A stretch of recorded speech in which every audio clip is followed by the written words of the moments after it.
Okay. Hi.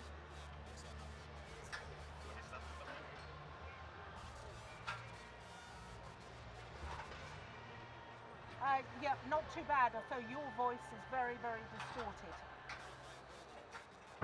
Yeah. That's a little better. Even better still.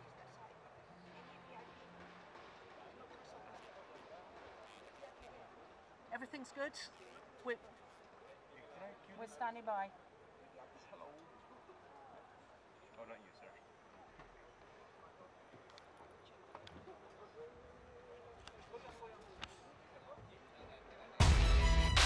Standing by.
The Putra Stadium here in Kuala Lumpur. The crowd gathers outside because there's great excitement about semi-finals day here at the 2014 Maybank Malaysia Open, the second event on the 12 tournament MetLife BWF World Super Series.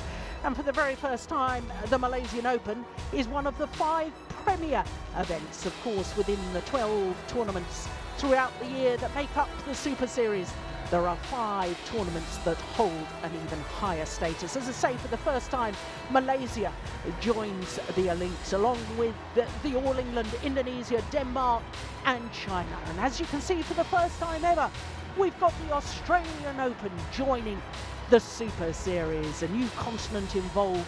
So it is a very exciting time, not only for badminton, but for the Super Series. Super Series finals, of course, at the end of the year, the top 8 players or pairs in each 5 disciplines will qualify for those Super Series finals. But first on the agenda is semi-finals day here at the Maybank Malaysia Open. We're starting with mixed doubles, and a repeat of the World Championship final last year. What a thriller that was. Zhu Chen and Ma Jin, beaten finalists here 2 years ago, up against those gold medalists from the World Championships. Tontowi Ahmad and Liliana Natsir. Then men's singles, and Tommy Sugiyato, beaten finalist at the recent Super Series finals. He's up against Kunichi Tago, who reached this final 2 years ago. Then men's doubles and two pairs, both unseeded, both appearing in their first ever Premier Super Series semi-final. Pratama and Saputro of Indonesia up against the home pair of Go and Lim. Then women's singles, and the left-handed Bae Young-ju, she reached the final of this tournament 4 years ago. She's up against a former champion, the 2011 winner, Wang Zhexian. And then we finish off with men's singles, the defending champion, the world #1, the home favourite, Lee Chong-wei of Malaysia. 9 times he's won this tournament. Today, he's trying to reach his 11th final. The man in his way is Jan Jorgensen of Denmark. So to our first match, and as I say, it's a repeat of that World Championship final. Zhu Shen and Ma Jin, the #4 seeds, up against Tontowi Ahmad and Liliana Natsir, the #2 seeds and reigning world champions. Well, when you look at that draw, all 4 semi-finalists made up the semi-finals of the London Olympic Games. It really is badminton of the very highest quality. Of course, 3 Indonesian pairs in the quarter-final stage. So 7 of the 8 seeds in the quarter-finals. But now we're down to the last 4. And it is indeed the top 4 ranked pairs in the world of mixed doubles, in the world of badminton. Zhu Shen and Ma Jin. Well, if you were with us yesterday, Morten Frost, former world #1, and myself, Jill Clark, were discussing Zhu Shen's movement, and at times we were a little concerned. We were very concerned. I think he's been injured a lot in 2013, and I'm not sure that he's totally recovered. It looks like he's struggling a bit on his movement, especially his right leg. But today will show whether it's just a matter of confidence or it's an injury he really has to be concerned about. Yeah, well, let's hope it's not too serious, whatever it is. That World Championship final, what a match it was. Indonesians having to save 2 match points in the deciding game. Came from 18-20 down to win it 22-20 in an hour and 14 minutes. If we get a match today, Morten, that's half as good as that, I will be very happy indeed. All of us would be. Well, Zhu Shen, 29 years of age now, from Jiangsu province. His partner Ma Jin, 25, from Qingdao, which of course is where the 2011 Sudirman Cup took place, and the Olympic sailing competition from the Beijing Olympic Games. #4 seeds, they've gone up 1 place in the world ranking this week to #3, and their win-loss record for last year translated into 5 finals from 10 tournaments, winning just 1.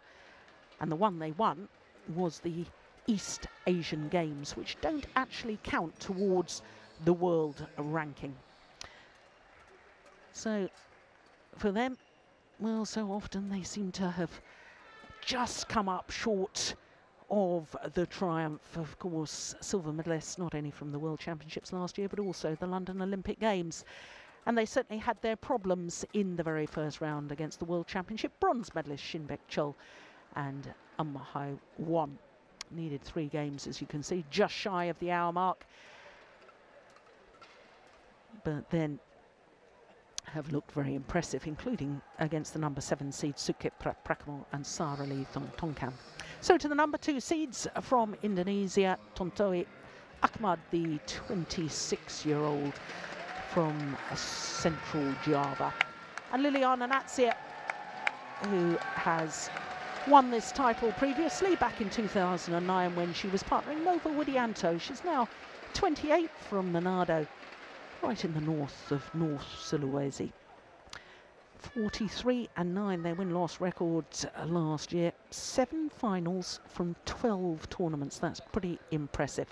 Now, if you're wondering what's happened in their quarterfinal against Marcus Kido and Pierre Bernadette, brother and sister combination, they were given a walkover against the number 8 seed. So they didn't have to play yesterday. Their 2 earlier matches were done and dusted in pretty efficient time, 30 and 36 minutes.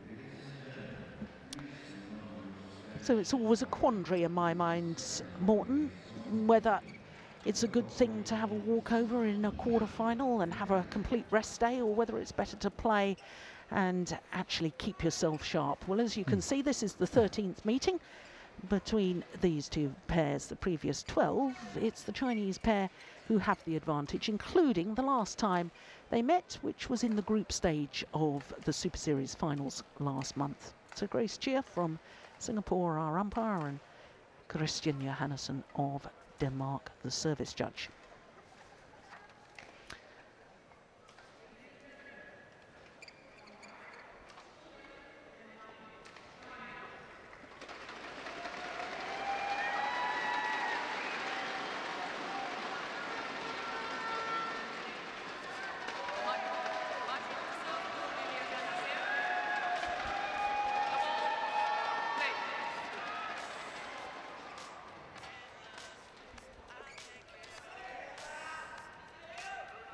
So the first of our semi-finals gets underway.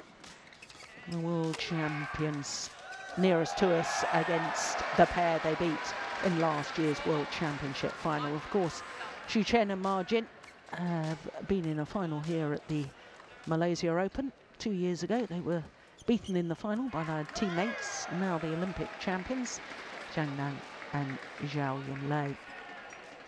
But just coming back to that point, Morton, that I was, you know, for a pair that's had a walkover in the quarterfinal, what's your personal opinion? Is it a good thing to have had a rest, or is it, do you think they would have preferred to have played? I think from a personal point of view, which is the easiest, I would have preferred to play. Yeah. Obviously, it's a fine line. If it's a very long, hard game, then obviously it's a problem. But under normal circumstances in a mixed doubles like this, it's not the physical aspect of it, and I think they would have preferred to play. Yes, because even if they get on the practice courts, it's different conditions. It's, you know, a much smaller practice venue, and yeah, but you just don't put the same into it. No, Very of simple. course not. But that was very good smash by Xu Chen. Well placed on the forehand side.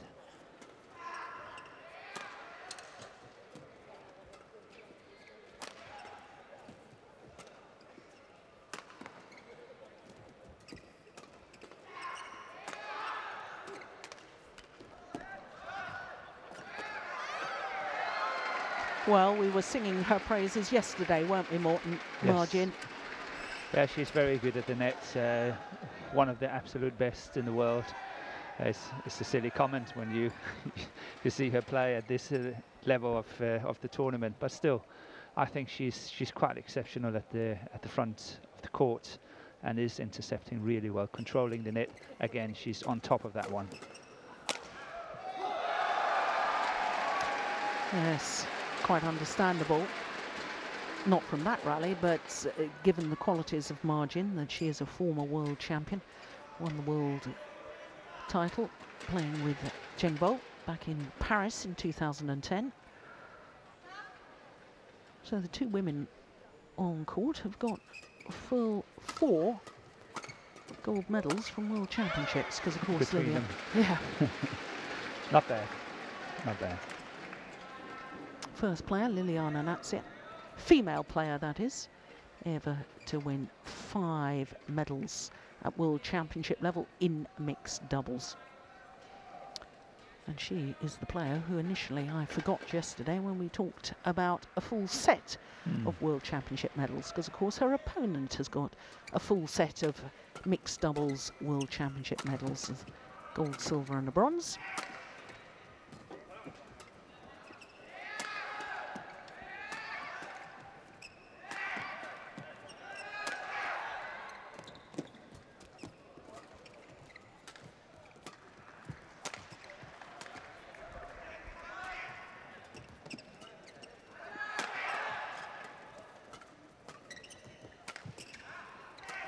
It's a good rally.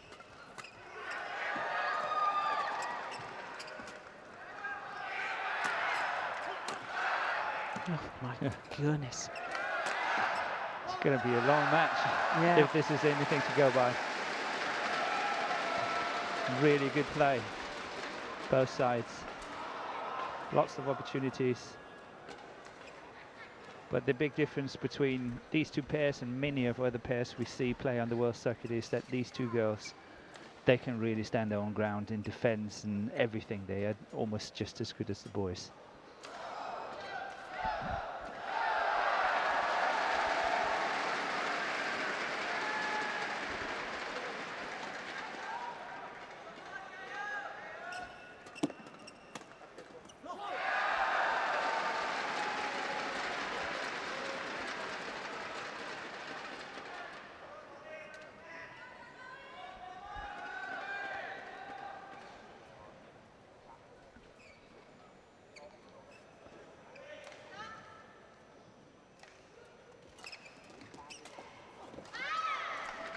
Too loose, and Liliana Natsir knows it.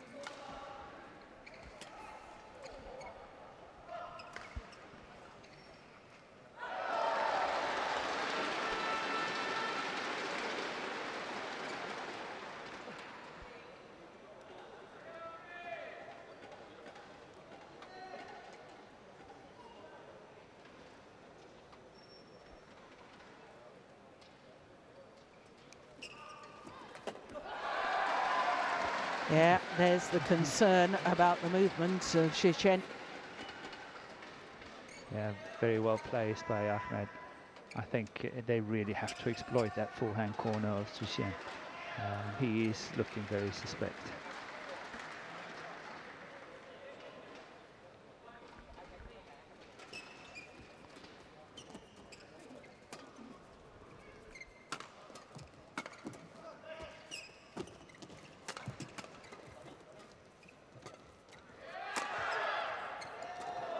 Defense. Well, a little lucky perhaps on the drop shot there from Margin.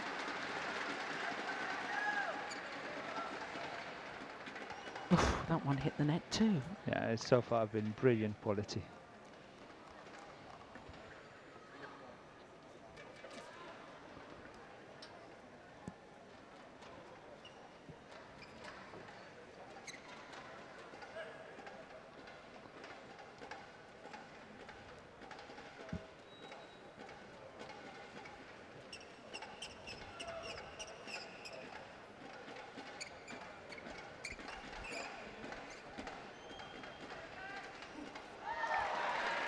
Margin won the mixed doubles title here at the Malaysian Open back in 2011 with He Han Bin.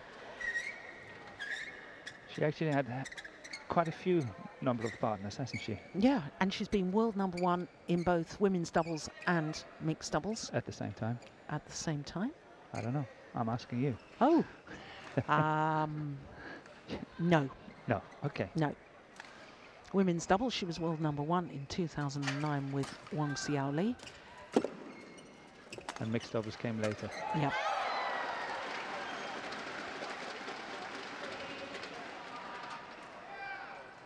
With her partner of today, Shichen. 2012, they became world #1s.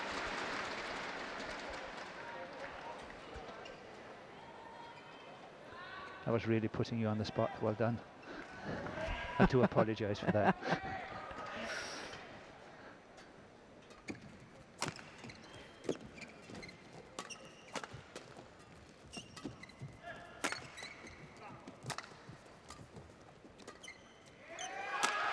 Oh, it's a lovely smash. I remember when I first saw Tantowi Ahmad playing and partnering up with Liliana Natsir, because the Indonesian Federation and coaching staff tried her with a couple of partners, including Mohamed Urajal, who's just left the federation, become an independent player. And when I first saw this young man, Tantowi Ahmad, I thought, well, he's got a lot of potential, but he's so naive in his shot selection some of the time. Yeah, I remember that. And he's improved so much, but there's just occasions where, again, I think he just has a momentarily lapse and reverts back to that naivety again. Yeah, he thinks he could get away with it, but he gets punished, and then, oh, Yeah. okay, once again. Yeah. But I think the Chinese pair has really gone off a very good start here.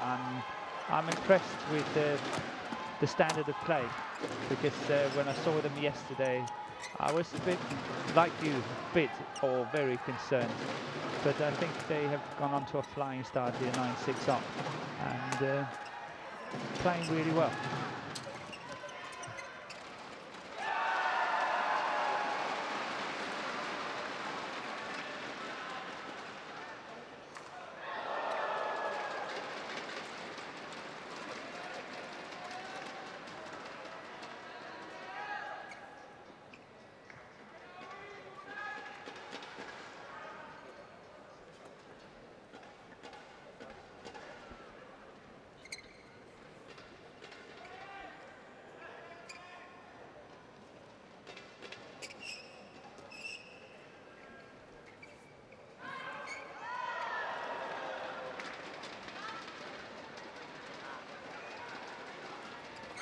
Oh, low serve is short. Well left. Split second decision.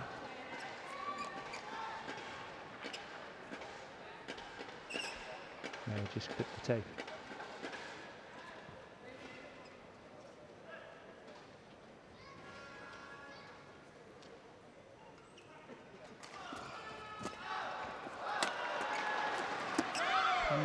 Touched it. Called a fault by the umpire, rightly so. And therefore we go to the mid-game interval. The Chinese pair, the number 4 seeds, with a 4-point advantage. Yeah, just couldn't quite get up high enough there, Tontowi Ahmad. Oh, there's former mixed doubles partner Nova Widianto on the coach's bench. Coach. Yeah. Knows it so well.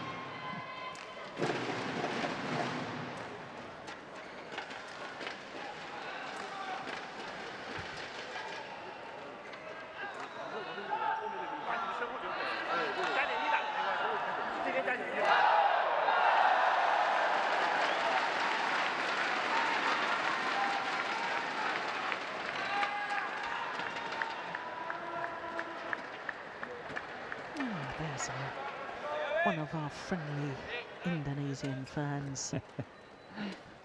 Nice headwear there. Always very inventive, these Oh, people. they're fantastic. And the atmosphere we get at these stadiums, whether it's Malaysia or Indonesia, it's just fantastic. The fans here, not only very passionate, the word you used yesterday, but also very knowledgeable about their badminton. They are definitely, and sometimes they are very harsh on their Yeah. own. We have to admit that, because they know so much about the game and they're into it and they follow it like football is followed in England and Italy, Spain and these places. Yeah. They know everything about it, and obviously they ask a lot as well.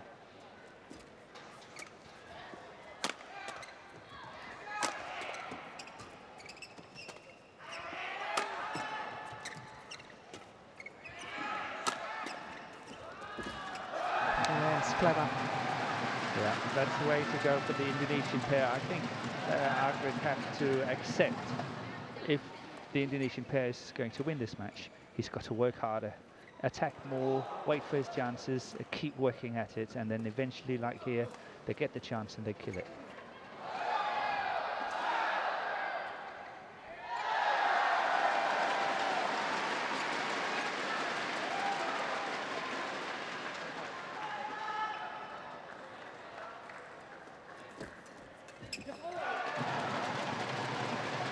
Good challenge by Natsu there. The backhand side margin.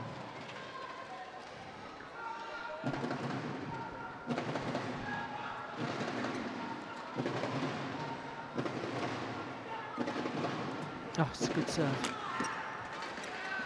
That was good covered by Su Chen.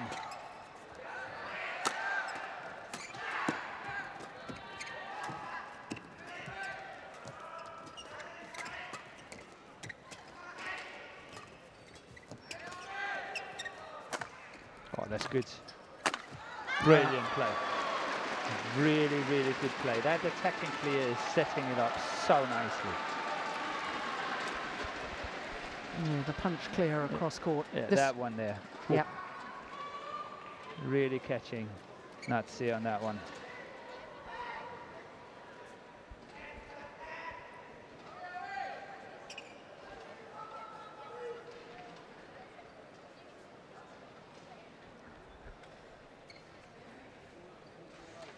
.251, just over 155 miles an hour.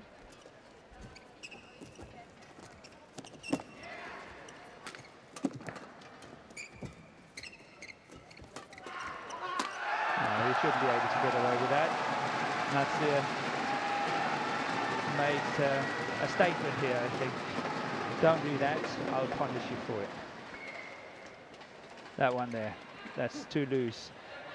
When you're talking about class like this, you can't get away with it.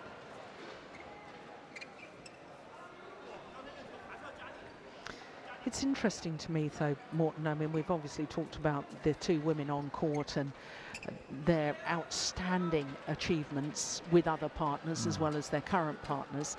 But to me, they're very different in their styles of play. I mean, Margin, to me, I watch her play and she looks a busy player on court. She's always hunting the shuttle, whereas Liliana Natsia just has this... She's got flair.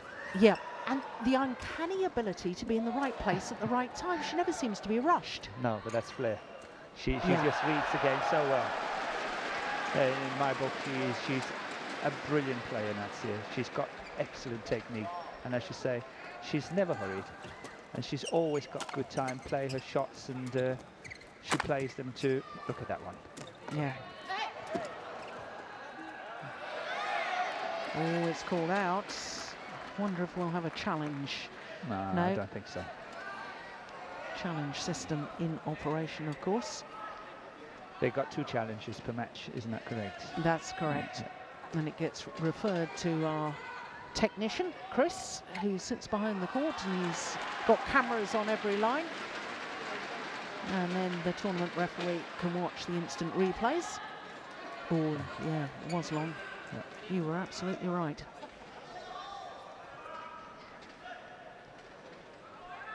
Possibly more critical times are coming, and you might need it.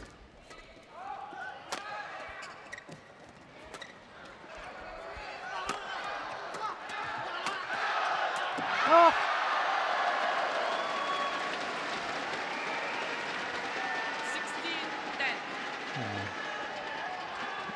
Anything else but that one would have been a winner, I think.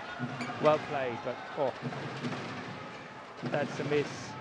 But he could have dropped it, played a drop shot, and it would have been a winner as well. Margin was far away from the net under severe pressure.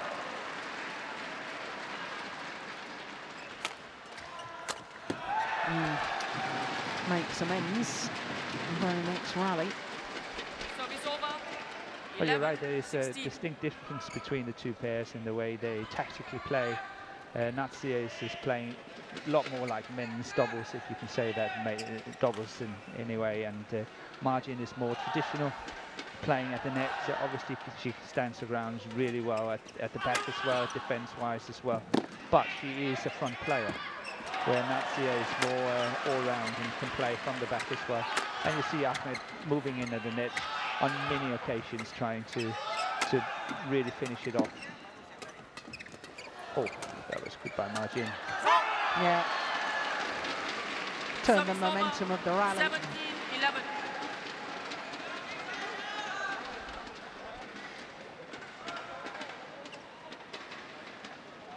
Yeah, it was one prior to that, wasn't it? Yeah.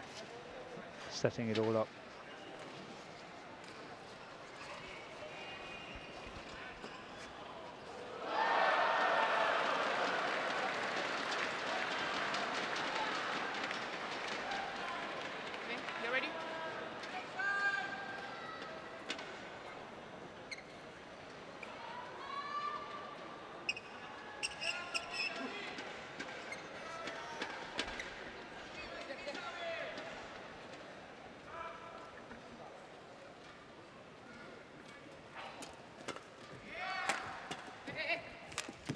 Oh, that's nice.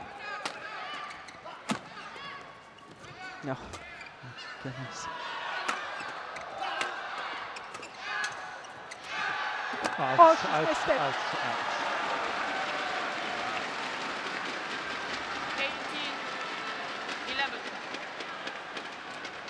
18-11. She can't believe she missed that one.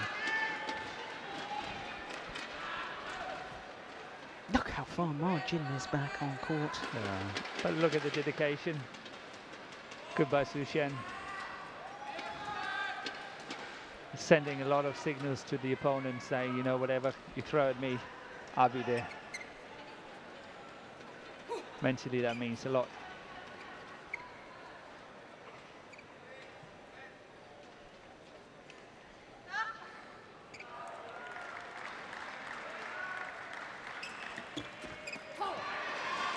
Service over, 12-18. I know we've seen quite a few comebacks in this tournament, but I think it's quite academic at the moment. The Chinese will take this first game and then see what the Indonesians can produce in the second game. Yes, and Trailing 6 points at this stage is huge. yeah, and not only trailing the points, I feel that they're on top of the game at the Yeah, moment. they play well, definitely. And as I say, if anyone saw the match yesterday, they play so much better today. Mm. That's lovely, isn't it? Yeah, well read. Thank you. Both the women on court so creative, so aware of the openings. When to play cross court into an open space, when to play it straight.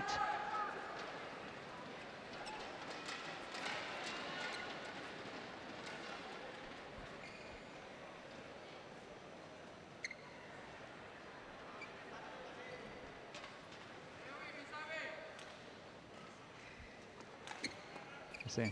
Oh, what a serve. It's magnificent. 20. And what a way Game to point. bring up 12. game point opportunities.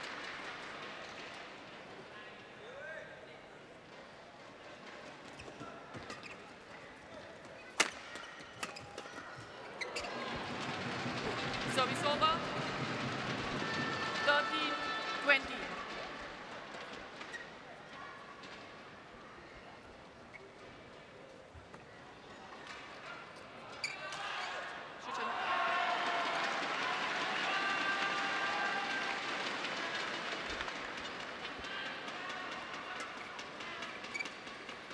Yes, another very good serve. Deflected by hitting the top of the tape, but would have still 14-20. landed in.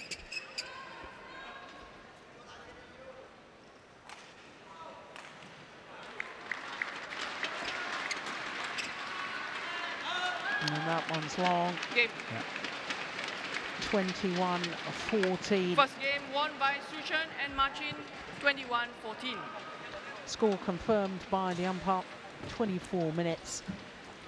And the Indonesians are going to have to raise their game if they want to come through this semi-final, because that opening game, Sushan and Margin, was simply too good.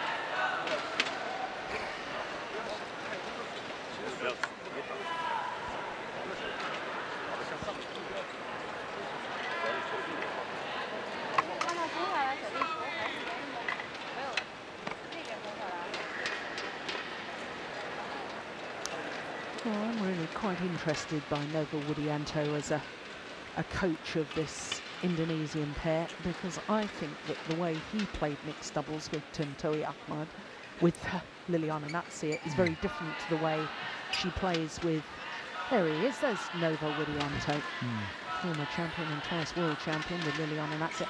Now, I think that he liked Liliana Natsir coming back in court and helping with the defence. I think in this new partnership, with Tontowi Ahmad.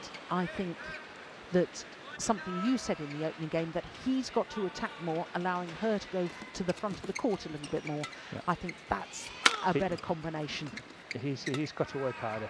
Yeah. I think the Indonesian pair has, I don't know, underestimated the situation. Is not prepared to work hard enough, but I'm sure it will come here in the second set. They have to work harder. They have to get that attack, because when they're attacking, they're actually winning. Yes, because Ahmad has got a magnificent smash. He seems to get an incredible angle. But we haven't really seen it only a few times in the first set, and he's got to work harder on that.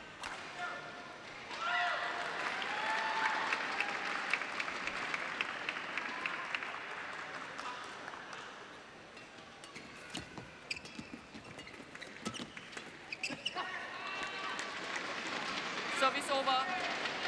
1-0.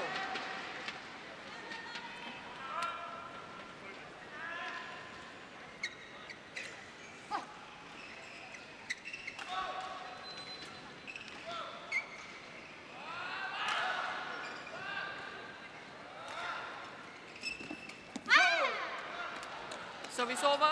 2-1.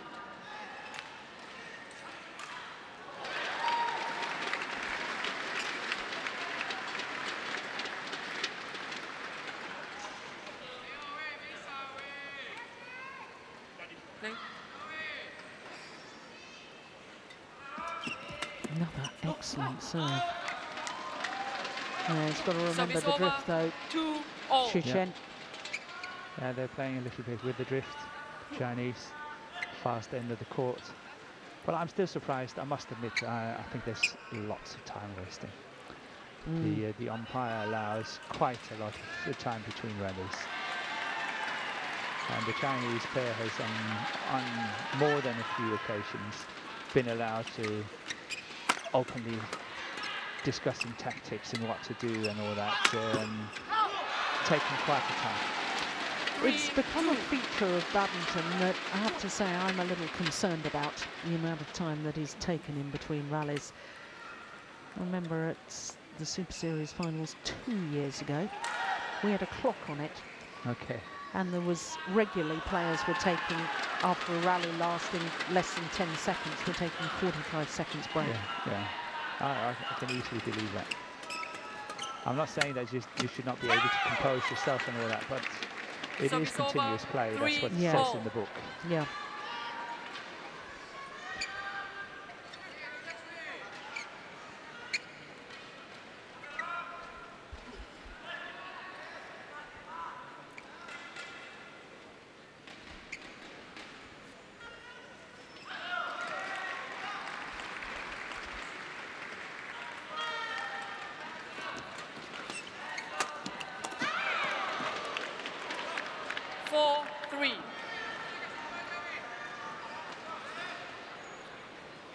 Yeah, it's a broken racket.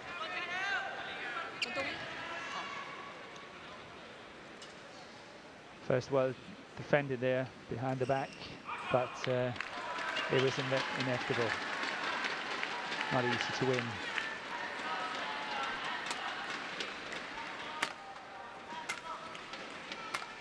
Thank you.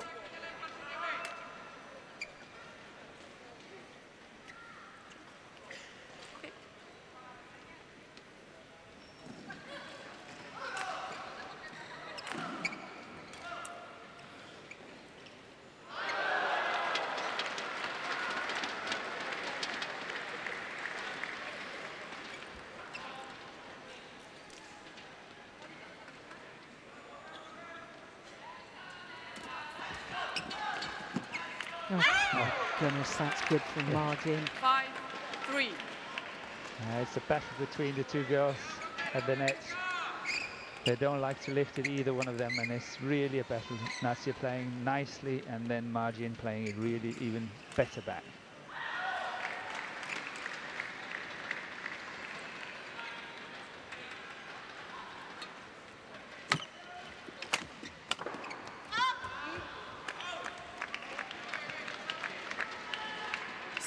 I was just about saying before, we still haven't seen any flick services, and then one came here from Margin, and I think it's a nice change. I'm looking more to see more flick services, as I think it's a good variation in the service situation. 7-3.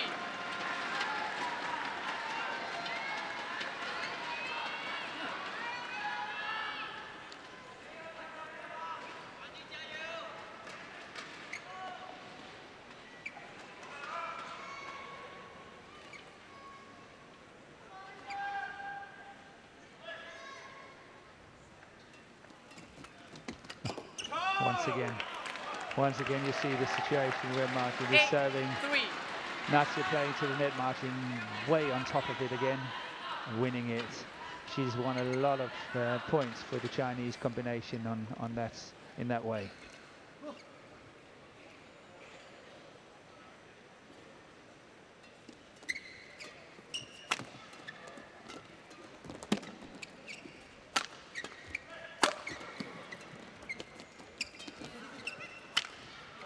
Miss it. Yeah.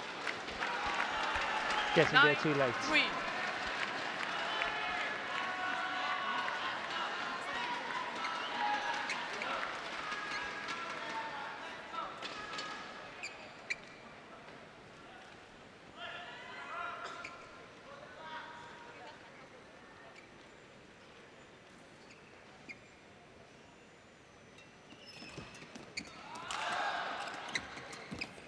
Oh, that is so well taken. Yeah, she saw it all the way. 10-3.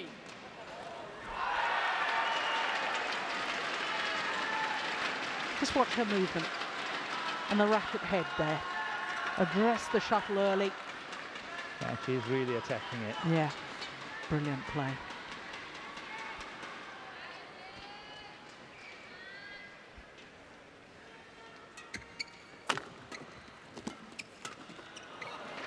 It's all too easy 11-3 interval.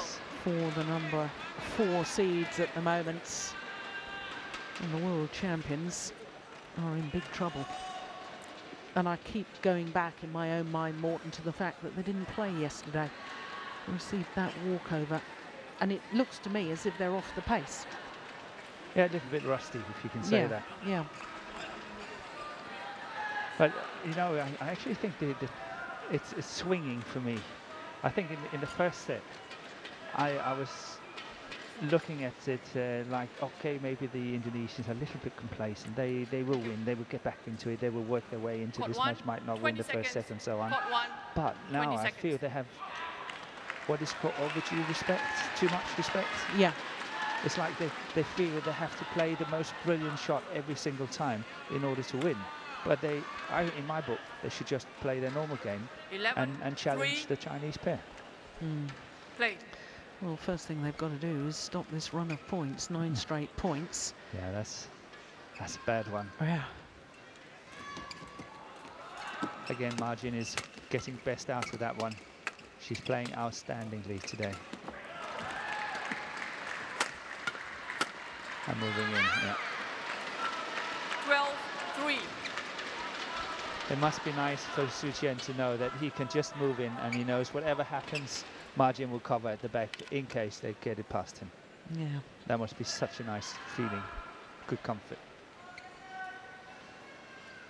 10 straight points now. World champions, in my opinion, should not be losing 10 straight points. And the only way it's broken is on an error on serve from Margin.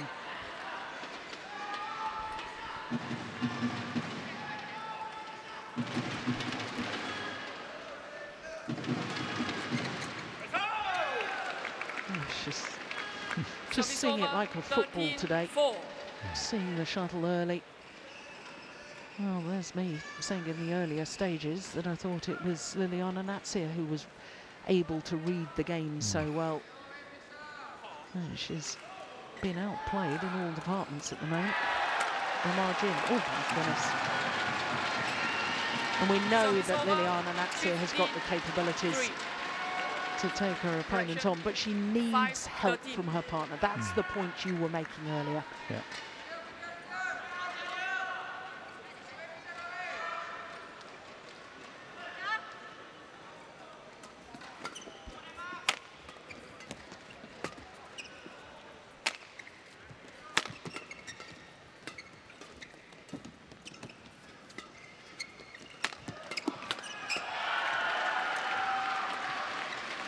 shouldn't be in this formation, really.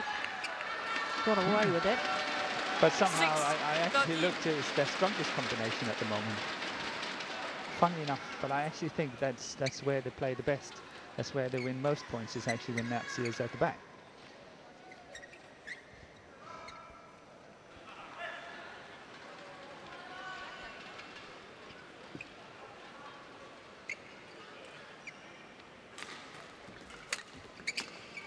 Oh, that's going wide. Service over. Time is running out for the world 14-6. champions.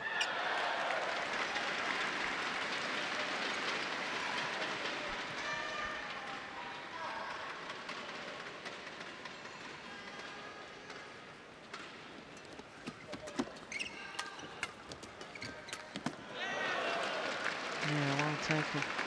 Well, 2 years ago, when these two pairs met in the semi-final here at the Malaysian Open, it was 2 straight games, 21-17, 21-14. It looks very similar, and Yeah. even worse this time. Yeah. Seen from an Indonesian perspective.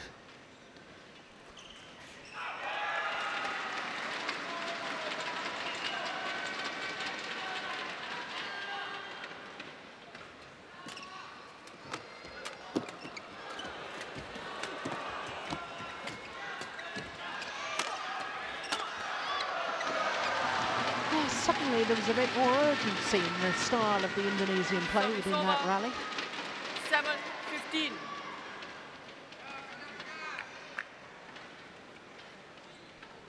Yeah, correct.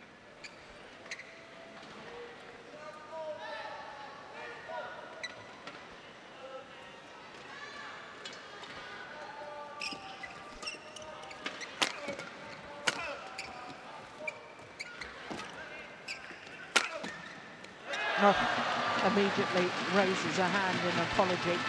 The net ball from Liliana Natsir. 8-15.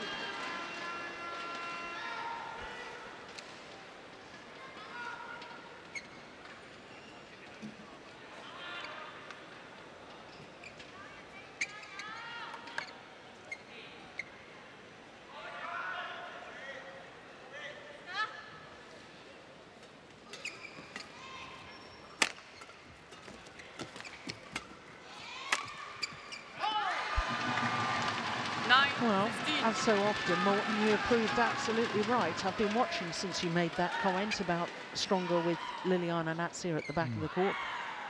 And they've been winning the points. Yeah.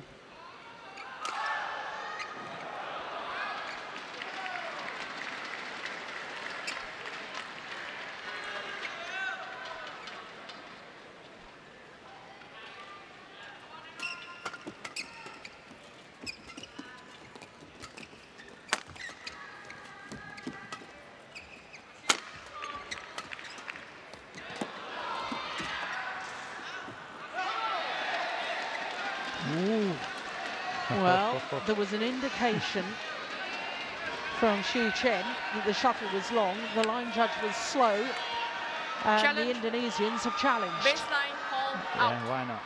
Yeah, Why not? absolutely.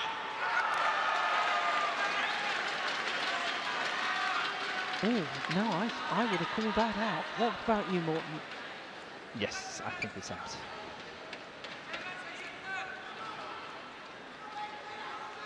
No. But it's close. They're going to have to look, I think, on the instant review from 2 angles because they need to check both the sideline and the back line. Yeah. Tournament Here comes the call. referee about to make the indication with her arms. It was indeed out. Yeah. Challenge rejected. 1 challenge remaining. Service over. 16-9.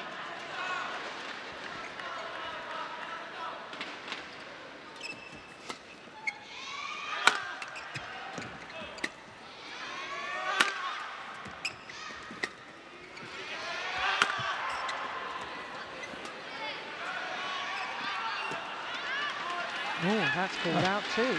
Well, now Xu Chen is going to challenge. Baseline call out.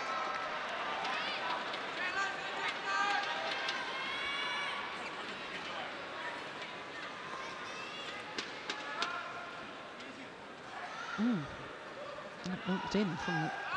Oh, no, that's out too. That's out. I tell you, these line judges are absolutely magnificent. That's spot on.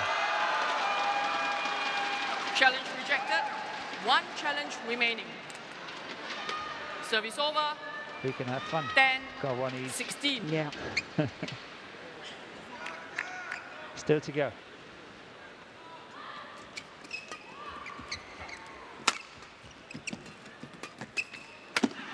Oh. 11, 16.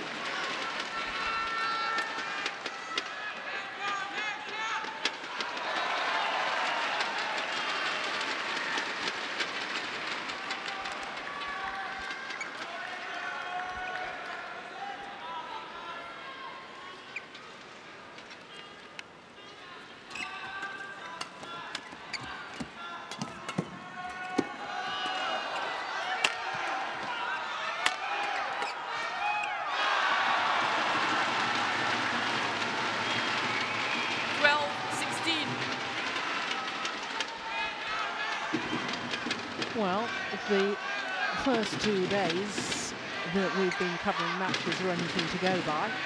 This is far from over. We've seen comeback after comeback after comeback. Yeah, I'm thinking the same. Okay. And it's looking so much better for the Indonesian pair now. And again, the Chinese pair is allowed to kind of discuss the situation for quite a long time. Oh my goodness, how did she get that back? She knew that was crucial. Service over. She knew that. 17, 12. Look at that. And left way out of court.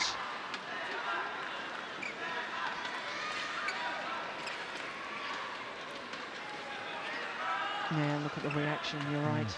I know how important that was. It's a huge difference between 16-13, 17-12.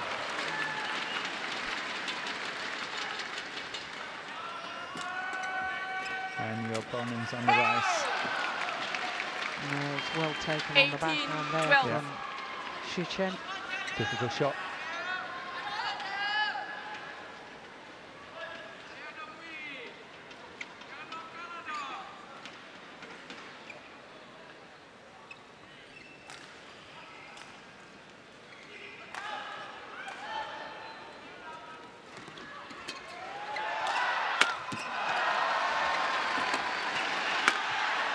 He's missed it. Yes, yes. Would you believe it? Well, 19, with that miss, 12. I suspect there goes their opportunity. It's the right idea. I must say, I feel it's the very right idea, but obviously not to play it wide. Ideas are not sufficient. You've got to execute as well.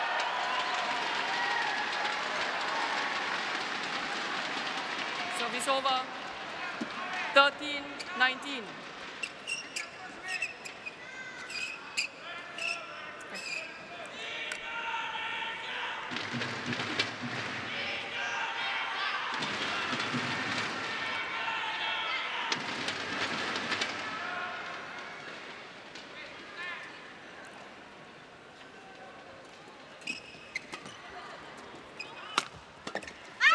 Yeah, it's a lovely little angled Service half over. smash 20. there. Match from point Xu 13. Chen. Yeah, it was effortless. Yeah. Match points have arrived.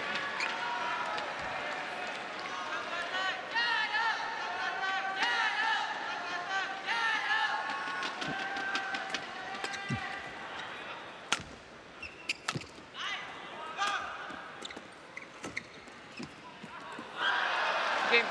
And into the net from Liliana Natsir, the three-time world champion, defeated today with her partner Tantowi Ahmad by a very sharp-looking Xu Chen and Ma Jin. Match 21-14, won by Xu Chen and 21-13. 21-14, 21-13. 46 minutes. And for a second consecutive week, Xu Chen and Ma Jin are through to the final. Beaten finalists last week in Seoul in South Korea, and finalists once again here at the Malaysia Open. Confirmation of the score. Oh, we don't know yet.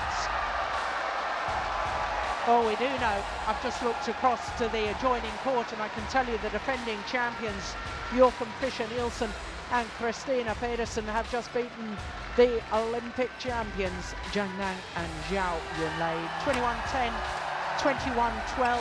Very convincing. Two straight games. Yeah. But good for the game, good for badminton that it's not a Chinese affair, but it's between countries and continents and all the rest of it. It's great. Yeah.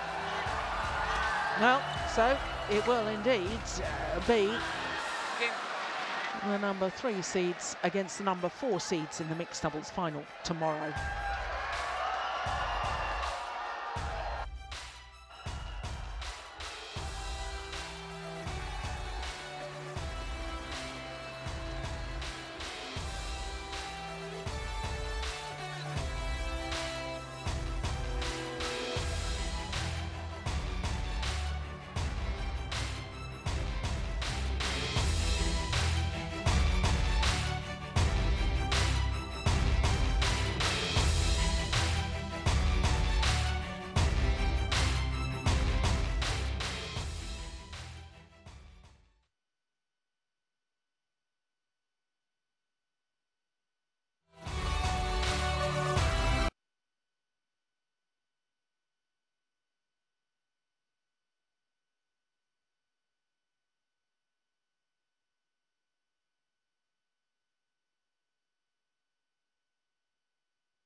So with the completion of that mixed doubles semi-final, we move on to the first of our men's singles semi-finals. Of course, both men's singles semi-finals for you this afternoon. Men's doubles will follow that, 2 unseeded combinations, both appearing in their first ever Premier Super Series semi-final. Then we've got women's singles, and as I say, we finish off with Lee Chong-wei trying to reach his 11th Malaysian Open final, having won on 9 occasions. But to the first of our men's singles semi-finals, Tomi Sugiyato, the number 4 seed, against Kenichi Tago, the number 5 seed from Japan.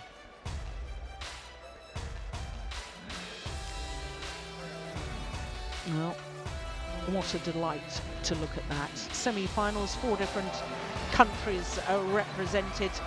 At quarter-final stage, well, at the beginning of the week, we lost one of our seeds, Sonny Dwi Kunchoro, the number 8 seed, withdrew before the tournament began. That was a shame. He was in the final last year. But at quarter-final stage, 6 of the 7 seeds who started the tournament had progressed to quarter-final stage. The only one dropping out was Bunsak Bonsana, lost out to the former world junior champion Momota.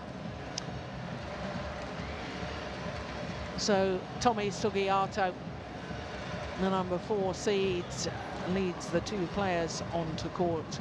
Kenichi Tago, of course, caused a sensation yesterday when he beat the number 2 seed and winner of the Korean Open last week, Chen Long from China. 3 games he needed to secure that victory, but it was very comfortable in the 3rd game. So Tommy Sugiyato, well, this only his 2nd appearance in a Premier Super Series semi-final. But Kenichi Tago, well, he's trying to reach his 7th Super Series tournament final. He's never been in a Premier Super Series final. So one of these 2 men will make history for themselves today. But of course, Tommy Sugiyato has won a Super Series title, his first title last year at the Singapore Super Series event, and also reached the final of the Super Series finals. So he's achieved something that his opponent hasn't. Not as many finals, but he's won a Super Series title. And of course, he's the son of former world champion Ichuk Sugiyato, who I remember quite clearly playing against a certain Morton Frost in the final of the All England. Those were the days. 95 shots, was it that rally that... Yeah, we got into the Guinness Book of Records for yeah, it. incredible. Anyway, his son here, 25 years of age, from West Jakarta, has been as high as number 3 on the world ranking. Spent 1 week in December last month as world number 3, but now back to number 4. Never previously at this event passed the 2nd round, the round of last 16. I think he's mostly improved in 2013. Yeah, the most improved player internationally? It's very hard to say, but I actually think he must be a contender. Yeah, I agree. 6th appearance here, and first time beyond the round of last 16. Well, he's been very impressive so far. Quarter-final against the player promoted from the qualifying event, Srikanth Kudambi of India, who replaced the number 8 seed Sonny Dwi Kunchoro. And what a run Srikanth had. Of course, the left-handed Sho Sasaki in the 2nd round, and Rajiv Usif from England. All of his matches, as you could see, in 2 straight games.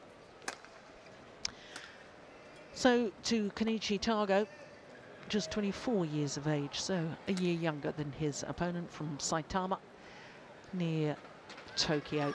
And he too has a very famous mother, because of course his mother, Yoshiko Yonikyura, who along with Atsuka Tokuda won a bronze medal at the 1980 World Championships in Jakarta.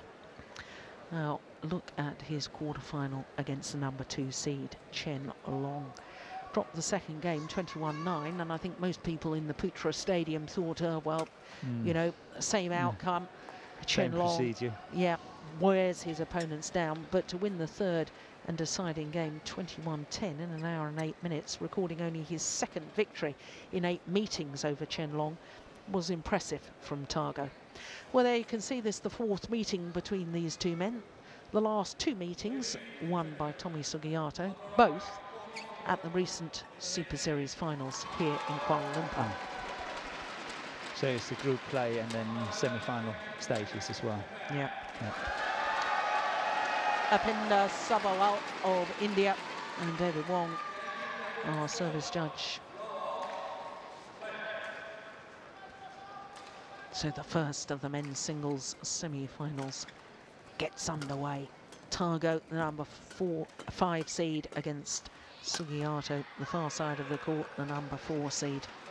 And that's an interesting thing, actually. I mean, both our men's singles semi-finals today feature a repeat of the semi-finals from the recent Super Series finals, the end of year tournament for the best 8 players and pairs throughout the Super Series, contestant Super Series finals. And for the first time ever, instead of the winner of the group playing the runner-up of the other group, because all 8 players divided into 2 groups of 4, you play everybody else in the group, and it's always been up until now the winner of one group plays the runner-up of the other. Well, it was drawn this year to save any players manipulating matches in the group stage to avoid somebody you don't want to play in the semi-final stage. And sadly, we ended up with repeat matches one day after another, which I described at the time a bit like me watching one of my favourite movies, for the second time. Tom Cruise in Mission Impossible 1. Whilst I'd happily watch it again in a week or so, I don't want to watch it again the next night. I'd watch Tom Cruise again in Mission Impossible 2 the next night. But not the one. But not the one again. No. And that's what I felt. It just lacked something, watching exactly the same 2 matches 2 nights running. Within 24 hours. Yeah, didn't seem right to me.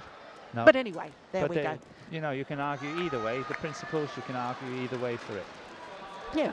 I think the first thing is that, you know, if anybody suspects people of manipulating matches or not giving their best efforts, I think the Federation should do exactly what they did at the Olympics. At the Olympic Games.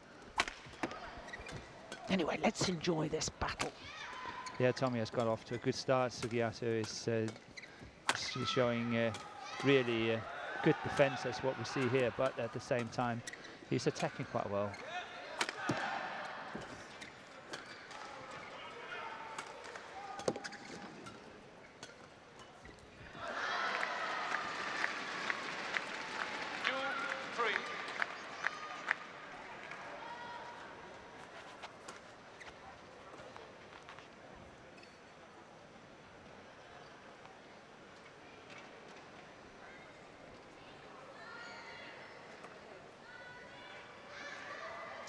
Well, both these players have reached the dizzy heights of world number 3.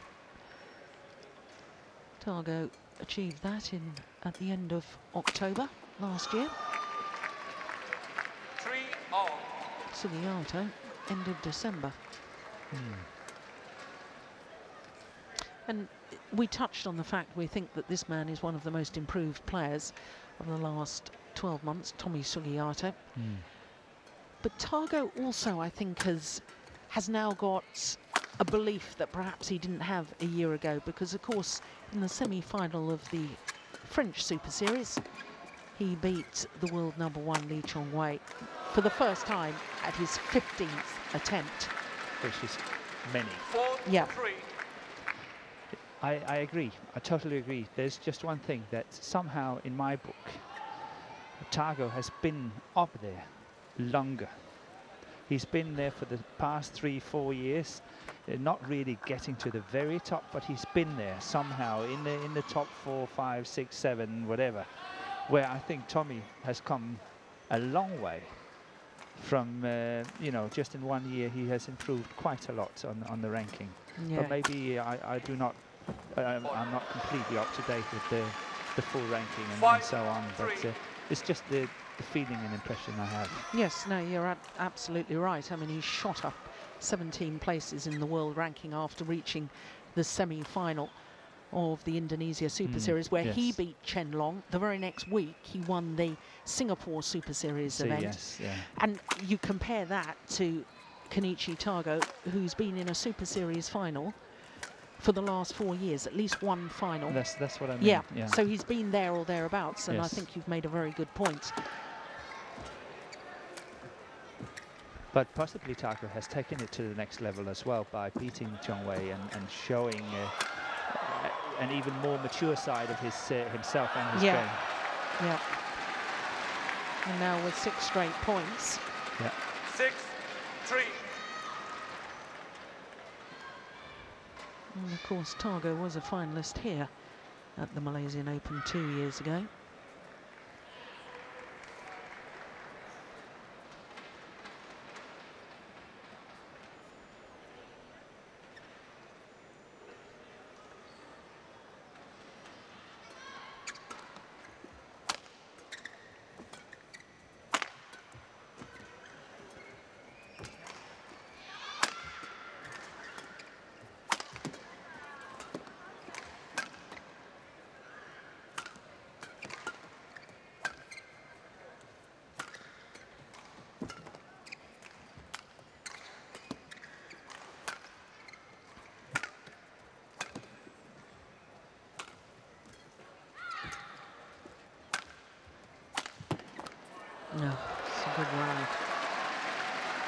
Yeah, a little look from Targo. 4-6. Maybe questioning his own mind whether he should have played that one. I think he was right to play it. I think he was right too. He seemed to look back towards the back of the court afterwards, as if to question his own judgment. I don't think he was too happy he couldn't get that half smash back. It wasn't that. It was well executed, but it wasn't a fantastic shot. It was just an alibi shot, I normally call it. It was just going downwards. He was trying to see whether he could create another opening, but he made a win on it.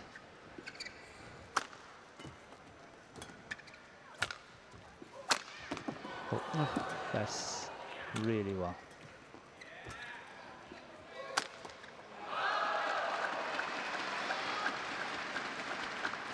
Six all. Asking for the court to be mopped.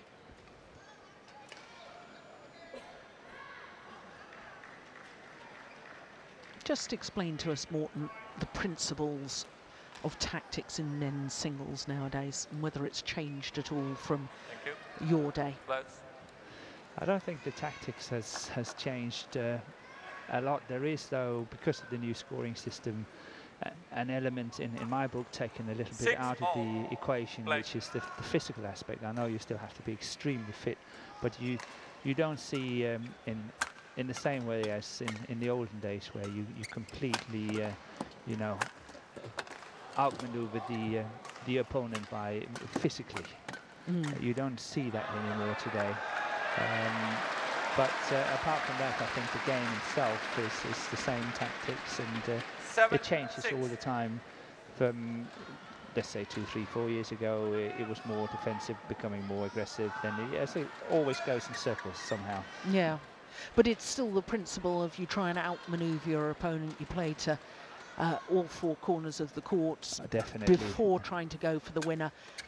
The net shot, possibly in men's singles, absolutely vital to try and force that short lift. And exactly, yeah. it's all about who plays best at the net, who dares to take the greatest chances and get away with it. Is the one that gains the control of the match. Yeah. And for a long time, to avoid that situation, you see that players are playing these shots into the court and not giving the opportunity for the opponent to get too close to the net. But even that is changing now. I've noticed that, yes, they play into the court, but eventually they can't just play into the court, into the court, into the court all the time. Eventually one of them will have to go tight and try to force the lift. So I think that the net play is sort of getting into fashion again, if I can say that. Oh, that's a super disguise on the slice across court. And Targo just pointing to the fact that he had dived earlier on, and therefore the court will need to be mopped of the perspiration. Oof, that was perfect. Yeah, it's interesting you say about the change of scoring, which of course the current scoring came into effect in February 2006. And of course now you can score a point whether you're serving or not, which used to be the case. You had to be serving to score a point. But the interesting thing from your comment is that I have been saying this for some time. I don't believe any of the disciplines are as physically tough, apart from women's singles, which I think is more physically tough now. Yeah, because in the olden days they played 11 points, and today they play 21 as the men. Yeah. Yeah, point taken.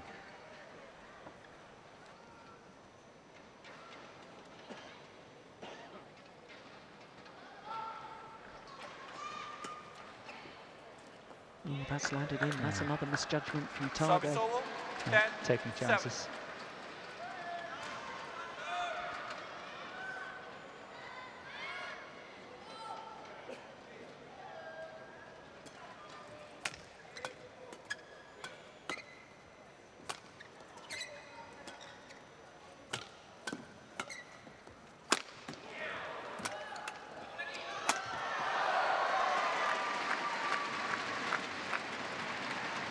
Service over, 8-10.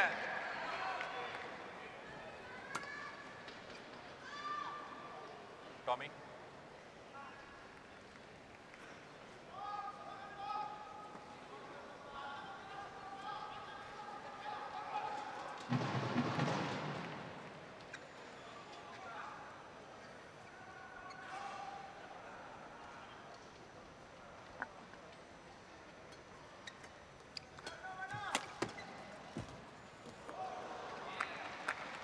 9-10.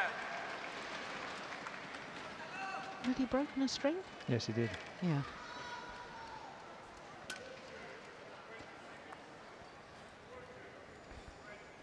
It's understandable. Targo is just testing the drift.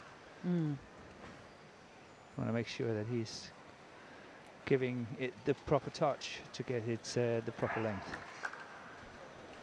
Just testing.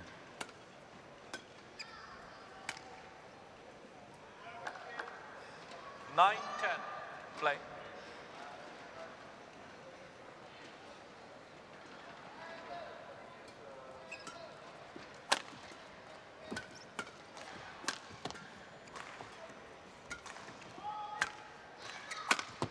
Oh, that's great movement from Tommy Sugiato. Round the head and the smash straight down the line. And a 2-point advantage for the mid-game interval.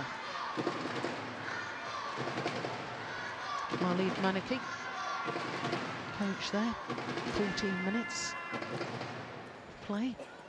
Oh, he's definitely saying something about the net player, isn't he? Or the front of the court.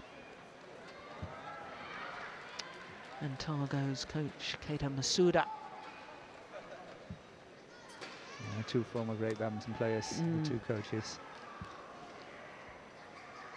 What sort of extra dynamics does it add to a player if they've had a very famous parent within the sport? I mean, obviously, both these two players on court there. There's a parent who's won World Championship medals, and presumably it puts pressure on. It's happened a lot in badminton, hasn't it? I mean, Yeah, we've more got sports than most. Yeah. 11-9. Sung Ji Hyun, Play. Derek Wong. But I think it adds quite a substantial pressure on the kids. And you really have to love the game.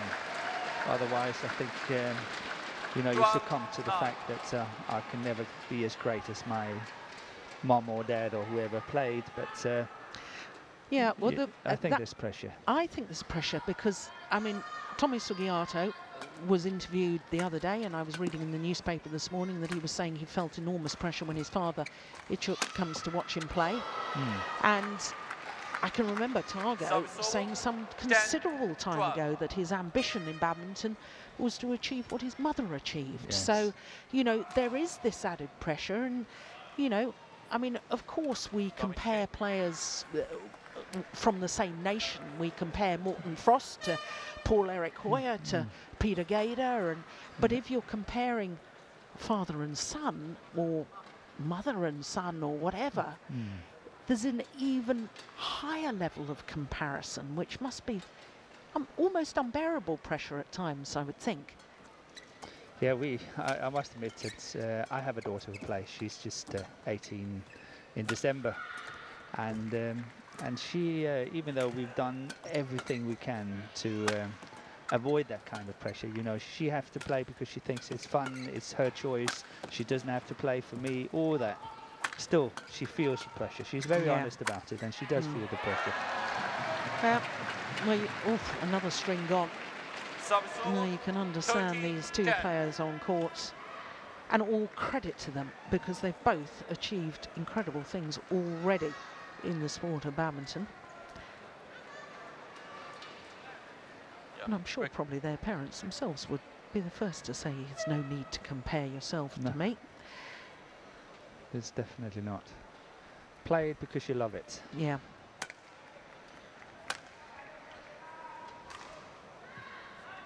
Thirteen, 10. Play.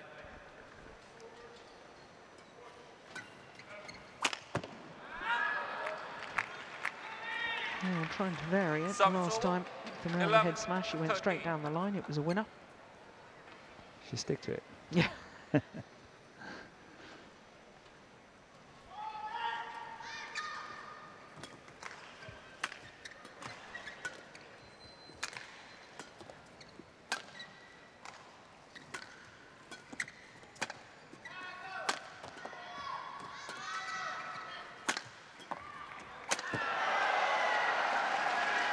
Yeah, it's well worked rally from Tommy Sugiato. 14-11. That smash Sugiato is playing there is again not a smash for winning. He's just trying to set it up, and the return from Taco is simply not good enough.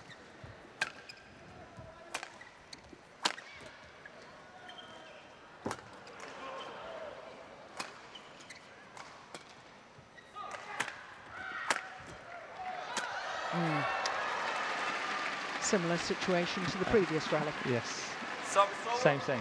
12, But 14. obviously for the other player this time in favour of Targo. That clear becomes a little bit too short. Taco attacks it and get the winner at the net.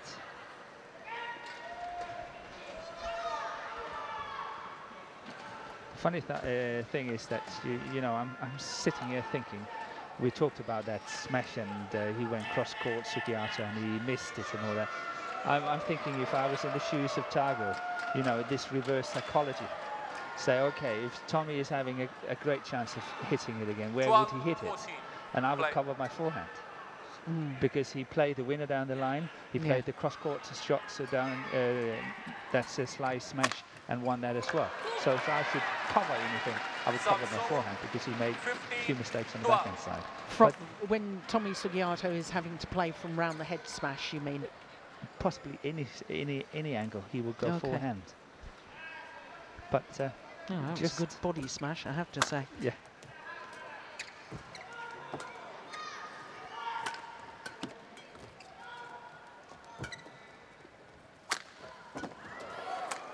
Oh, no, he's overdone it. Ambitious. Too ambitious. 16, 12. Well, the court's going to need to be mopped again.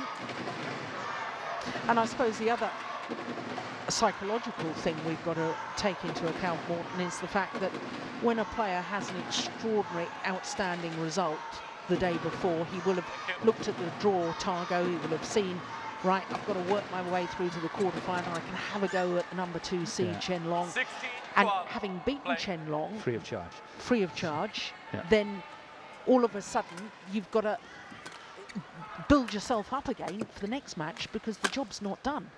Yeah, it's to keep that ambition running the whole time and not be satisfied with the results so far is really a trap a lot of players fall into. Service over. 13, 16. Tommy.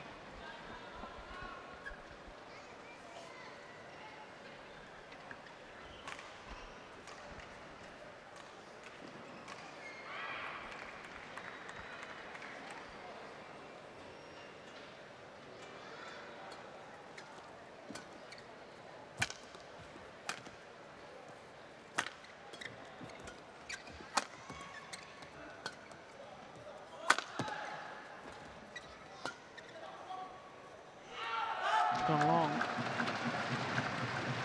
However, I do wonder, coming back to that same point, whether Targo has learned from his experience at the French Open, because he was quoted earlier in the week, Targo, as saying that he felt very depressed after losing to Jan Jorgensen in the final of the French Open in Paris last year, having beaten Lee Chong-wei in the semi-final.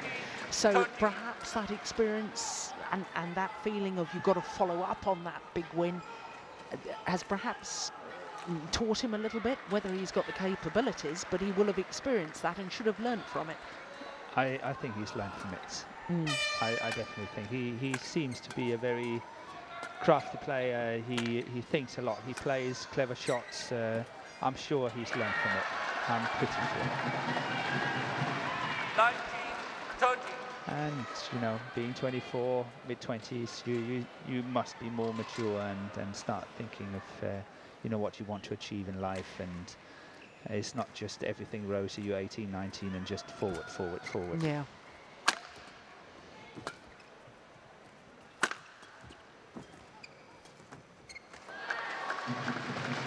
He's given up on this first game. Yeah. That was a casual shot. He knows that 19-13 is almost impossible to catch up.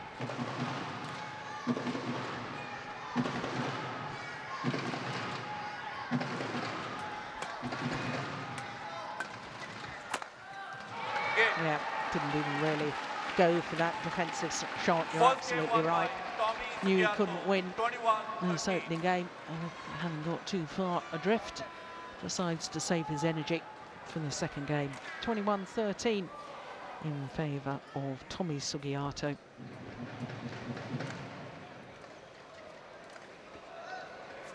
"23 minutes of play.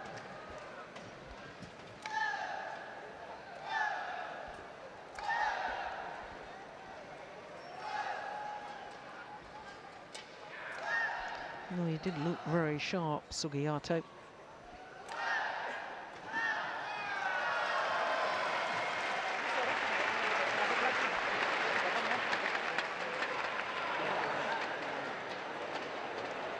Three Super Series finals last year. India, his home event in Japan, and the French Super Series. I actually stuck my neck out, Morton, and wrote an article for the Japan Open website, and I said it was just a matter of time before Targo won his first Super Series title, and I compared him to Ivan Lendl and Andy Murray, who lost their first 4 Super Series finals. Super Series finals, the Grand Slam finals, of course, in tennis, before winning at their 5th attempt. And I felt when he had been in 4 finals, he reached his 5th final in Japan last year, and I thought that somehow history was going to repeat itself, but I was wrong. Second game. No. I think it's a fair comment. I think he will get one eventually. Yeah. It's very fair. Yeah, but he's going to have to take away this attacking play from Tommy Sugiyato. He's got to play more with more initiative. Again, going back in the history of Targo, I actually saw him for the first time. It must have been 6 years ago, 7 years ago. He was not very old when he played the Swedish Open, and I saw him play, and he had a fantastic cross-court smash from his round-ahead corner. And somehow we don't see that so much anymore, and it's always good for a player to have a favourite shot that creates the points, and we hardly ever see that cross-court smash anymore. And I'm sort of looking and saying, why is that not coming? Has he dropped that out of his repertoire? Is it not in his game anymore? Because it was so good even 6-7 years ago.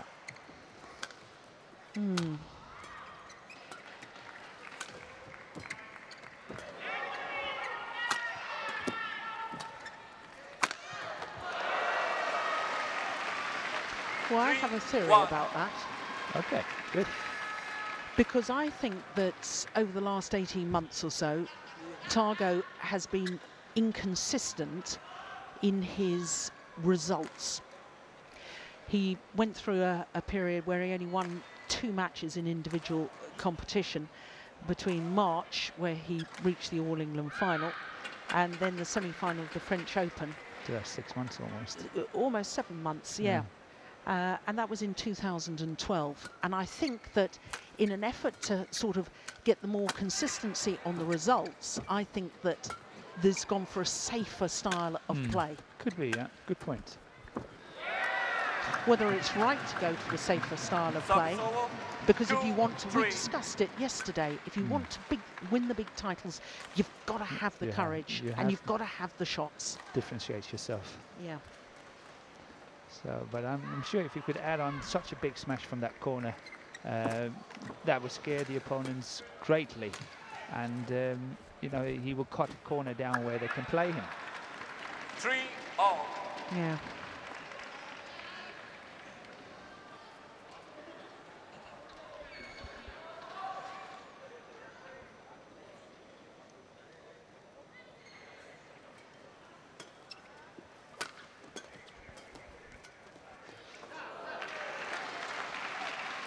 Service over.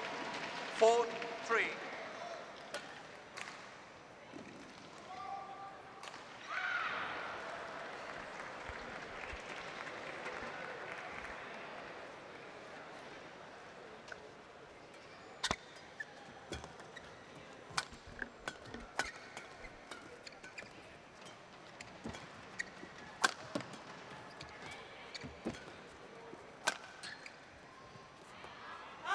Good judgment. 5-3.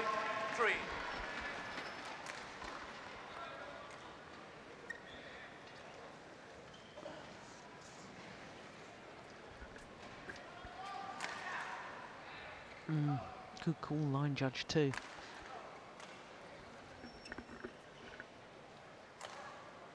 Play.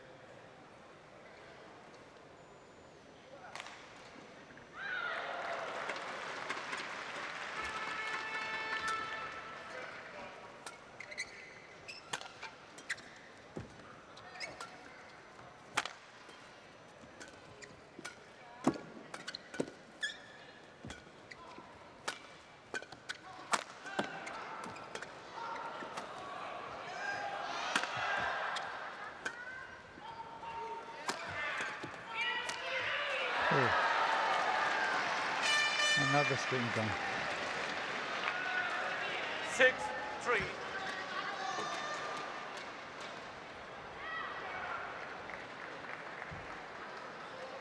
Oh, yeah, you can see it before he even played that. Those last two shots.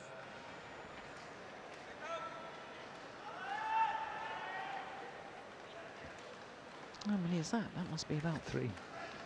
Is it not more than that? Not yet, I think. I think that's 3 records gone so far.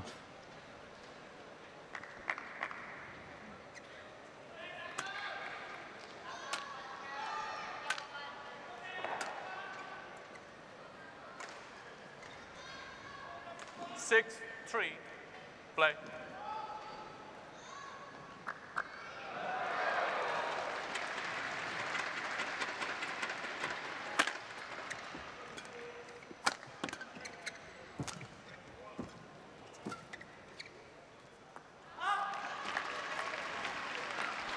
Seven, 3.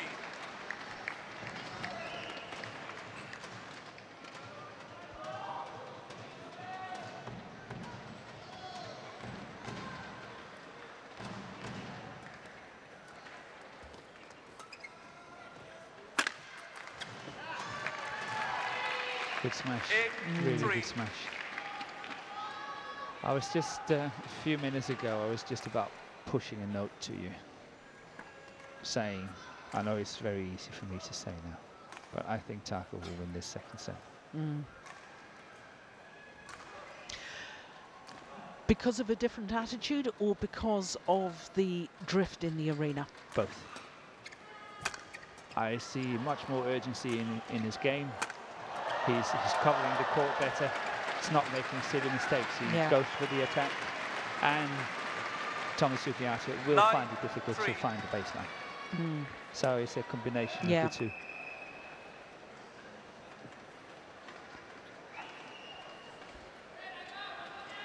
Well, 6 straight points from 3 all.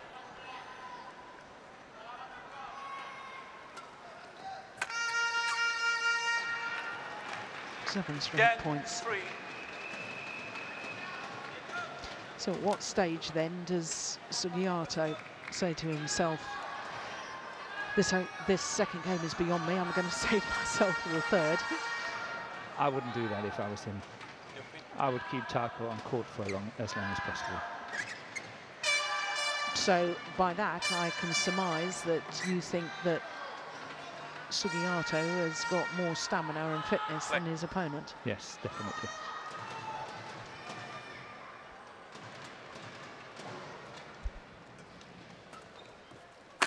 Oh, good smash. Oh, wow. Well overdone.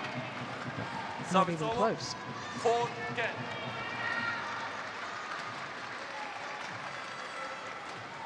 Totally out of reach. That's very polite. That's good movement. Yeah, that's very good. 5, Just leapt 10. from his base position there, didn't he? This is leaping.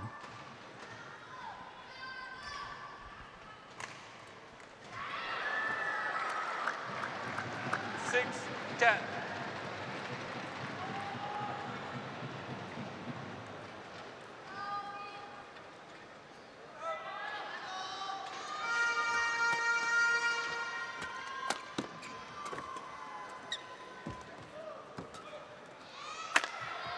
Missed another.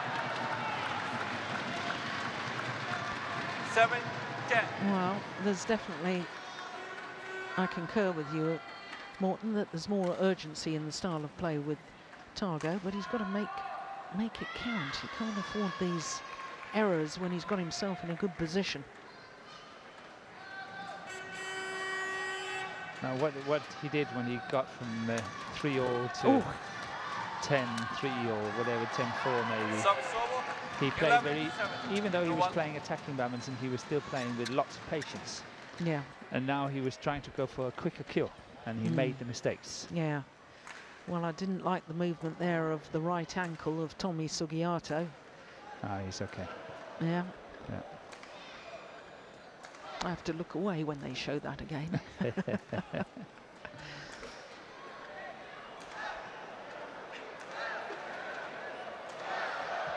4-point advantage.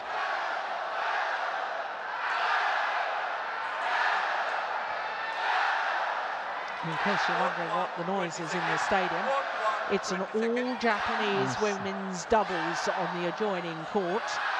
Who on earth said women's doubles can't be exciting? And same nations battling against each other, the fans very much involved, and that just proves our point about how knowledgeable the crowd are here in Kuala Lumpur. Play.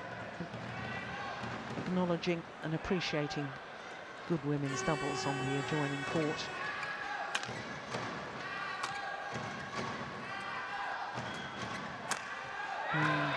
We'll take another racket gone. Yep. Service over. 8-11. And here I think Sugiato is really lucky that it's not damaging his shot, because normally a shot like that would go in the net. Quick. But it still got over very efficiently, and it was a winner. But normally that doesn't happen when the string is broken at the same time.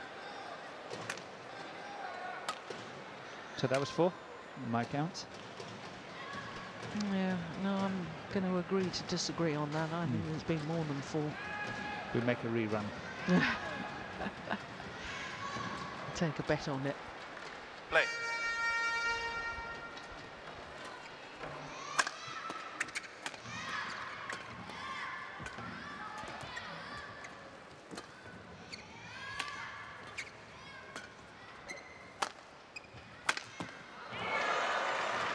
Yeah.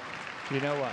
I don't know, we will not see it in repeat here, but there was one chance for Sugiato.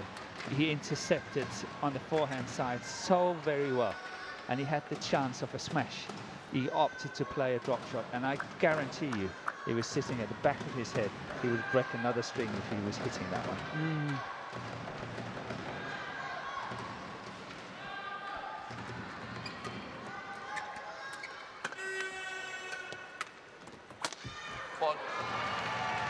Good smash from Targo. 30. Begs the question then, Morton, are the players playing with strings that are too tight in their rackets? If you're breaking strings that often. Yeah, I think so. That's my personal point of view. I think they're too tight. But it has become fashion. It has become fashion, and I can remember talking to Jim Laugerson recently last year and said, look, you know, we were watching one player and he was, I mean, he must have broken about 8 rackets in one match. And I said, well, you know, that's ridiculous, you know, you're giving away 8 points. It's too many within the match. You can't afford to do that. And I suggested that he should be stringing his rackets a little looser. And by that I mean 1 or 2 pounds only, not a lot. And the answer was you couldn't possibly do that because the players are so used to the tightness of the strings that they've got. Well, get used to slightly softer strings was my answer. Yeah. I tried it myself. In the olden days, you have different gauge, I think it was called, different thickness of the strings. And I played a very important final for me. And in the setting in the 3rd set, I actually broke a string. It cost me a point, and it was because it was this thinner string. I promised myself never to play with it again, and I didn't, because I didn't want to lose points in such crucial stages in the match. No, exactly.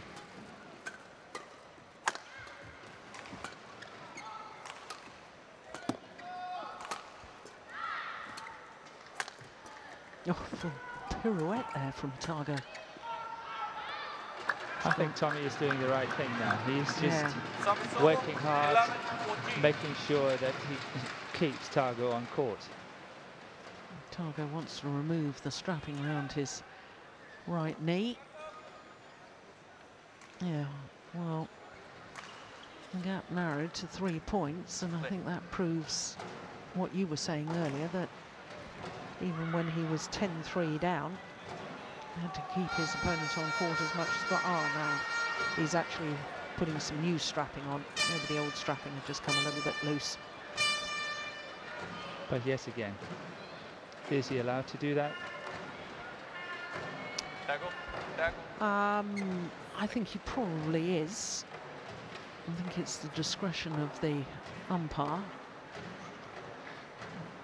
But you see, it's a critical time. It's very tactical, this, because Tommy Sugiyato is coming back. He's in.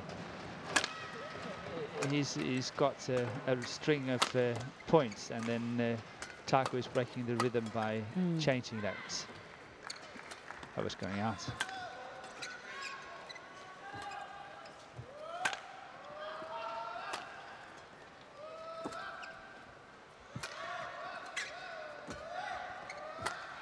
It's a good rally. Delightful, delightful drop shot from Kenichi Targo. No, I take your point, Morton, because, you know, I was just thinking about tennis players who are allowed to take a bathroom break. They are allowed to call the trainer onto court. And I've very, very rarely seen a player do either of that when they're winning. It appears to me, as a fan, as a spectator, that they're doing it to try and maybe break up the rhythm and compose themselves, get back into it somehow. Yeah. And it's not against the rules. The rules say they are allowed to do that. So they're not doing anything wrong, but it is extremely convenient timing sometimes with, I've noticed, especially with the tennis players. And we certainly don't want to get to that situation in badminton. No, I think in all honesty, I mean, I think badminton does not have that sort of problem. Of course, there's one or two players who may, you know, obviously we've questioned in our own minds Targo's motivation for putting on more strapping onto his knee.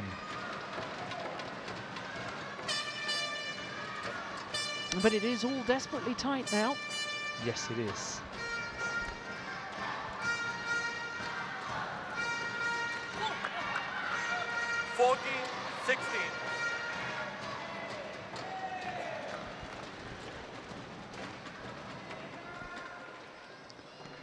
So you hear the drums in the background, is all the Indonesian fans cheering for Sugiyato.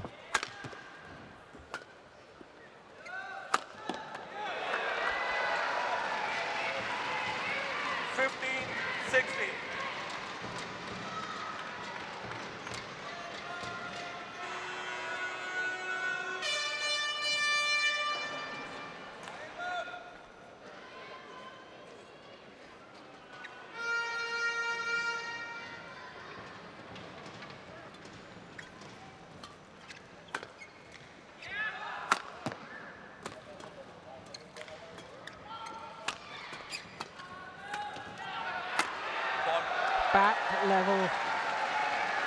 All credit to this man, Tommy Sugiyato.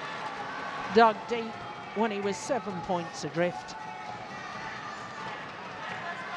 3-10 down. And it's now 16 all. That's clever.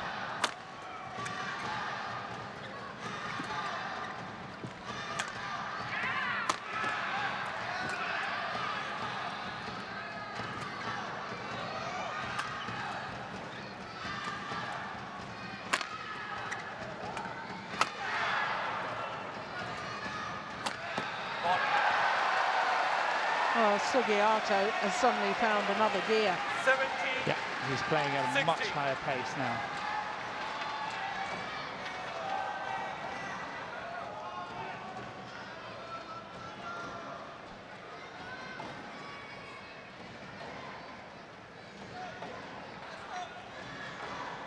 Play.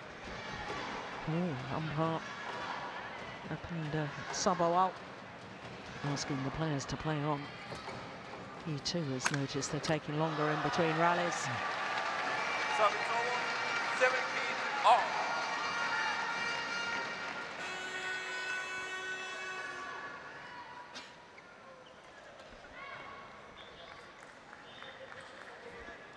Thank you. Yes, please.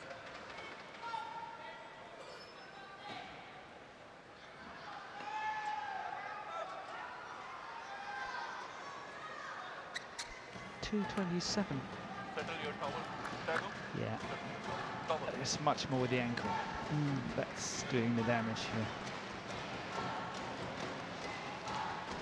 And if it's angle and placement that's much more doing the damage, another good reason why there's no necessity necessarily to have the 17 rackets all.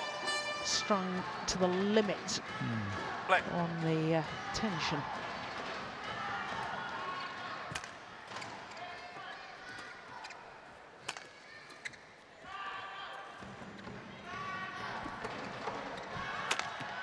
That was the one, the smash hand I was referring to earlier. That's cross court from the backhand side. Definitely one of the Targo's favourites in the past, but missing it here.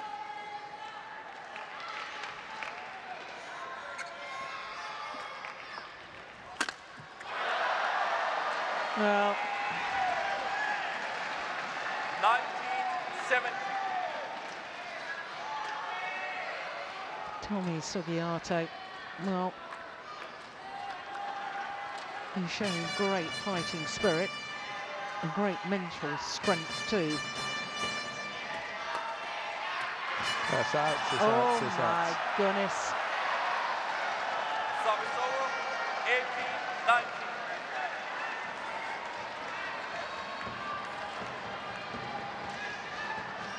And he had to hit it into court away from Deflect Targo. the drop shot. He Yeah, can't get back. he knows it. Yeah.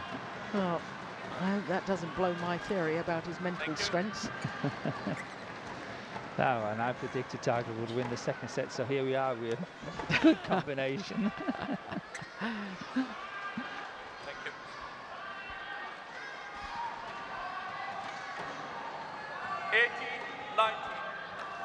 Play.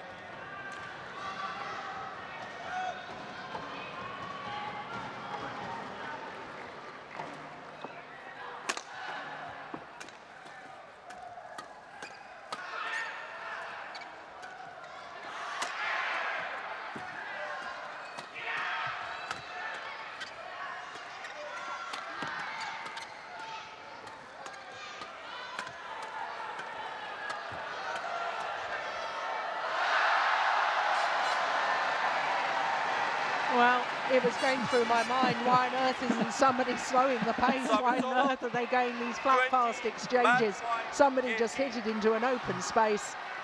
And when Targo tried, he found the net. It is now 2 match point opportunities for Tommy Sugiarto. Just one.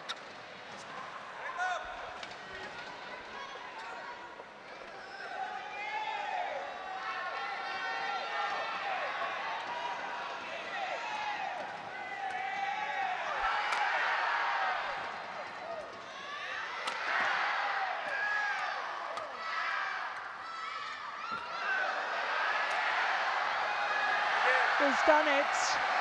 First time of asking. And Tommy Sugiarto, who lost 7 straight points to go 10-3 down, has bounced back to secure this second game and therefore the match. And he's through to his first ever Premier Super Series final. Well, in all fairness, I think he played better today than I've probably ever seen him play before. Very, very positive throughout. Tommy Sugiato, and he deserves his victory over Kenichi Tago. 21-13, 21-18 in 48 minutes.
Well, Indonesia, having secured a place in the final of the men's singles with Tommy Sugiarto, now have a chance to have a pair through to the final of the men's doubles. Of course, Indonesia were disappointed in the first of our semi-finals today, the mixed doubles.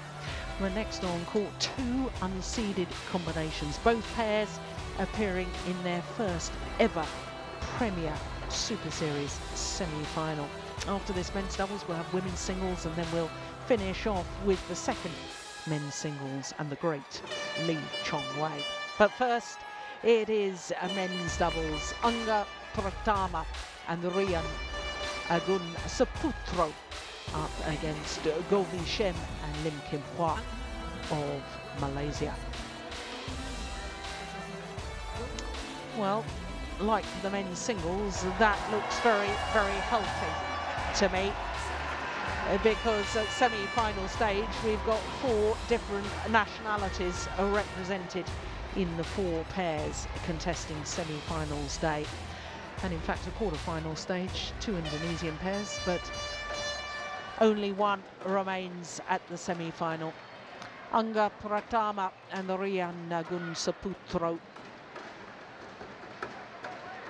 up against the left and right-handed combination of Lim Kim Hwa. Shorter of the 2 Malaysians, the left-hander. and Go V Shem.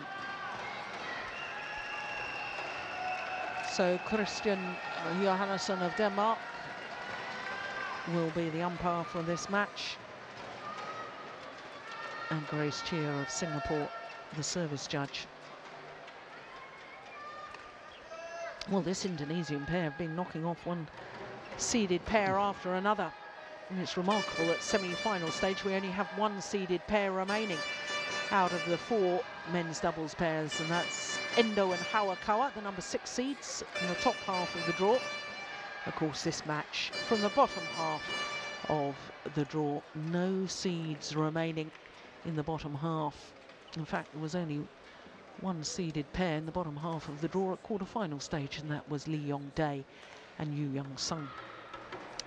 And if you were with us yesterday, you would have seen the Koreans beaten by the Indonesians.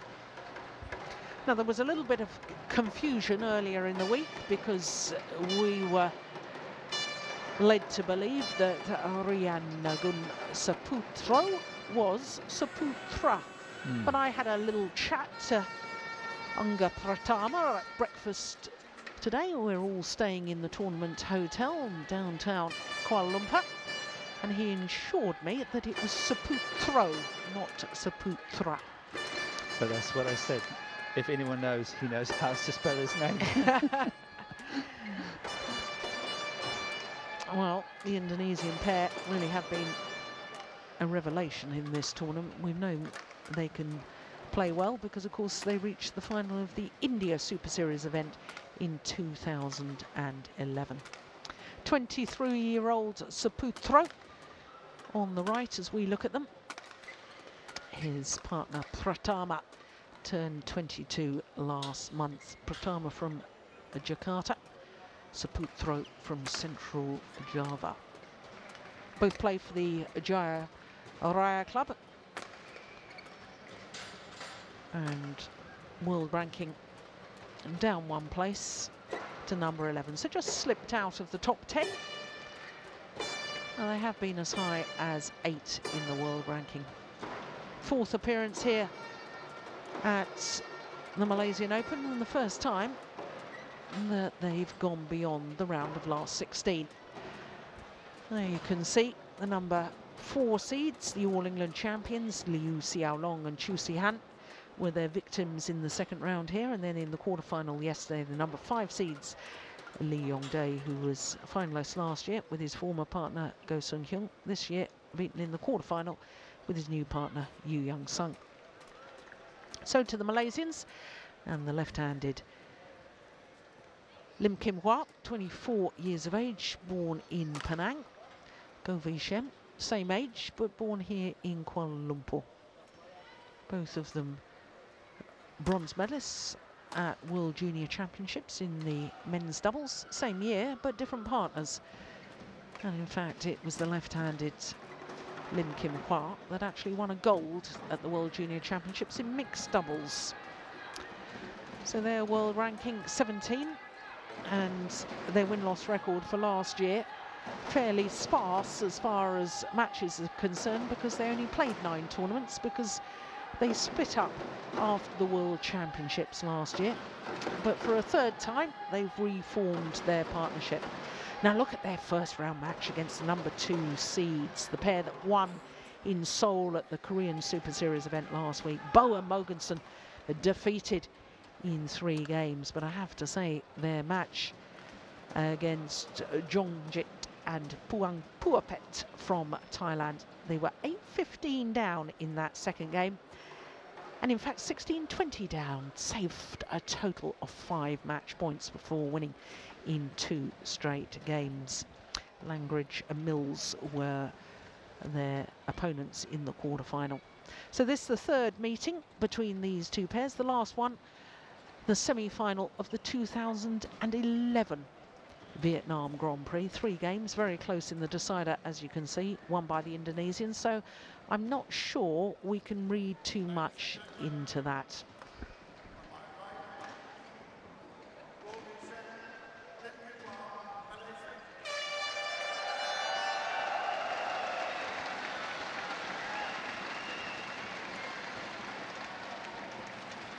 And on my left, Angga Pratama, Rian Agunga Saputra, Indonesia.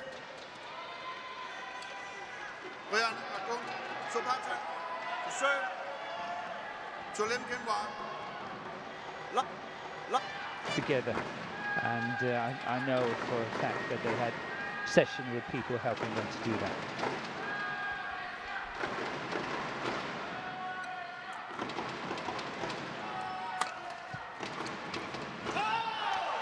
Can those same people not go and help Kukian Kiat and Tam Boon Hyun, who seem to have been struggling, former world #1s, lost first round here to Chai Biao and Hong Wei.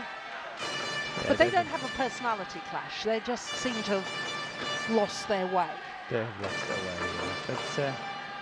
But, you know, possibly time for new partnerships in my book. They've been going on for years and years, and I think they've tested and tried so many things and it doesn't really work. So if they want to continue in badminton, I think possibly they should try other partnerships.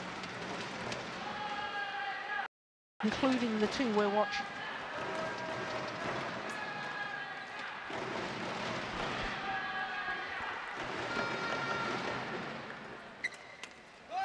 Service over. And that's a good return of serve. 7.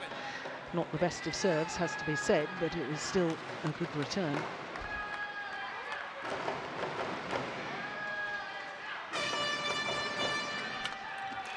Service over.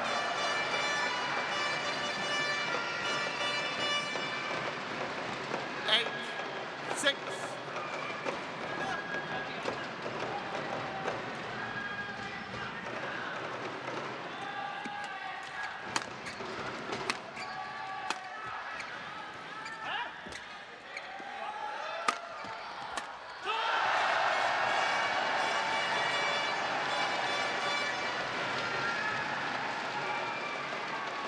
Nine, 6.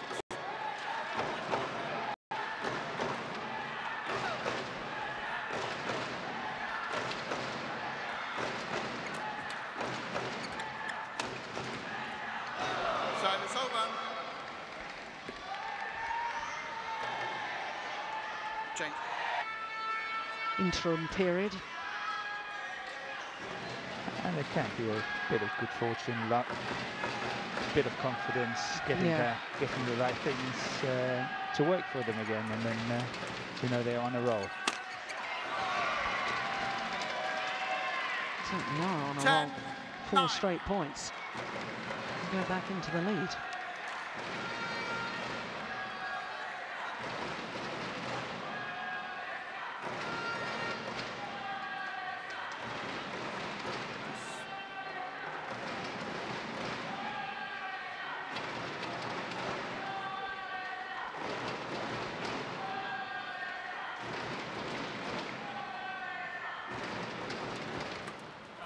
Service over.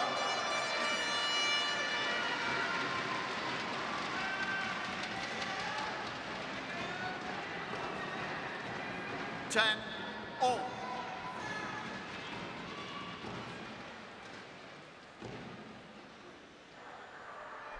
That strapping wasn't on his arm the other day, was it? Oh, low serve is short. 11-10. While he was struggling with his serve when we watched him play against Manipong Jongjet and Puang Puapet.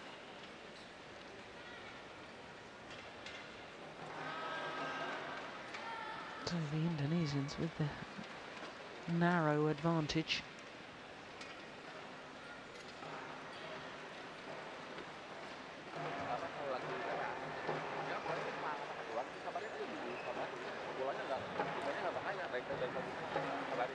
Seem to be saying something about the lift there, Court defensively. 1, 20 seconds. Court 1, 20.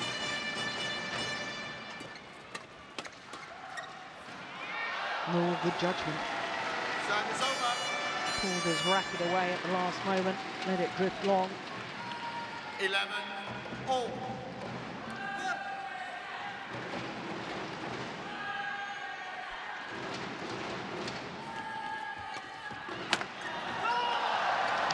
Good smash.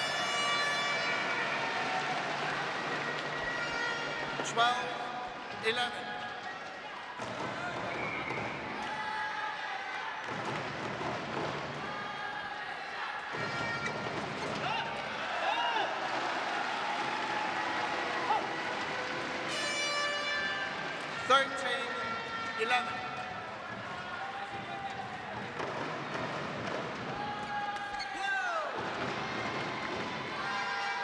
Service over.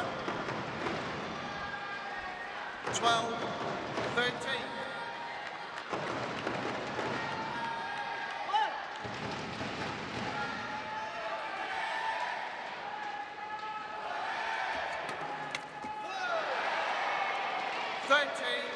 All.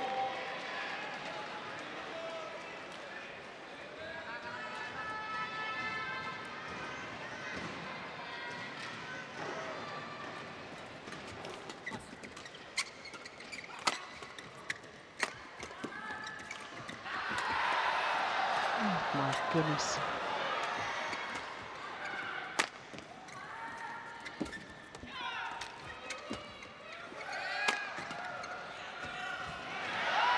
Oh. Well, Malaysians are claiming. Well, Malaysians are claiming that the Indonesian, Pratama, touched the shuttle.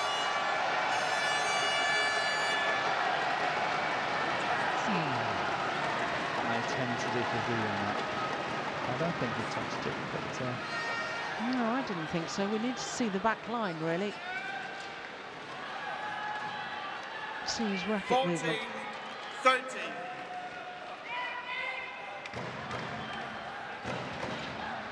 Well, there's no appeal system against the umpire's decision. No. Unless, of course, the umpire overrules on a line call. That happened a couple of times last week, you know, or was it the Super Series finals? I can't remember.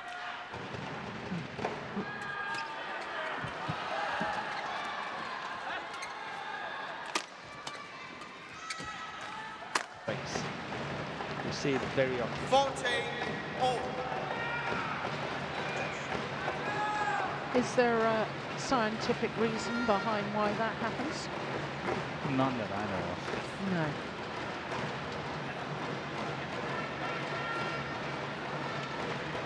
Play.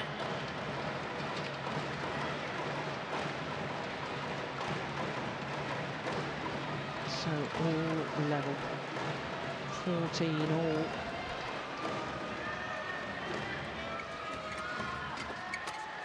Ball. 15-14.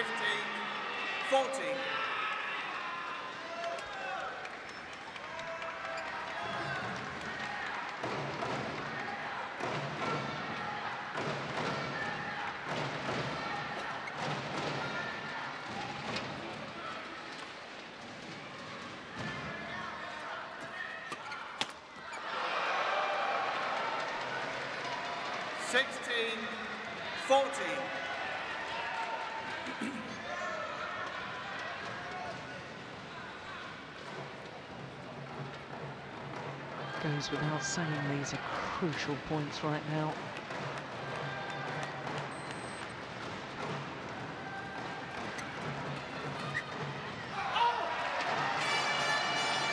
Service over. 15-16.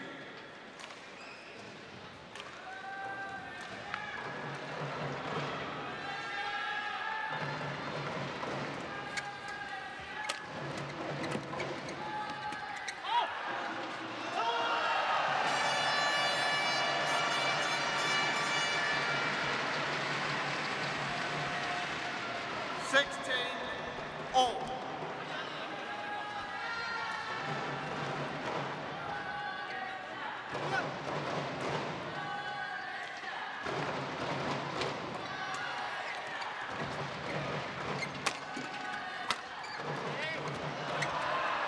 Oh, that was going well wide.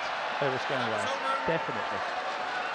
Davy Shen didn't need to play that. No. Wrong decision. 17-15. That one. 16. Look at it. Oh, goodness me.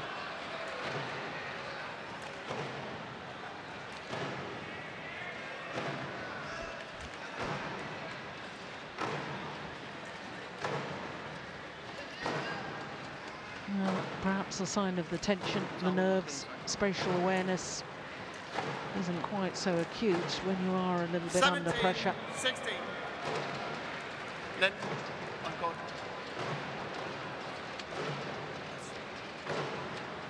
I don't know if you have the same feeling as me, but sitting here watching it, I don't think the Indonesian pair has played particularly well. They haven't been particularly lucky. But somehow, they're still 17-16 up. String's gone, I think. Yeah. It was the whole racket, I think, that had gone. Again, that comes down to the tension of the strings.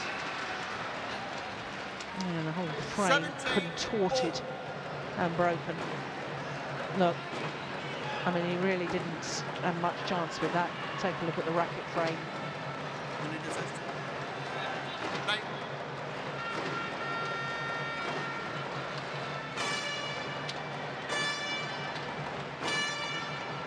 Level once more.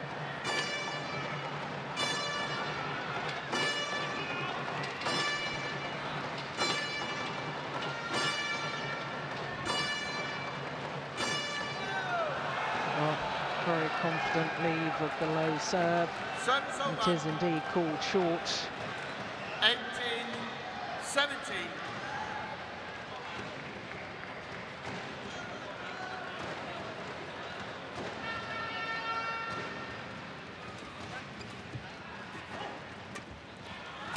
Oh my goodness, came off the frame of his racket. It did. That's another sign of nerves, surely. Yeah, it's not the best of play, but it's exciting, it's close. 18-all.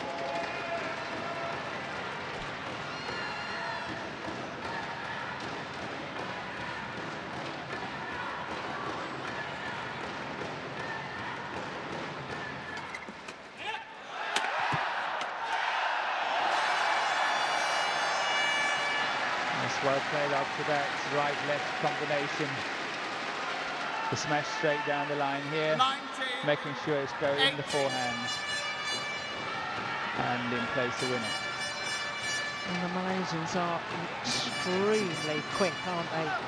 Fleet of foot when they need to be, or when the desire moves them.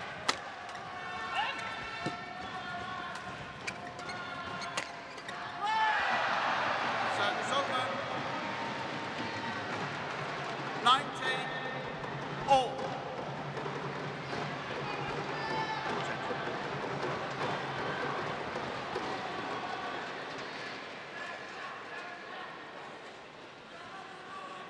Play.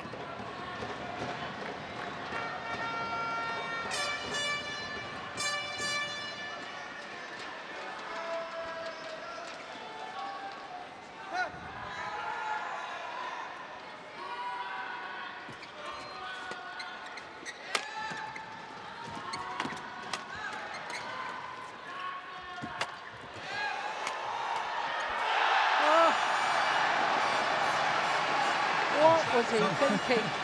Yeah.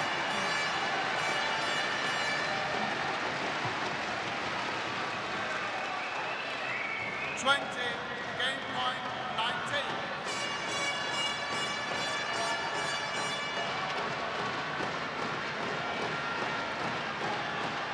Game point opportunity to the Malaysians.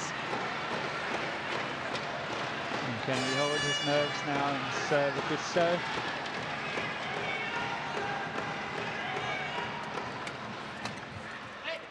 That's good enough. Out.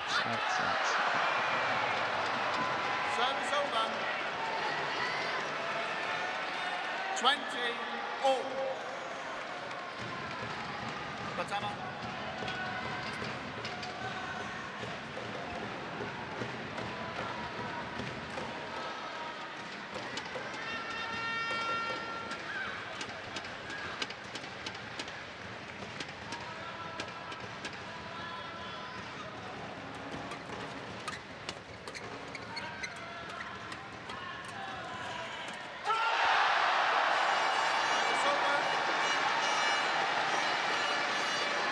The reaction tells the story. In itself. 21-20. Second opportunity to close out this opening game. Ball, nip. Play.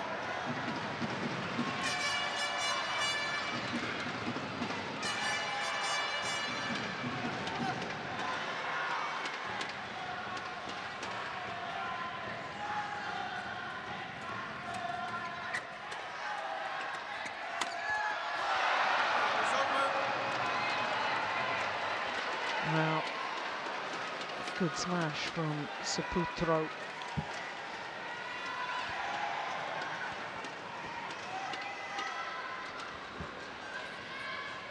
I think they're concentrating on the left-handed Lim Kim Hwa. He, to me, looks the more nervous of the two Malaysians. He was too yesterday when they played the Thailand pair.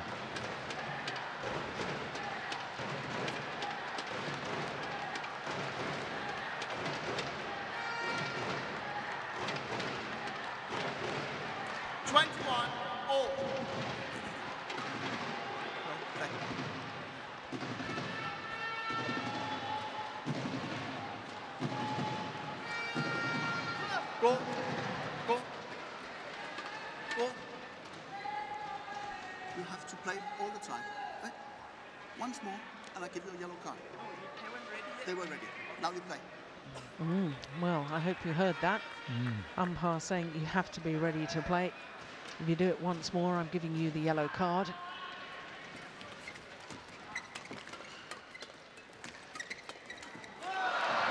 So having just saved 2 game points, now the Indonesians have a game point themselves. 22-20.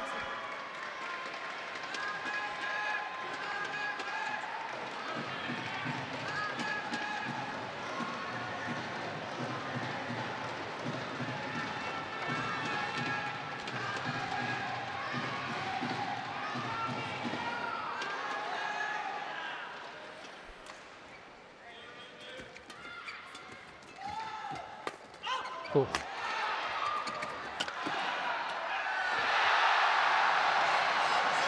Well, there was a couple of occasions in that rally I thought the shuttle was going to go long of the back line. It was going to hit the crowd. One of them. What drama, what excitement. That's really good pressure. That one there, that's really well played because it's very fast and it's so hard to generate the pace when you play a shot like that. That's actually very well executed. 22-all.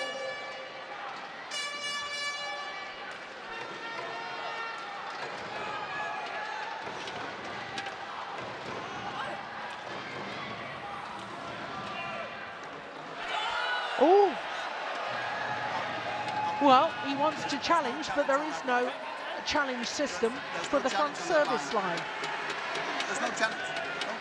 No. We Only only the have side line cameras and the back line. No challenge there. on the back line It's out. and the It's out. sidelines. I agree. Let's have another look. Service over. Oof. My goodness, that was close. Play. I actually think it's short. I think the line judge made the right 23, decision. 22. And I thought it was short too, but what a crucial stage for that to happen. So now, a second game point Hands up, to the hands up, hands Indonesians. up. I appeal, but there's you can't appeal against it. Service over.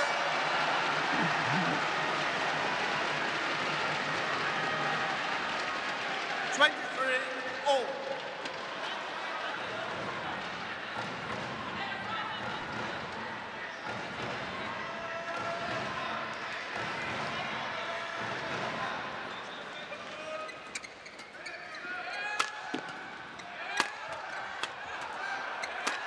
Yes, super. Service over. Good decision, not go down the middle, but 24, going straight on that 23. one. Very good decision. So now a third game point opportunity for the Indonesians. And Pratama is normally a very good server, so let's see what happens. Pressure is on on the Malaysians here, I think. Yeah, it was a good serve too. Yeah, and intercepted well. Yeah. Third time of asking, having saved 2 game points, the Indonesians convert on their third opportunity. 25-23 confirms the umpire. 26 minutes for that opening game.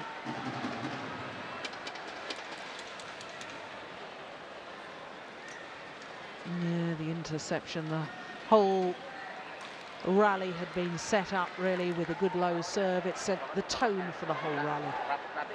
And all credit to the Indonesians coming through that tight opening game.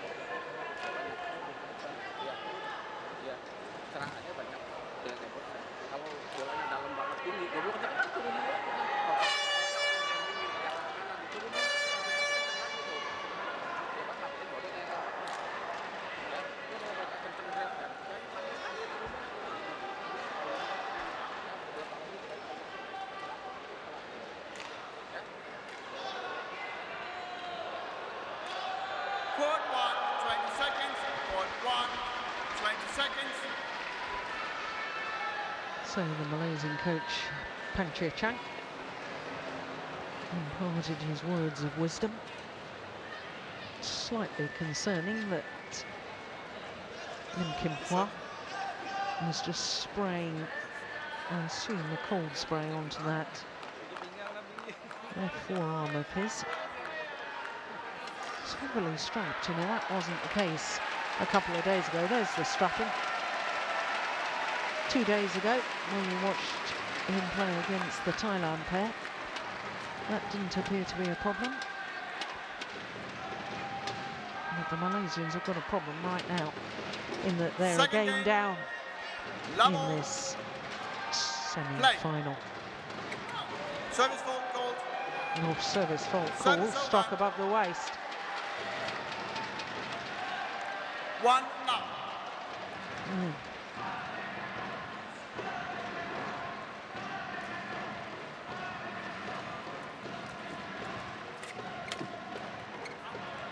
Service over. 1 all.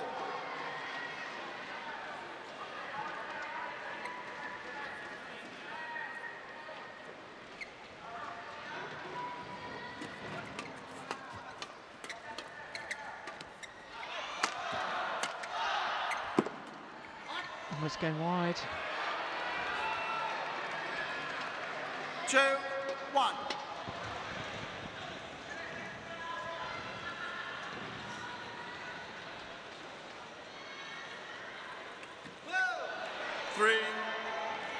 Court 2.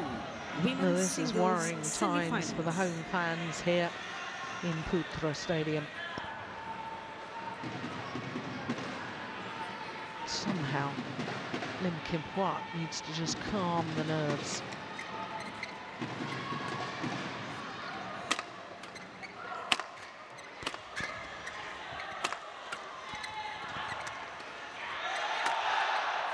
Women's singles. Li Shuhui, China versus Wang Sui, China. Well, a little bit of trickery from Angga Pratama, top spin defence. Court 2. A little extravagant, if you ask me. 2, 3.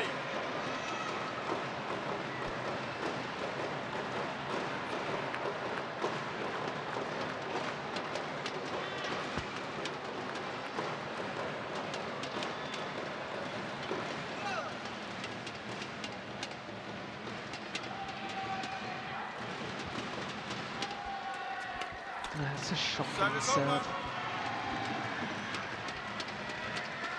4, 2.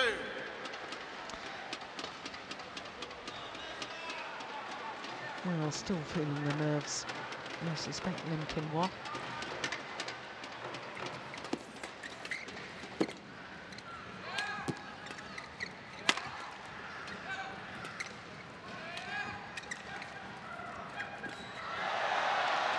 That will help settle them though. 3-4.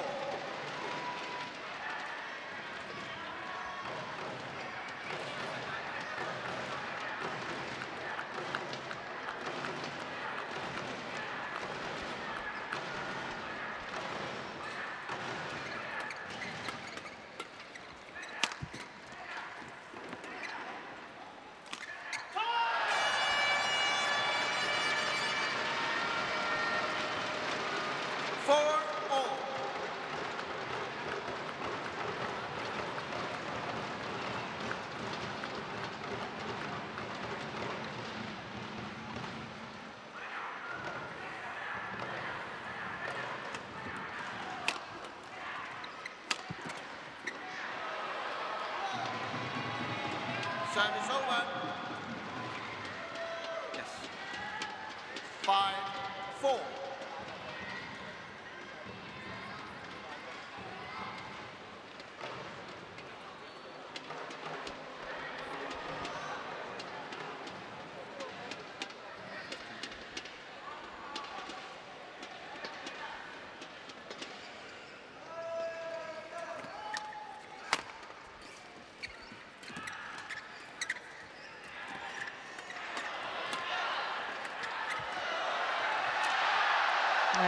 It's a good rally. A real battle at the front of the court between Lim Kim Hwa and Anga Pratama. Yeah, Pratama, he was really tempting fate on many occasions in this one. Playing it towards the net 3 or 4 times, and I think he played it from a very difficult position.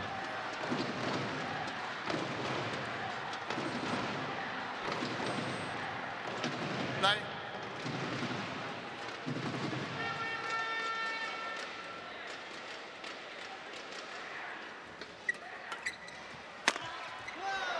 That's a good smash. Service over. Good placement. Yeah. Channel attack, 6, as I call it. 5. In between the two players. Lim was standing a little bit too far back and did not cover the centre as he was supposed to do, as he was the cross player.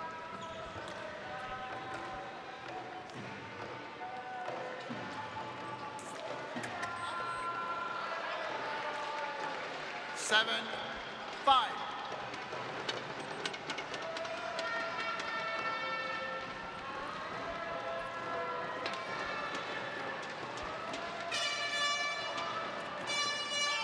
Service over. 6, 7.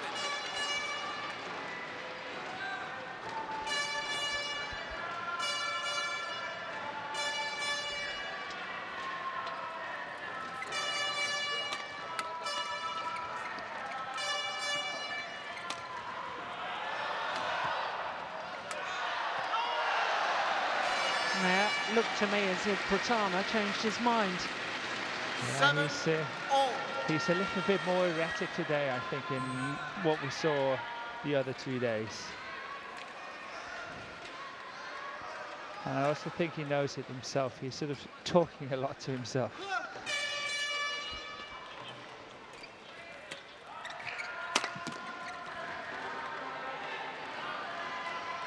Service over. 8, 7. I think Saputro is playing more steady.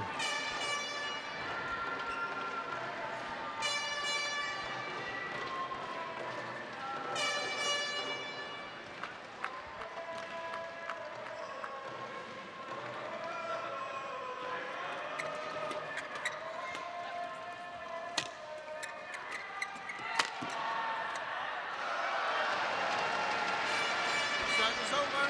And smash across the body of Saputro. 8, all.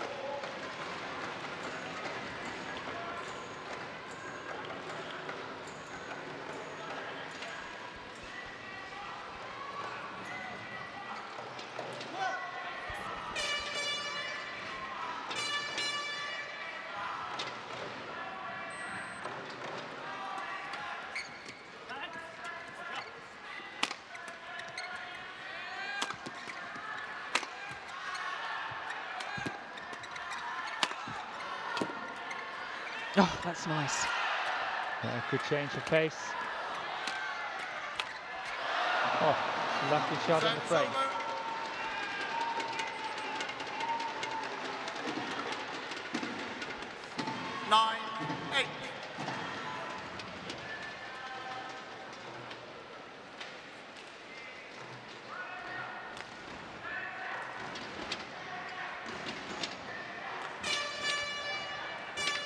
Well, given what the umpire said in the opening game to the Malaysians, that if they delayed things any more, they'd get a yellow card, I'm quite surprised that he's allowed both pairs off to towel down when we're just potentially 2 rallies away from doing it. From doing it anyway, having Yeah. the mid-game interval. Yes.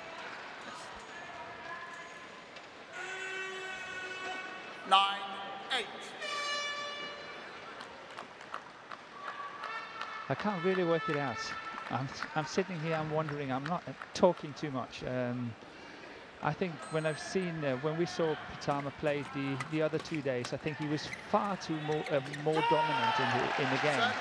And today it's like he's holding back a bit. I think he's kind of scared and insecure in his play. And maybe it's the pressure of, you know, getting to this Super Series Premier Final and want to prove themselves. They've had a bad 2-13, and I think possibly they're so desperate to have a good result. Yeah. Well, just to clarify, their 2013 Pratama and Saputro, 4 titles, but they were all either Grand Prix Gold or international events. In fact, some of them, yeah, no, they were both Grand Prix Gold, and of course the gold at the Southeast Asian Games. But Super Series wise, had a bit of a disaster. 6 first-round losses and 2 second-round losses. So yeah, this is the big badminton. This is the elite level. This is where you need to prove yourself. And you're right. As far as Super Series is concerned, last year they didn't have a good year. No. And somehow I feel I can see the tension. I can see the tension, I have to be honest, with both pairs. Yeah, but it's natural for the Malaysians, you know, playing home ground advantages, adding on extra pressure. They want to perform in front of their own crowds and all that. We've seen it so many times in so many years, but I think the Indonesians should be able to relax a bit more. But I feel they feel the pressure as well of they need to perform. We should remember, of course, that the Malaysians, this Malaysian pair, reached the semi-final last year at their home events in this very arena. But, of course, it wasn't a premier status last year. Time, yeah. That's good play by the Malaysians. Really good play, good attack. 10-11.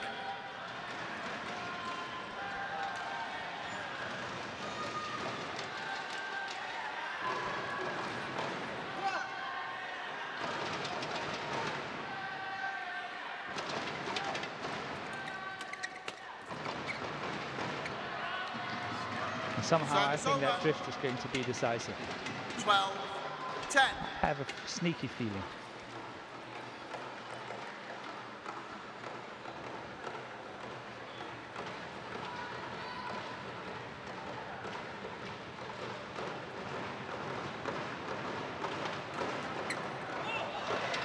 It's a good return. It was, but it also created a misunderstanding. Saputro couldn't get it, but he was going for it, but decided not to do it, so the hesitation surprised Pitama.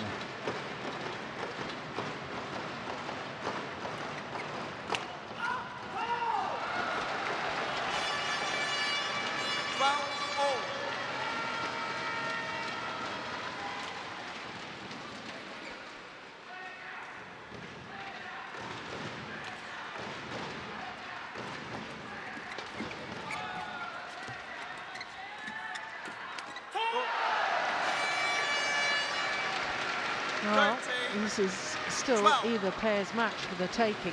Yes.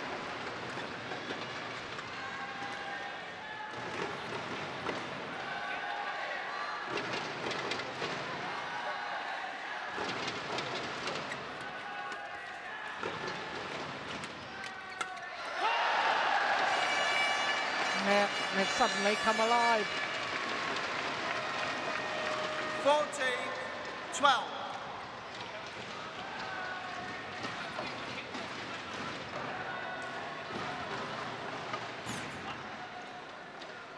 Four straight points.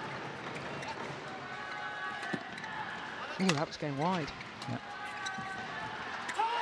5 straight points.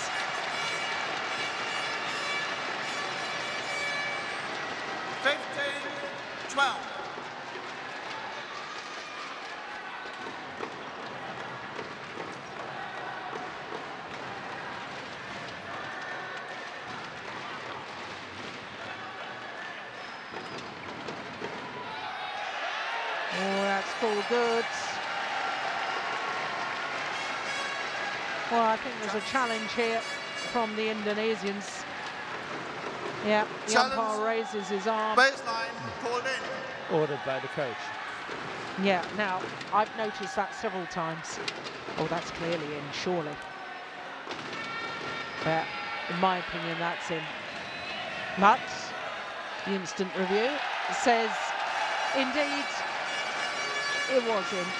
Challenge accepted. Now, Morton, coming back to that quick point, I too have noticed a number of players who are looking to coaches as to whether they should challenge the call or not. 16-12. I'm not sure. That's certainly Within not. the rules. Well, certainly not within the spirit of the rules, is it? It's the players who should be making that decision. I think. Would you believe it? Yeah. 7 straight points. Yeah, it's really taking a change here. 17. Turn of events. 12. 7 of the 8 points since the mid-game interval. Oh, I'd love to know what the Malaysian coach said to his men.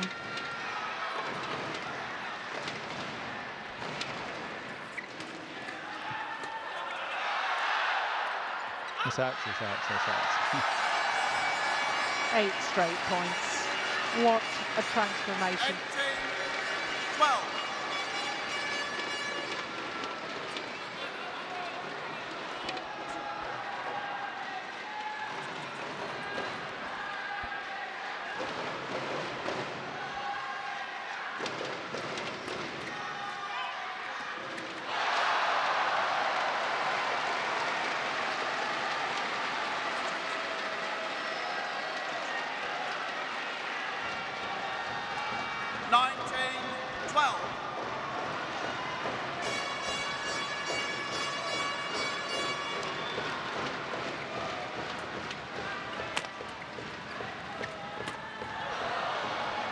Well, the run comes to an end, but surely those 9 straight points 13, from 10-12 down, surely that's made the difference here in this second game.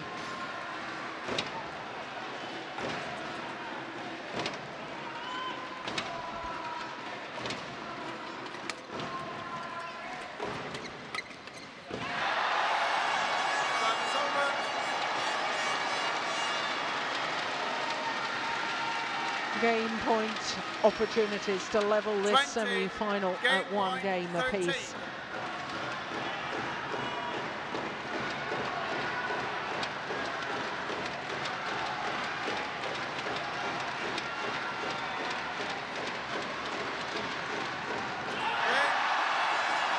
First time of asking. 21-13. 45 minutes, and it's 1 game apiece. 21-13, 1 game all. 1 game all, confirms the umpire.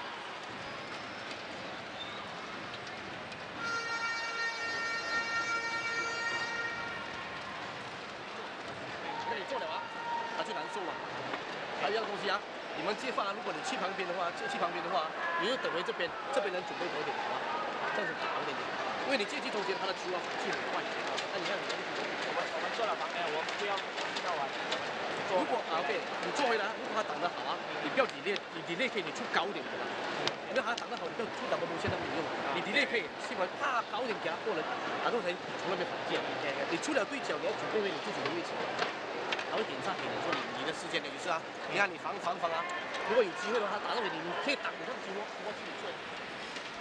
Well, I think it's some considerable time since I've seen such a dramatic turnaround within a game. That was extraordinary.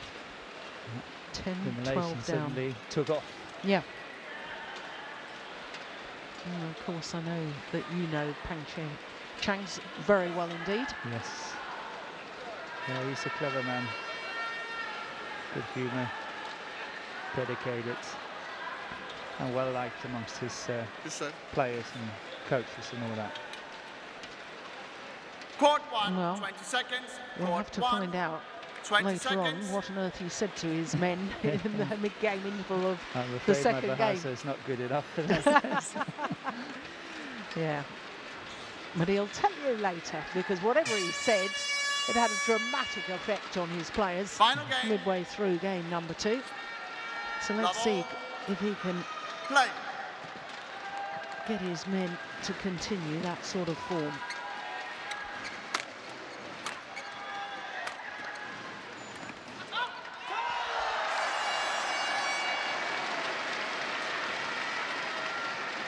One, love.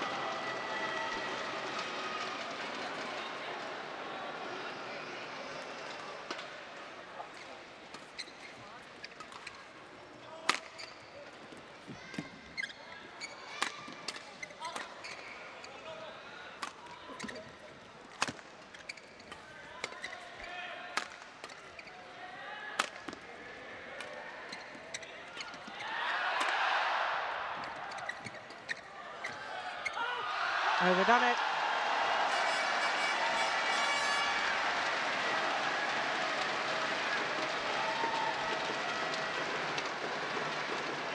Two, love.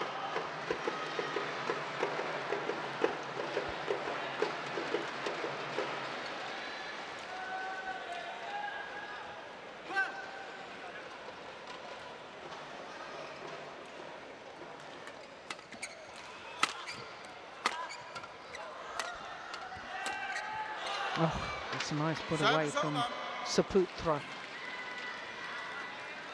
Yes. 1, 2.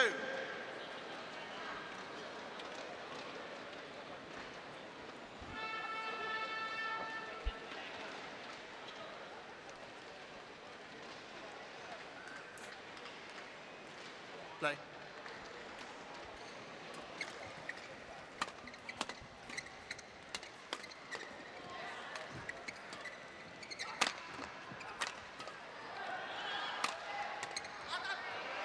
It's gone wide. 2, all.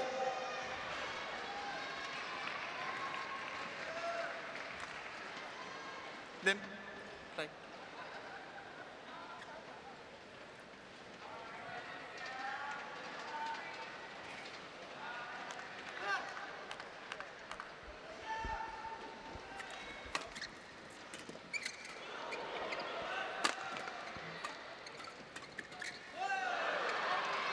Yeah, 3, that's more reminiscent of the opening game from Pratama.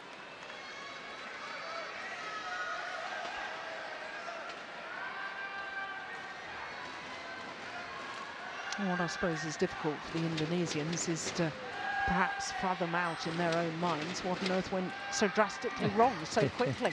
But they've got to forget that. You know, start again. Yeah, they have to go on. I think a huge responsibility is on the shoulder of Saputra, because he, as I see it, has got to lift the Indonesian combination. He's got to blow some confidence back into Pratama by working very hard, by keeping it safe, by scoring points, by setting his partner well up. He is the one who is responsible for getting them back on track.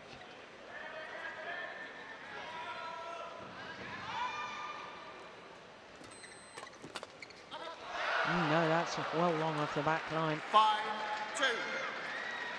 5 straight points now to the Indonesians.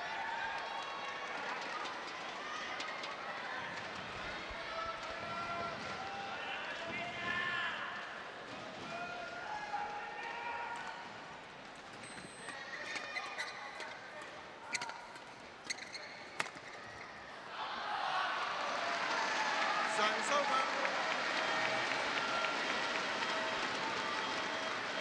3-5.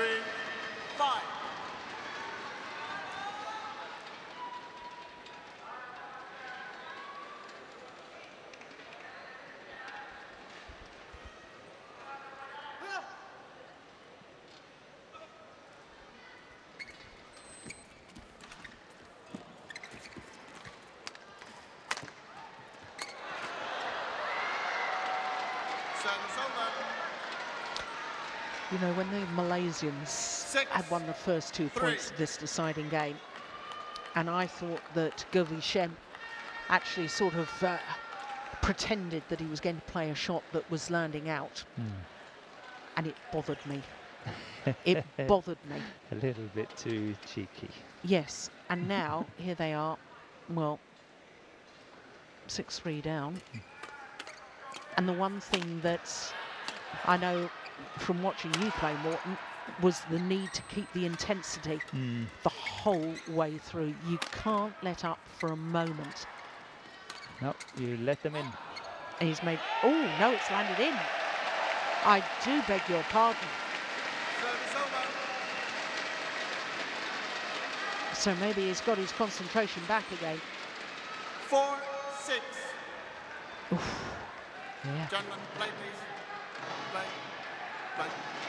The umpire now telling the Malaysians to play. Ooh, that was mighty close. There it was. It would have been a worth a challenge, possibly.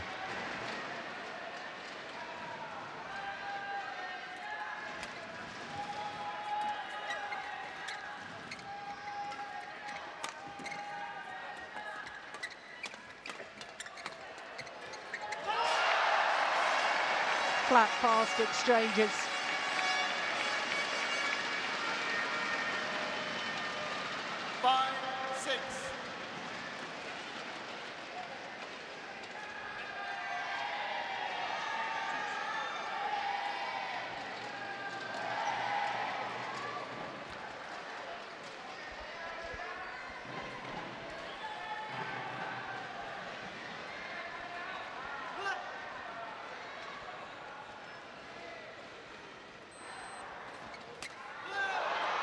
Service over. 7-5.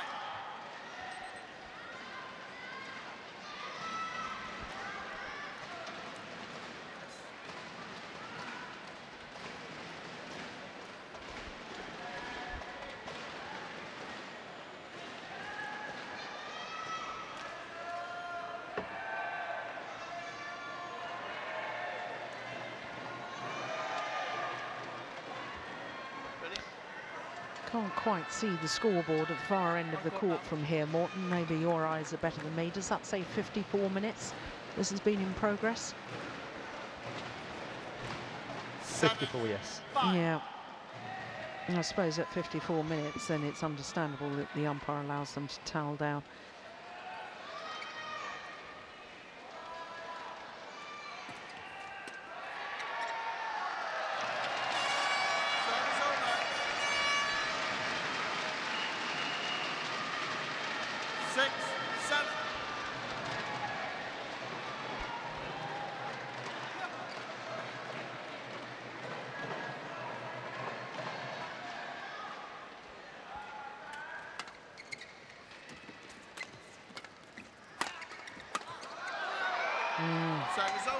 Yeah, that's what he does best, going forward like that, Pratama. 8-6.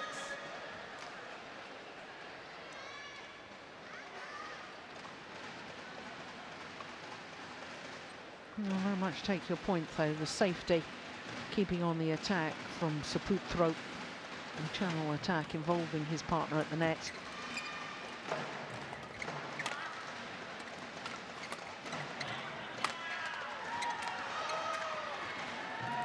What a net shot. 9-6.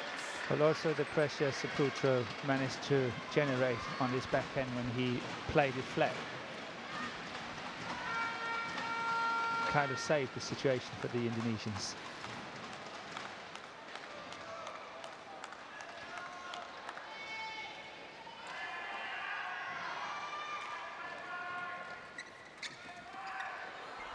Yep.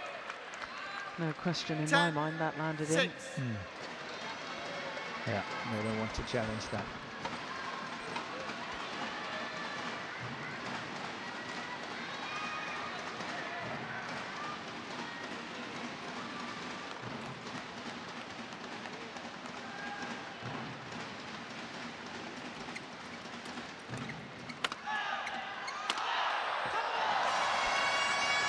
Has got an amazing smash. I tell you who he reminds me of on his smashes, Govi Shen, is Carsten Mogensen.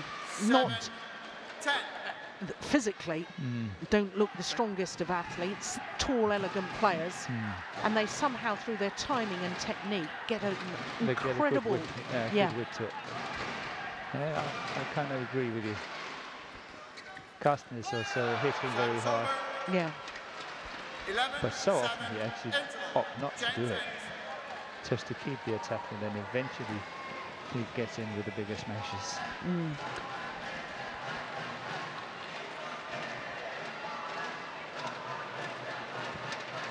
So Pang Chi-Chang has to do his miracle once again. 11-7 down the Malaysians.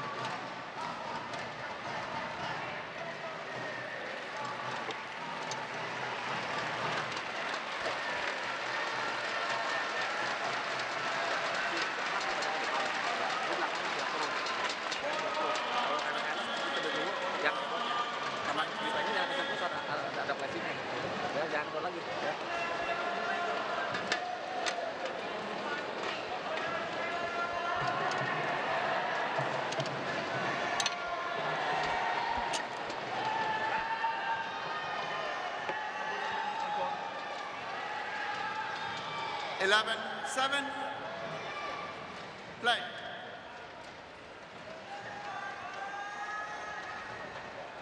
Change. Who's receiving? Yeah, Malaysians in the wrong formation. Well, it's such an opportunity in the men's doubles, all four pairs at semi-final stage. One of them is going to win their first ever Super Series title, and it's a biggie. It's a premier. And perhaps that knowledge is making them all a little bit nervous.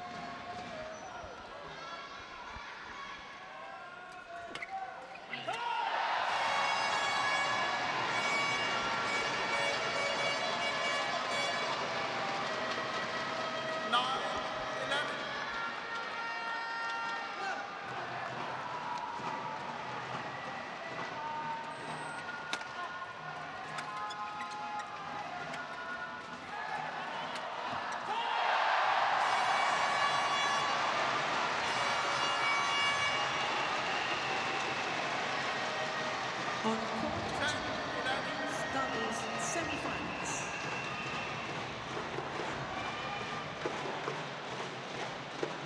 Choice of ends at the beginning of the match may prove the deciding factor. Yep. Because if you're finishing the better end, second half of this third game, which the Malaysians look to be. Oh my goodness. Well, the 4-point deficit has been closed.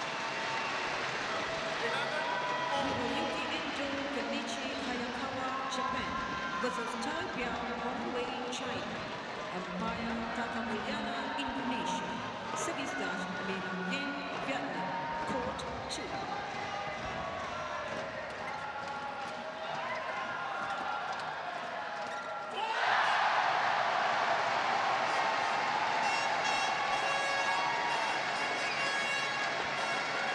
Well, they had a run of 9 straight points in the second game.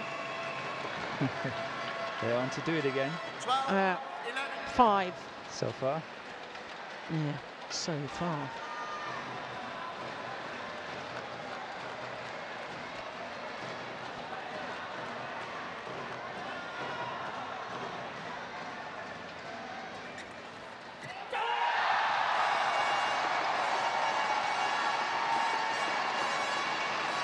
Extraordinary.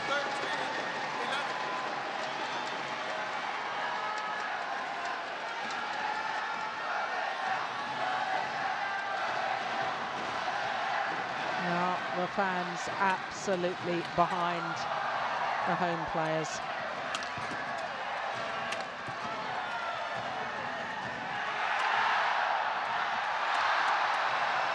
Well, the run comes to an end, but 6 straight points. It's very acceptable, isn't it? Yeah. 12-13.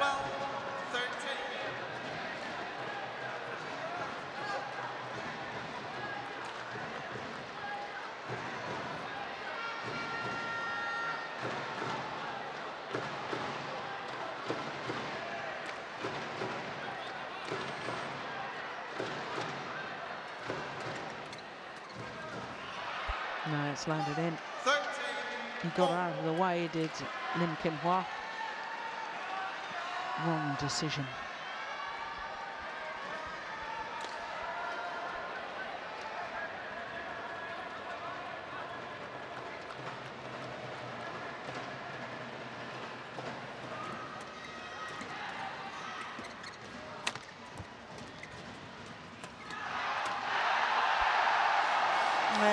The interception at the front of the court from the left-hander making the difference. There's definitely a difference in attitude between the two pairs. The Malaysian much more fired up, they're much more keen, they want to do this. The Indonesians are at the moment standing there, can we make it, can we not make it? They don't have the same confidence.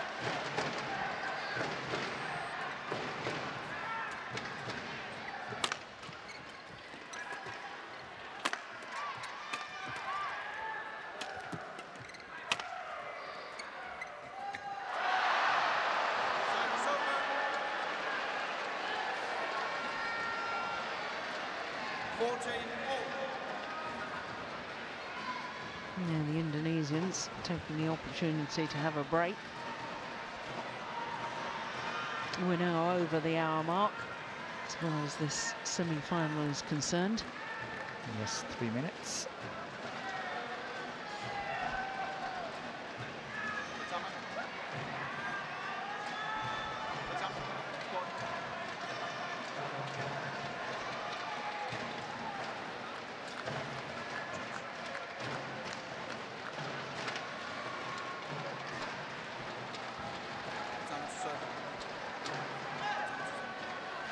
One game all, 14 all. 14 all.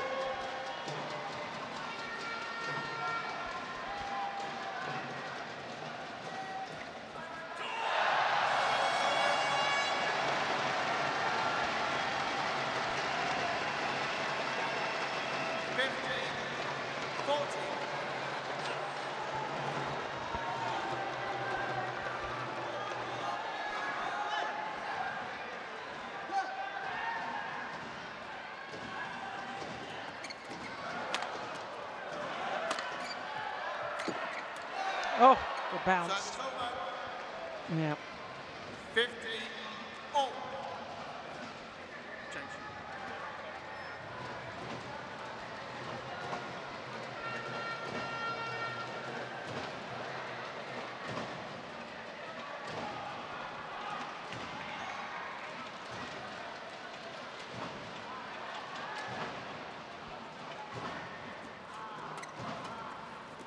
Oh, yes. 60, 50. Threaded the eye of an eagle. There wasn't much of a gap straight down that line, but he found it. Left-hander ready to intercept. Just passing him.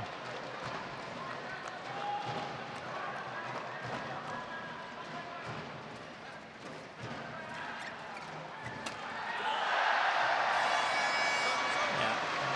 Not the best of shots. Right off from the left-handed players. Forehand. Look at that.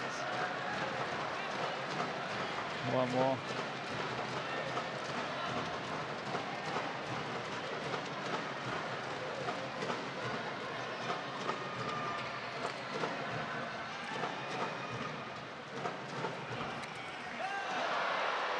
Service over.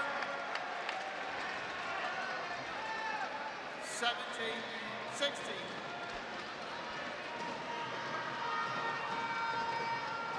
Who's got the courage? Make it count.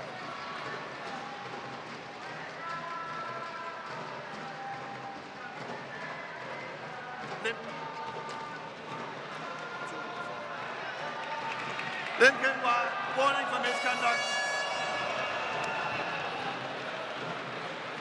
Well, an official warning, a yellow card given to Lim Kim-hwa for not being ready.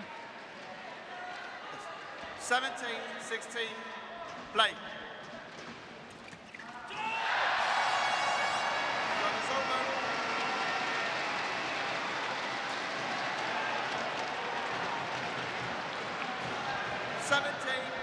All.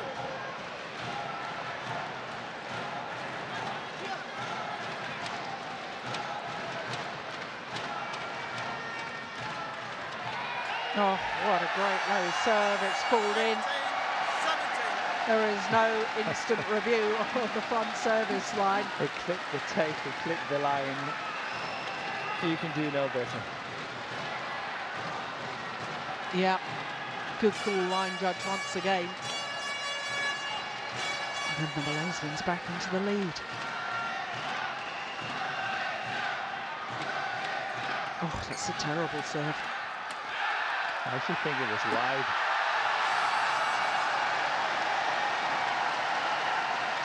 Two points needed 19-17. to contest their first ever Super Series tournament final, let alone a Premier.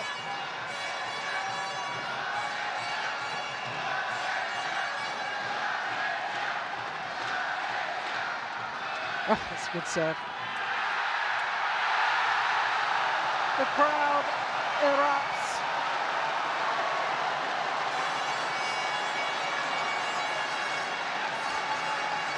Three match point opportunities. 20, match point, 17.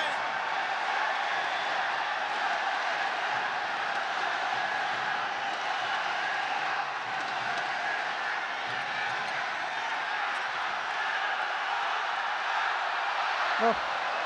Service over.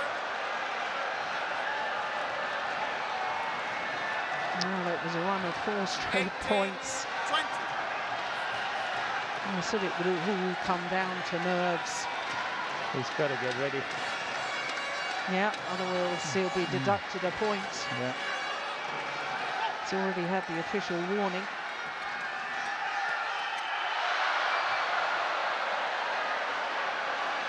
Well, remember, they had game point opportunities in the opening game and failed to convert, the Malaysians, 2 of them. Want to change the shuttle? Well, Malaysians want the shuttle changed, the Indonesians say no. And the umpire agrees. So 2 match points have come and gone. Just 1 more remains for the Malaysians.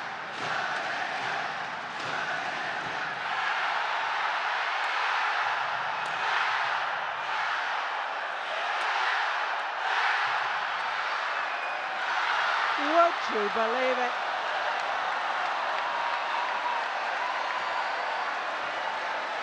Well, first of all, the return of serve. How on earth Saputro got that one back, I don't know. There, the defence of Pratama was unbelievable, and he followed it forward to the net. 3 match point opportunities have come and gone for the home players. And what on earth will that do to their mental stability? It's anyone's guess. 20 all. 20 all. Extra points required until there's a clear 2-point winning margin.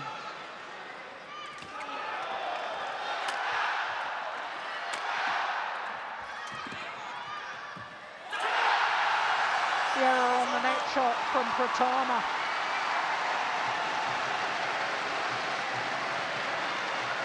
Match point number 4. 21-20. Oh my goodness.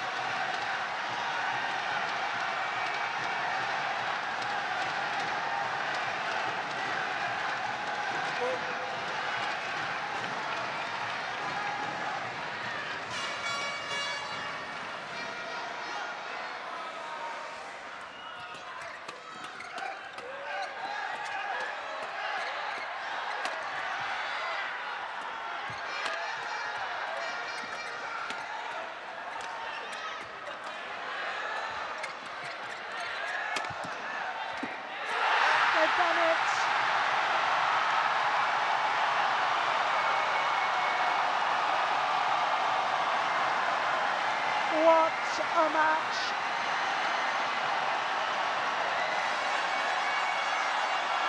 A standing ovation from the fans.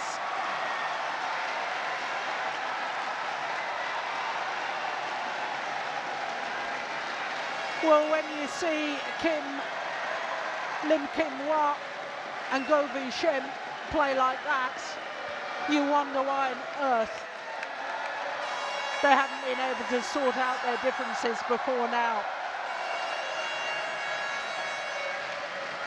Never before have they been in a final of a Super Series event. 2 previous semi-finals. This was their first Premier semi-final, and their first ever Super Series final will be at their home event, the Premier. An hour and 12 minutes. 23, 25, 21, 13, 22, 20. Eventually winning on their 4th match point. Well, let's spare a thought for Pratama and Saputro. What a match. Let's enjoy some of the very many highlights.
On court 1, women's singles.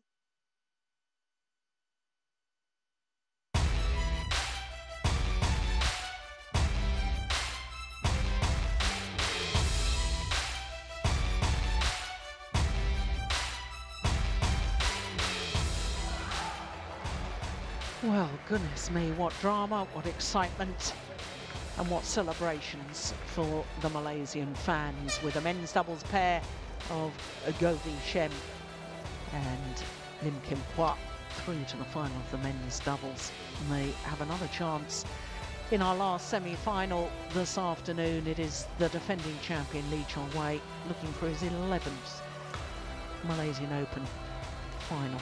That is remarkable. But for that, of course, we've got women's singles, the left-handed Bae Young-ju, the number 6 seed, against the former champion Wang Zhexian. Number 2 seed, of course, Wang Shixian, winner of this title back in 2011. Didn't play last year.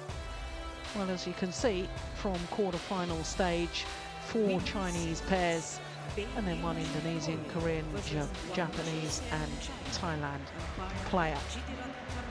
The Olympic champion Li Shuirui already through to tomorrow's final. But will it be an all-Chinese affair, or will it be the beaten finalist from 2010, Bae Yong-ju, who once again gets the final of the Malaysian Open? Bae Yong-ju, of course, yet to win a Super Series title. She's been in 3 previous finals. Here, of course, in Malaysia in 2010, the 2010 Super Series finals, which were actually played in Taipei in January 2011, and also reached the final of the India Super Series of 2011. Wang Shixian, on the other hand, has been in 16 Super Series tournament finals, including 4 last year. Only won the French Open.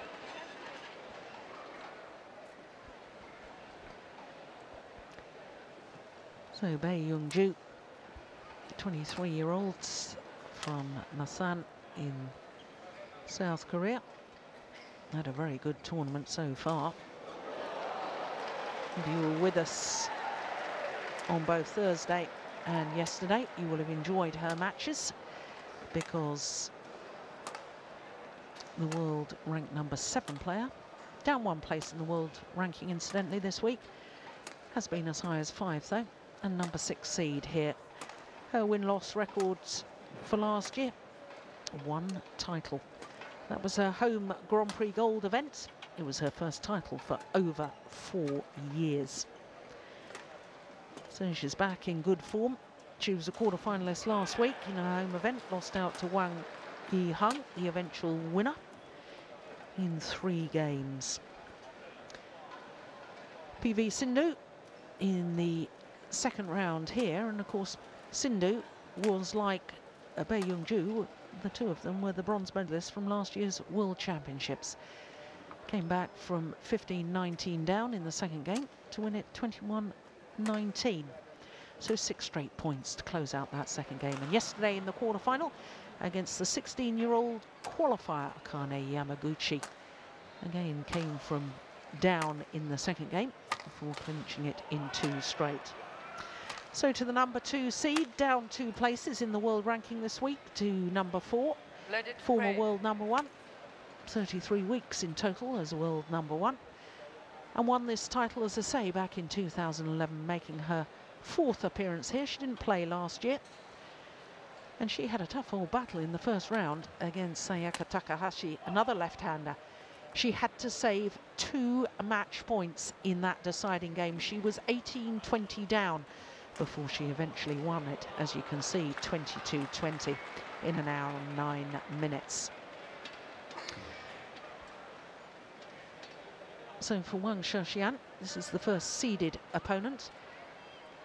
And whilst that says 10-0, I can tell you that Bae Yong-ju has actually beaten her opponent, but in junior badminton.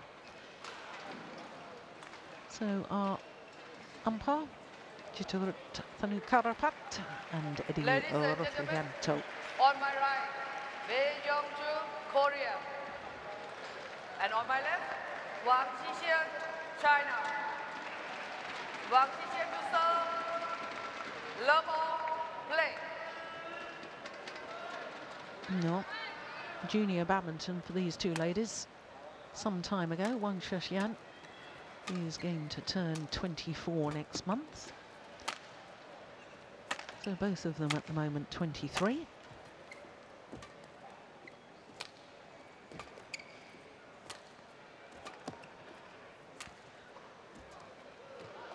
So presumably the psychological advantage for this lady, Wang Shixian, the former champion, quite overwhelming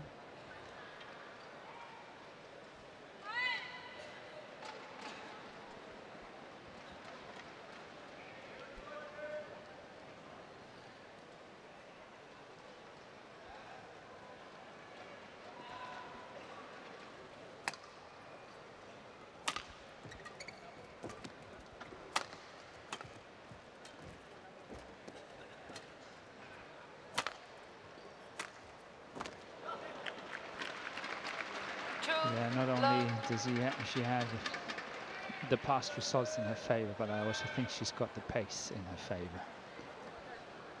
I think Xishan is playing a lot faster pace in game that Bao is doing, and Bao really have to step up here if she's got a chance to win.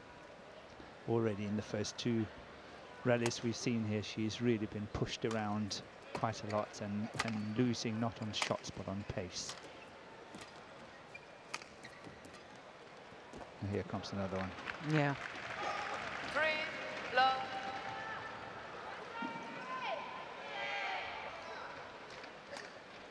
Well, Bai Yongju, last year finishing the Super Series, ranked number 3 from just Super Series tournaments, obviously counting towards the Super Series ranking. Wang Shexian, for the 2nd time, finished as the number 1 player in the world on Super Series standings.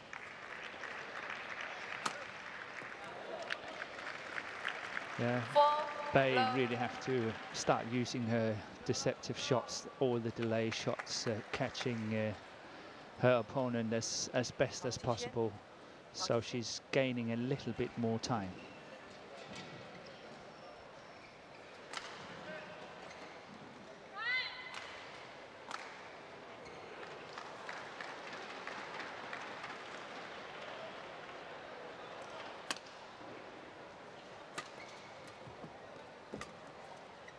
Going wide and long. 5 love. Yeah, not the best of starts for the Korean.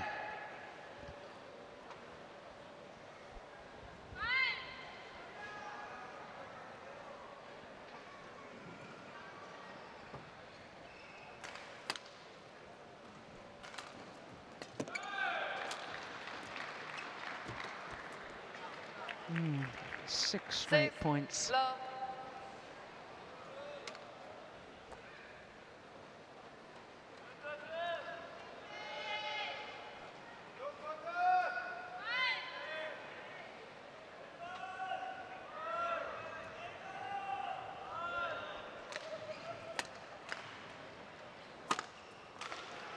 Oh, it's called good. Yeah, it's very close. I think I would have challenged that. 1-6. Yeah, I think she feels comfortable. Yeah, doesn't want to waste one of her challenges when she's 6 love up.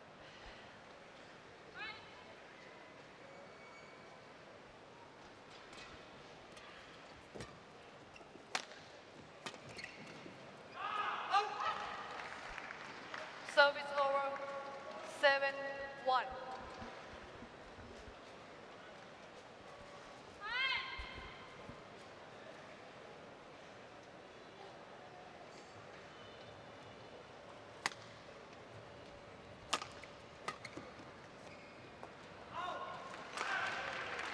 Service over. 2-7.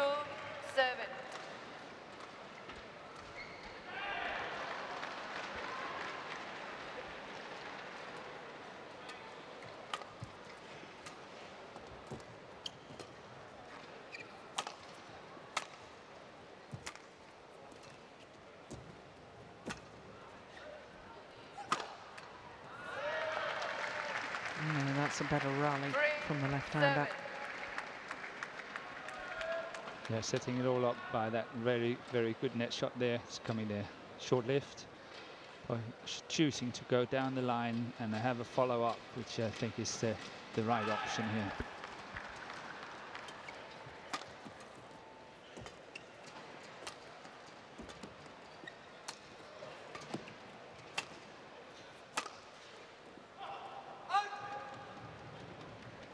Service over.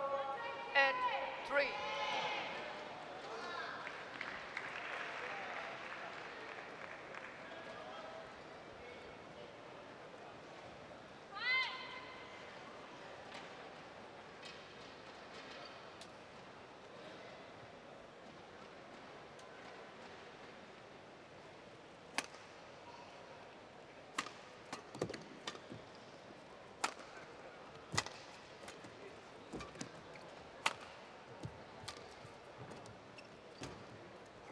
It's gone wide. 9-3.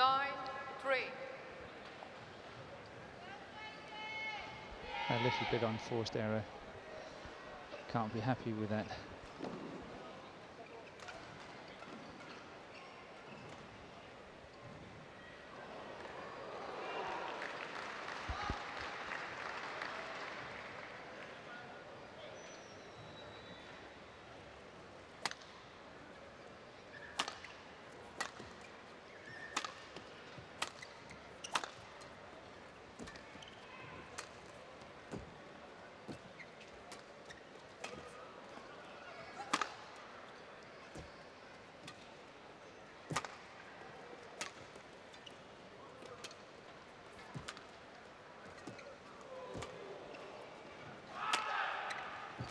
Yeah, it was a good clear, wasn't it? Oh,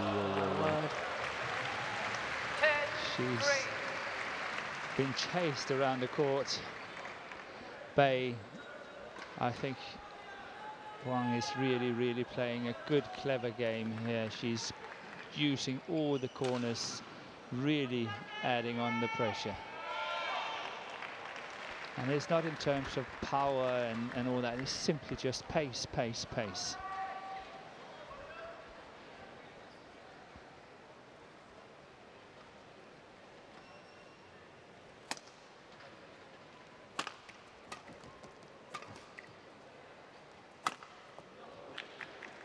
No. 11-3 interval. An 8-point advantage at the mid-game interval. And we've only had 9 minutes of play. Yeah, very convincing so far. Yeah.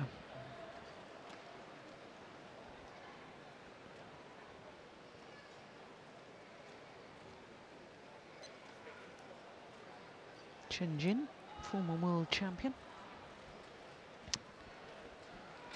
Coaching there he is, nearest to us.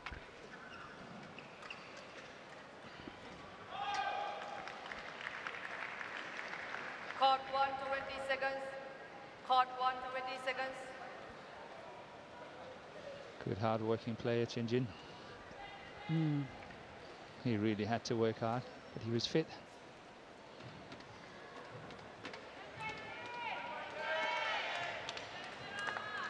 Well, Park Tae-sang, 11-3. Play. the Koreans coach.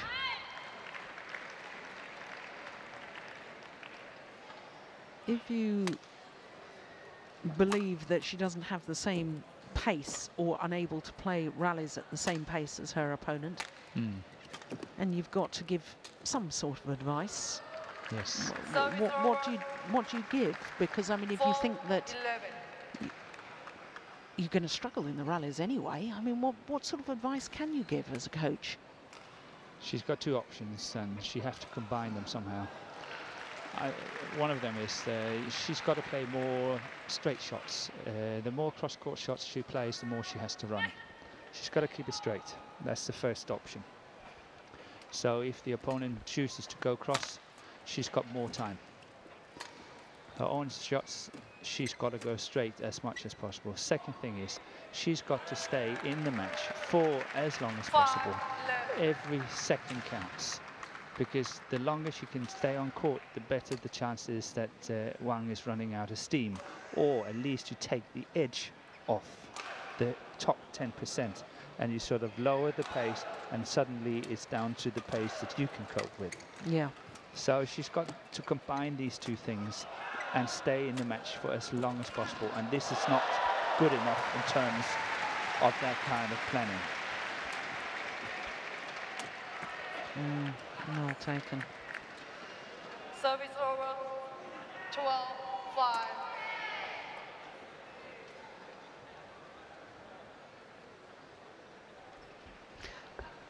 Are you questioning the stamina levels, or just the fact that her pace will drop slightly with Wang Shexian? The reason I ask that, Morten, is because she is one of the players that we had a stopwatch on during the Super Series finals a couple of years ago. Yeah. And the longer the match went on, the more and more time she used in between rallies. 13-5. So I surmised from that there was actually a stamina problem rather than just the pace of of her ability to keep at that very high pace throughout the entirety of a match. I think you're right. She's very explosive, and it means that she's using a lot of energy and she needs to recover. And you can see in this whole service action is very well studied. It takes forever and ever before she serves, and obviously is to conserve the energy for her to be as explosive as possible during the rallies. And for me, it's simply to take off the edge, the 10%. So she's sort of falling down in pace, and you can start following it.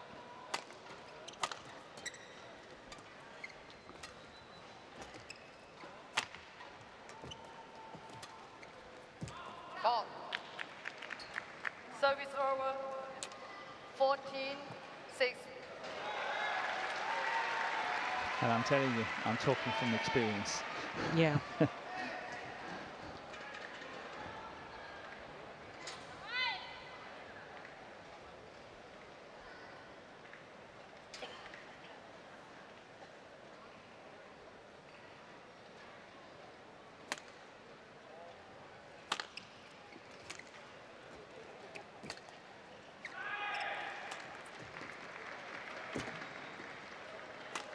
Oh, goodness me. 15-6.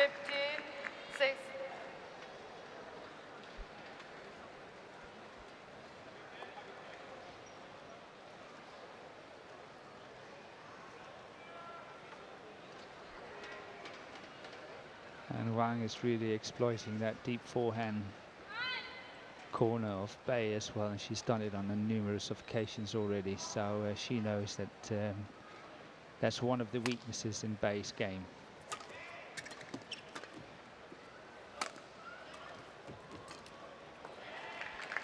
Service over. 7-15.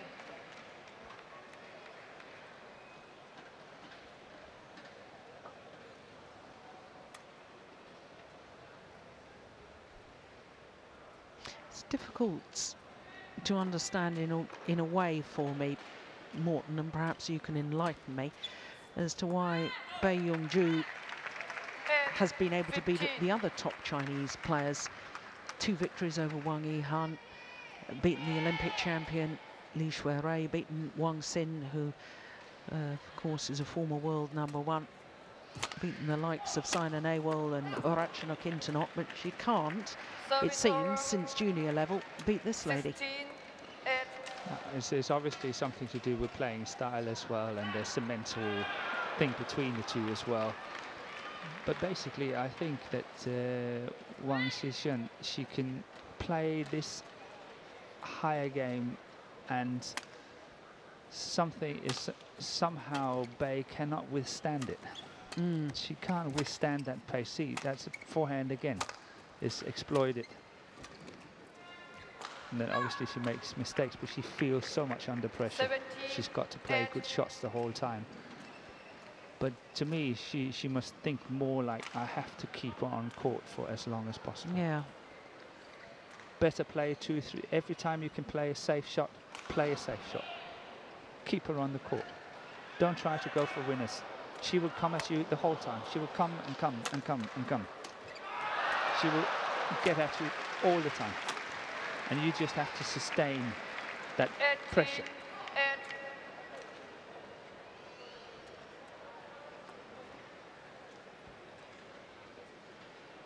When you play a player like Wang Xishun, you don't have to take initiative. She will take it all by herself. She will try to implement that pace on you the whole time. And the longer you can sustain, like Ichuk Sugiyato in the olden days, you know, he could sustain the pace, and they just throw it at him all the time. And you can see his son Tommy Sugiyato was doing the same today against Targa. He was able to withstand the pressure, and eventually it's coming through. That's the physical aspect I'm talking about that we sort of lost in this new scoring system. Yeah. But it's there in a fraction. Service over. 19-9.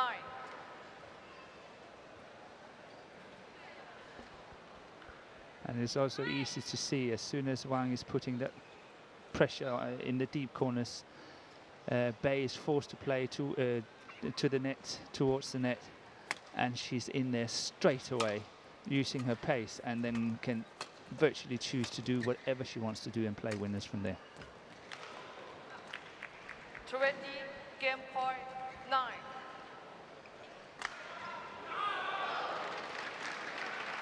Game points, and a whole host of them.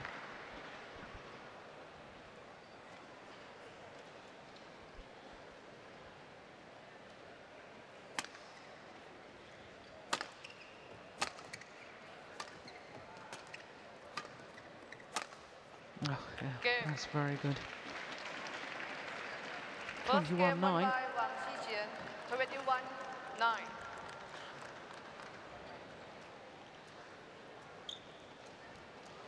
A little over 17 minutes.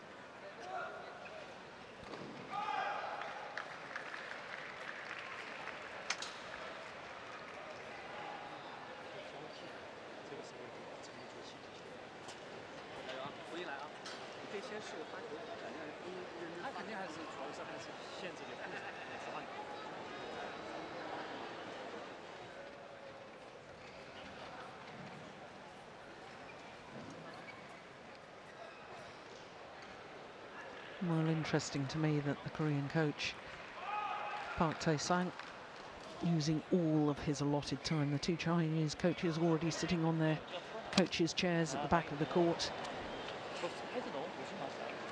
I think he's trying to talk some confidence into her. Yeah.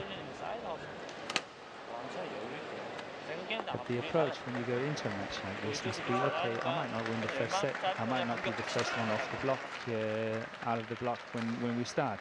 But let's say when it gets to 14, 15, 16 in the second set, that's where hopefully I'm in there with a chance. I'm just looking at some of her past results, Bae Young-ju, and given what you just said, I think that her first round victory at her home event, the Korean Open, 2 years ago against Wang Sing, becomes very relevant because she dropped the opening game there 10-21, but came back in 3 games. Also dropped the opening game against Saina Nehwal when she beat her in the French Super Series last year.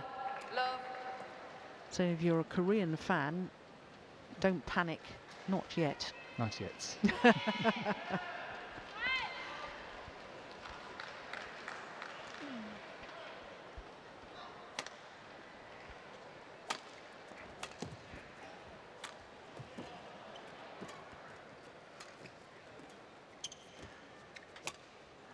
Such a good net shot, wasn't it?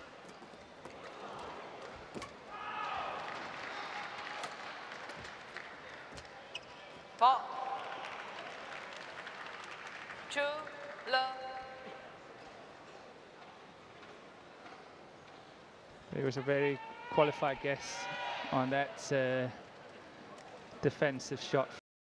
The first one she picked up from the smash was really a qualified guess, you know, left or right, and she chose the forehand side, and I think it was the right choice. It came there. His absolute favorite smash from Wang is coming to that forehand side of the Korean.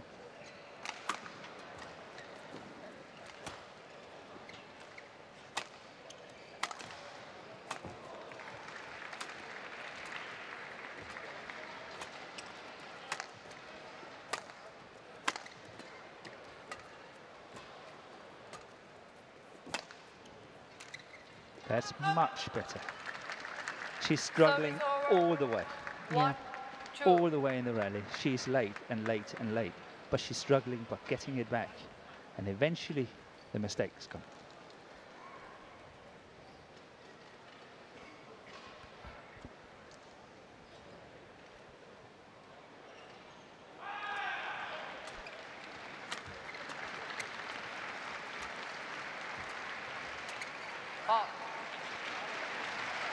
Service over. 3-1.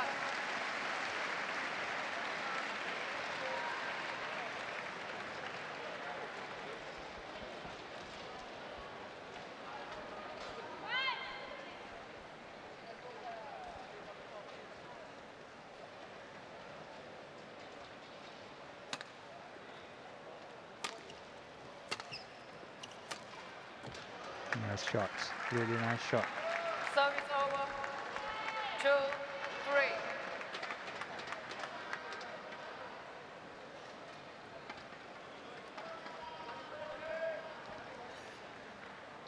And just on the tactical point of view as well, I think Bay have to mentally stress and push the pace between the rallies as well. Get ready as soon as possible, ready for her own serve, ready for receiving serve. So the umpire is thinking the only one that's delaying between the rallies is Wang Zhishen. Yeah. And then maybe he or she cautions the player and say, okay, come on, play. Yeah. So, you know, there are these small little things you can do in order to try to speed it up.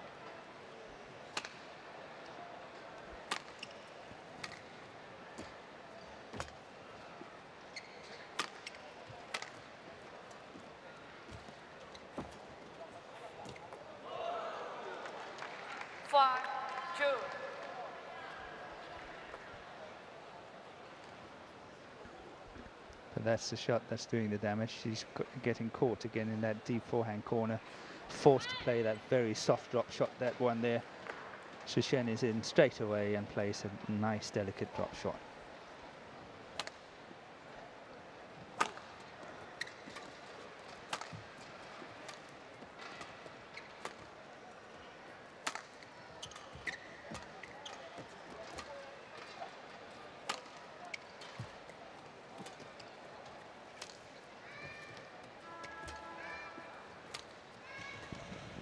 On court 2, women's doubles. I think again, I know I've been sort of campaigning a bit for Bay here because I want to see a more even match, and I think this last rally here is showing, you know, what to do and how she can actually do it. Stay in and play good shots, make sure that she's staying in the match as long as possible. The mistakes will come. Umpire, Rising Tong Tap, Thailand. Service charge, Teo Kien Jun, Malaysia. Court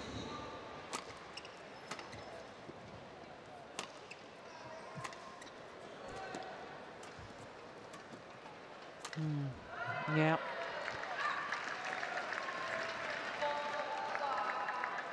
I'm sensing a shift in the momentum here. Chances are.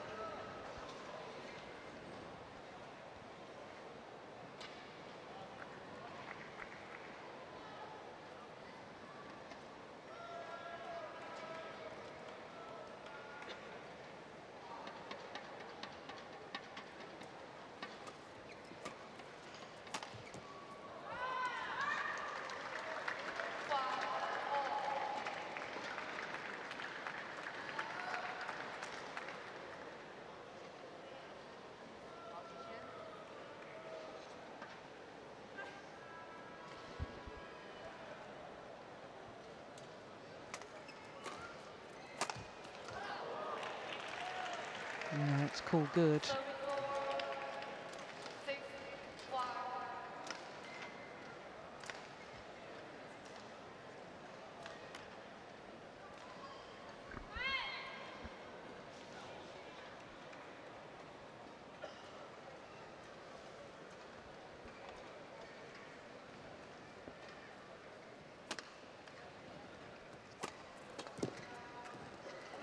Goodness me, what on earth happened there?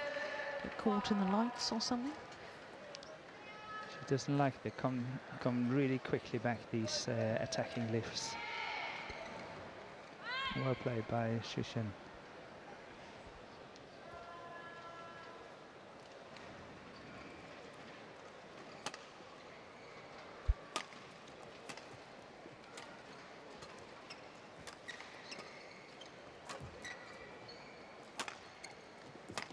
Deep forehand again, and again.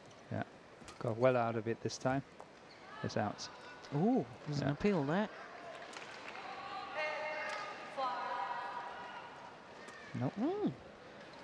What did she raise her hand for? Yep. It's making me confused. They're not supposed to do that. Ah, hard to see from that angle.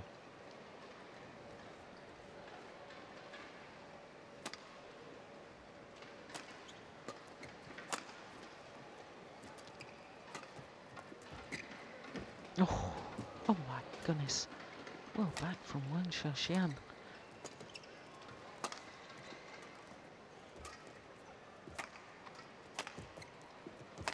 That's it. Get it away. Put it up in the air.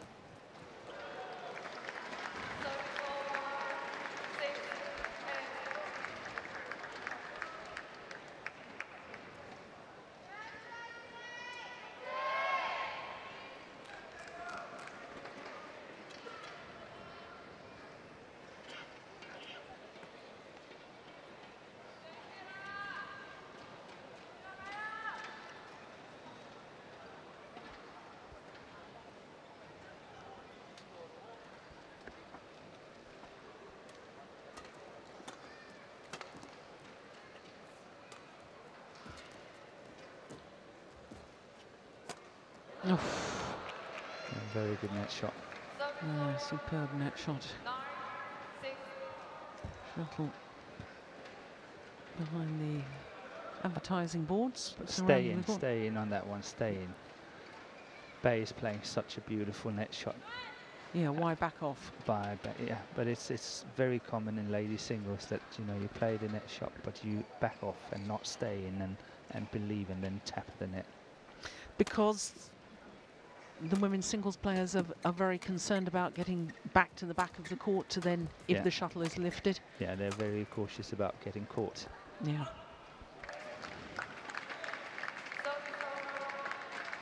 But when you play that tight, how far can it go? Yeah, exactly.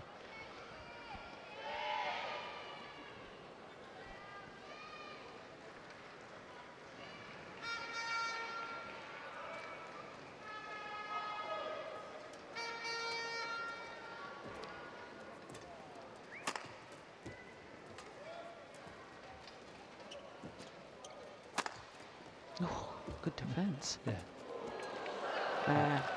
Yeah. Lovely. As soon as you get in that early at the net, Wang Xiaoxian, then I think she's won all of them. That one there, she gets in early. Yeah, and she does stand her ground. She does. She knows she can play them really tight. And she can see the opponent is late, and obviously no chance to play any other shot than that.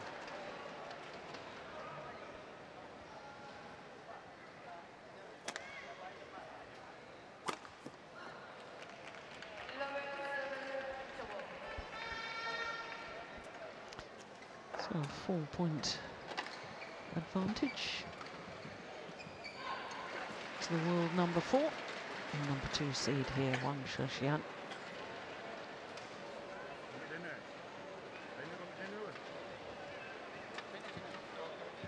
This is where there's obvious signs to me, Morten, that Wang Xiaoxian is not playing at the same pace. There's obvious signs to me that she's already struggling with fatigue, and this is where there was such a need for Bae Yong-ju to have worked her opponent more in the opening game. Yeah, I so agree.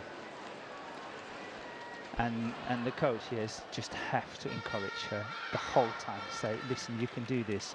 Keep fighting. Keep it, getting it over, getting it back. You will get your chance. 11-7, play.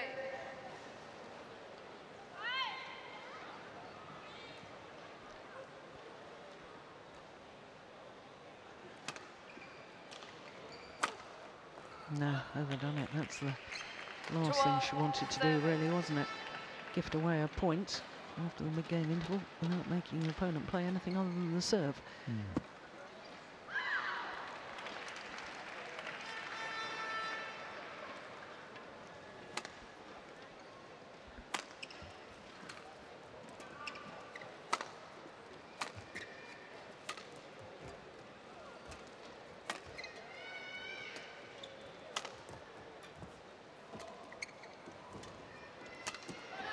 It's the same recipe every time.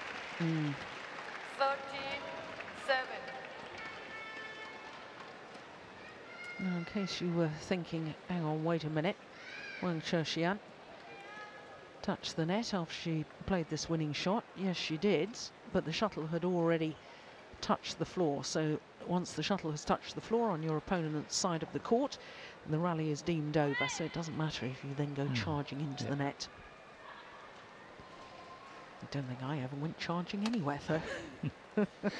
We never got that far, you and me.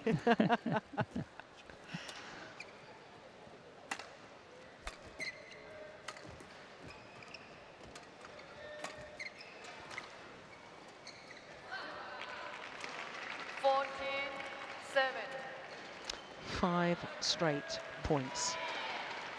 7-9 it was. And just when you thought that Bae Young-ju was beginning to really make an inroad and beginning to really tar her opponent. Now, all credit to Wang Sheshian because she's done the right thing.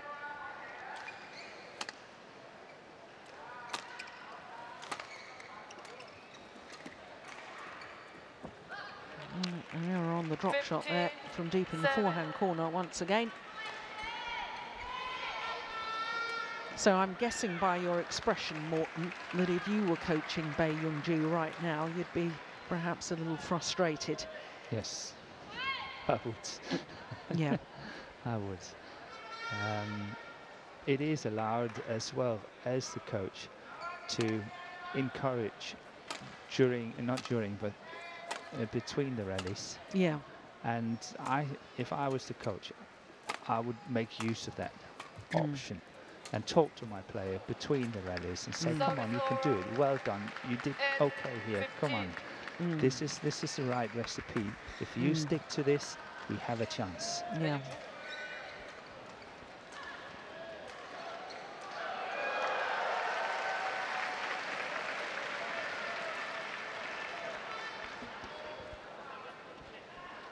No, he's trying to. Maybe we just can't hear him. Yeah.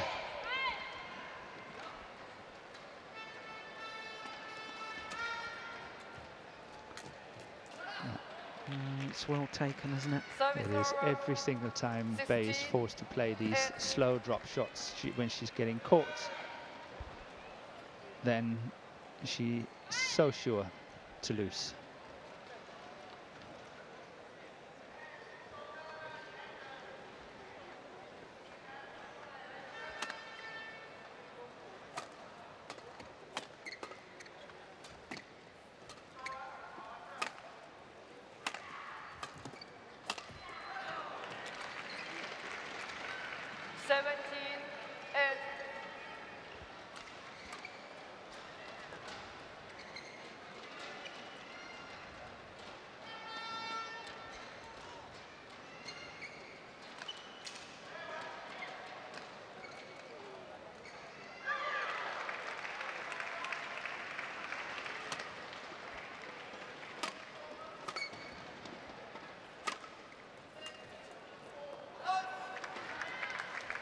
Service over, 9-17.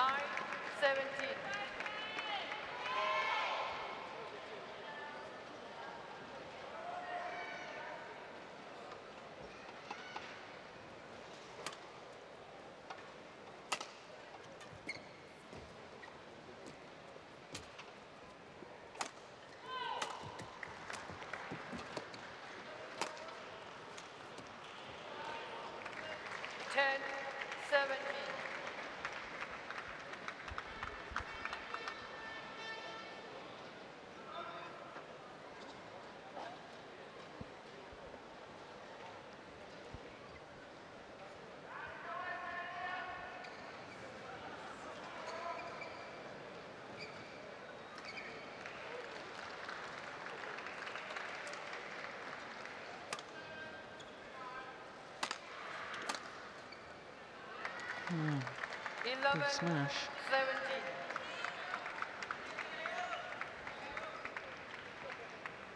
17. But I have a feeling it's a little bit too little too late.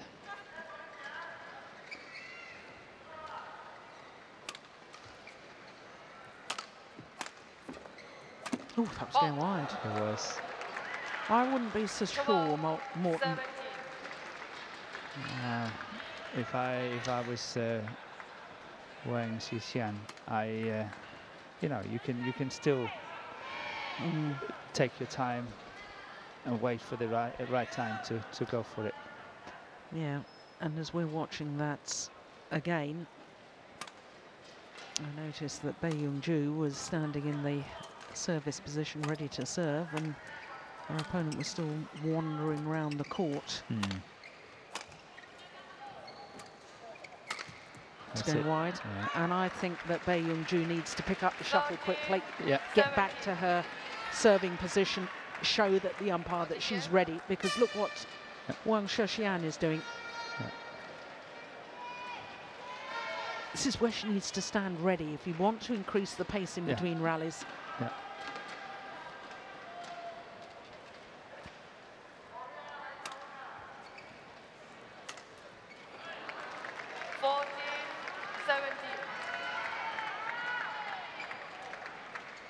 She wants to change the shuttle. Umpire says no. In fact, Bae Young-ju didn't have to get involved in that at all. A little bit. A little bit. I think she objected.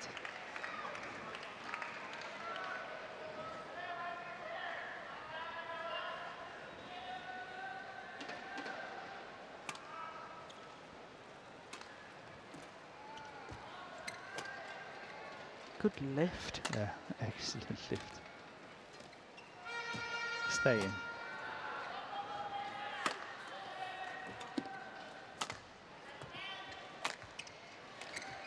Oh, what on earth was she doing? Crossing court with the clear.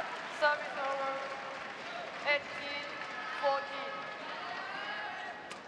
18-14. Yeah, this one plays here, straight down the line, down the line.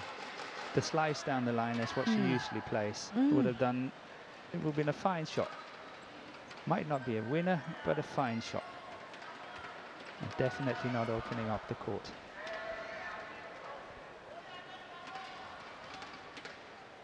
And that, to me, was a crucial point.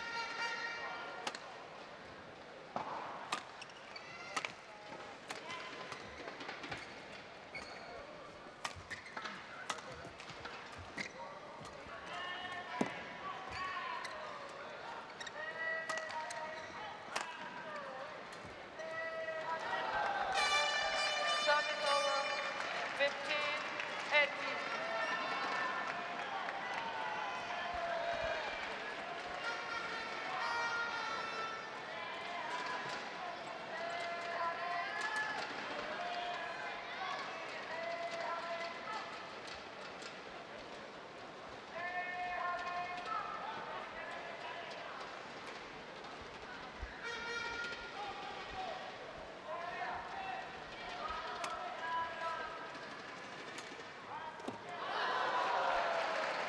Oh, that's nice. Service over.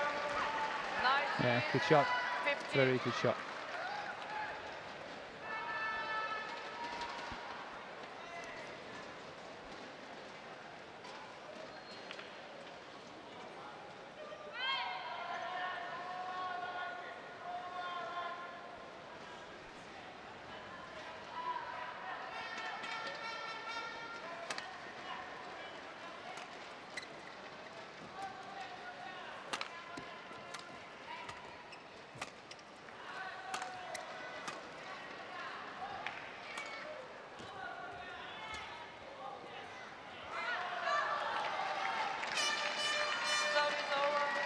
Well, it really is the edge of the precipice now as far as Bae Young-ju is concerned. It's now or never. Has to close this gap.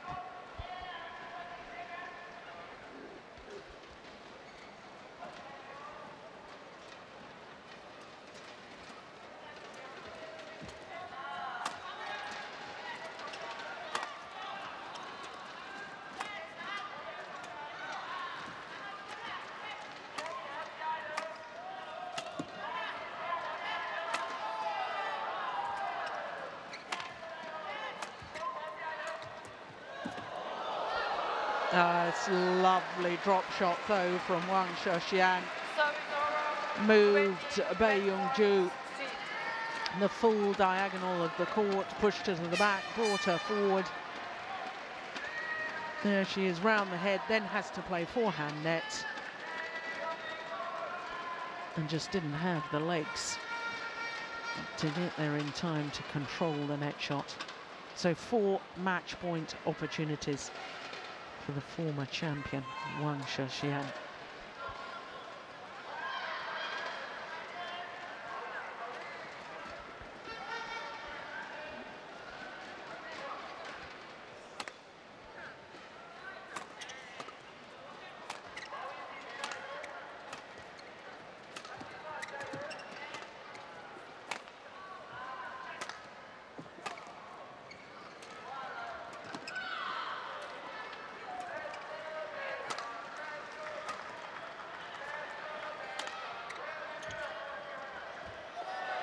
First time of asking.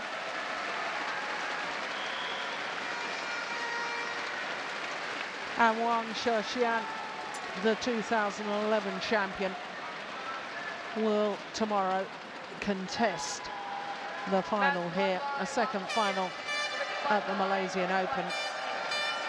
And tomorrow she'll take on the Olympic champion, Li Shuirei. Well, the last time that they played against each other in the final of the China Open last year, it was a magnificent battle. Bae Young-ju, well, just didn't hang in long enough. 21-9, 21-16 in 43 minutes, the victory to the number 2 seed, Wang Sheshian.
Well, Malaysia had success in the men's doubles.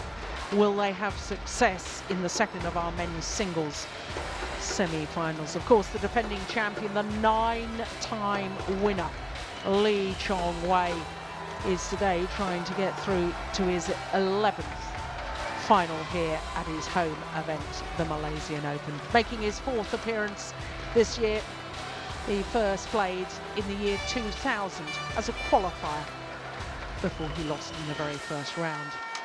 His opponent, Jan Jorgensen, the number 3 seed from Denmark.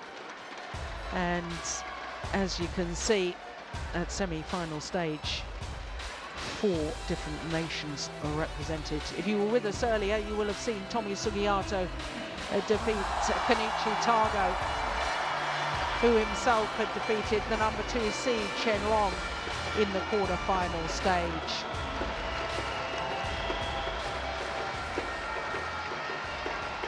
So here comes the defending champion, Lee Chong-wei. The man he beat in last year's semi-final, Jan Jorgensen, follows him out. And of course, in last year's semi-final, Jorgensen took the world number 1 to 3 games. 21-12 it was in the deciding game.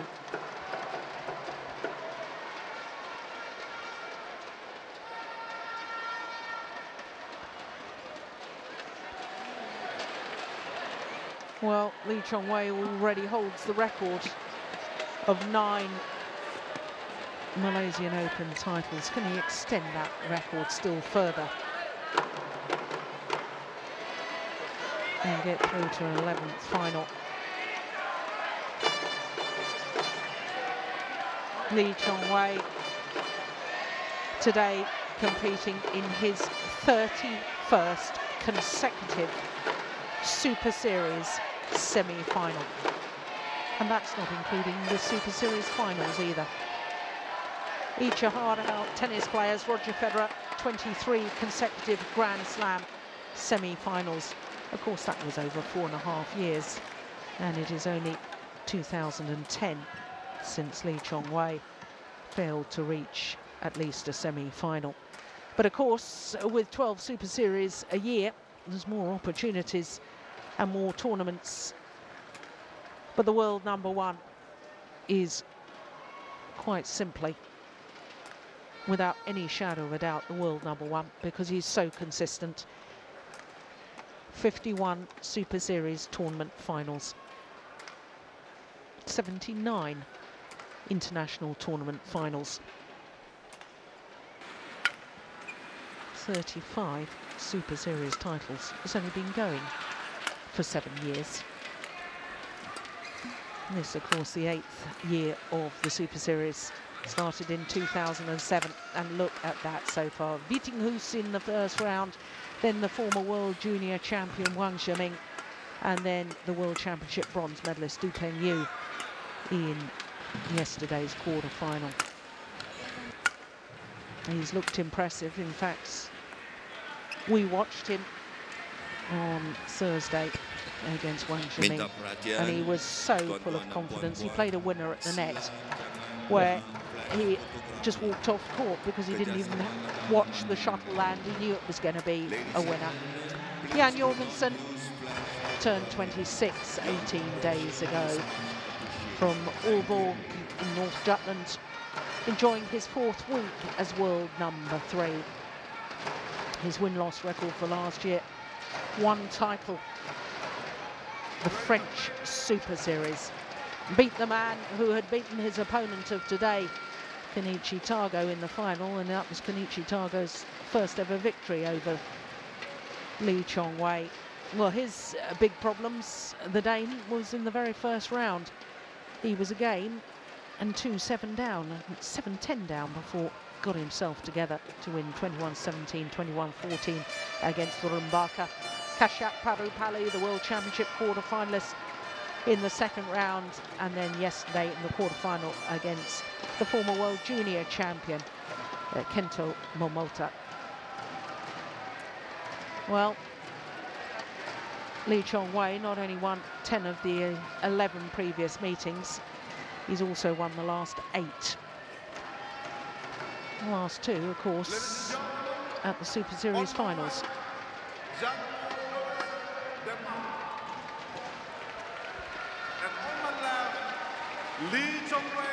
Malaysia. Eddie Rufianto of Indonesia. The umpire struggles to make himself heard above the fans. Lee Chong-wei, the defending champion, gets this semi-final underway. Good start from Yan. His favourite shot, smashed down the line, the follow-up. Straight winner.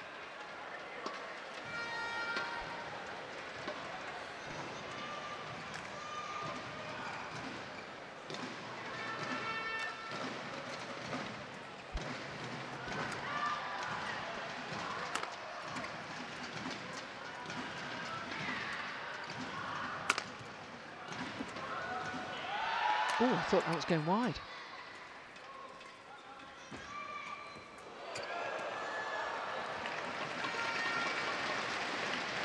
Well, the last time that Jan Jorgensen actually beat his opponent of today, not only the last time, but the only time, was in the very first round of the 2009 China Super Series.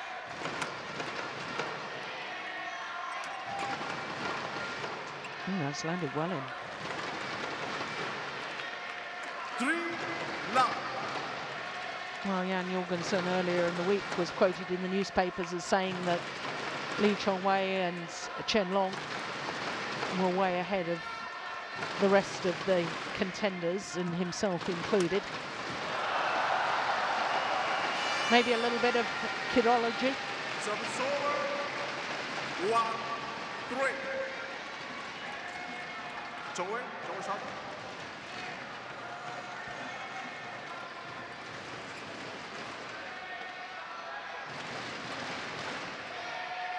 He looks a real character, Morton, with his hairstyle and his long socks, the leg warmers. Yeah, you're right. He's a good guy. I've been coaching him for 3 years before we moved to Copenhagen to the National Centre, and now I was coaching him in the team I was coaching as well. So I know him very well, and he's a very nice guy. And I think, as I've said earlier, that 2013 was a very good year for Jan. He really steadied himself and deserved the 3rd ranking in the world. Yeah, 5 semi-finals last year, including the All-England, Malaysian, of course, China Masters, and the Super Series finals. And every time he lost a semi-final, he lost to the eventual champion. Service over. 2-5. Seems funny seeing Lee Chong-wei with a shirt with sleeves on it.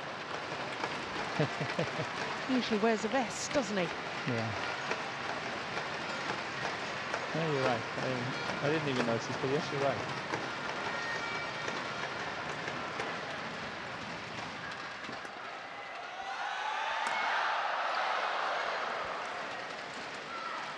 Service over. 6-2.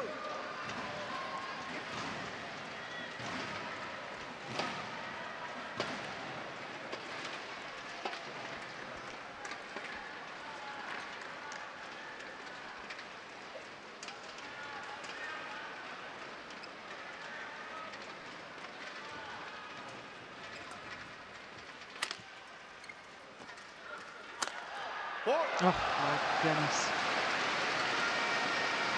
From his base position, Lee Chong-wei just leaping and playing the winning smash.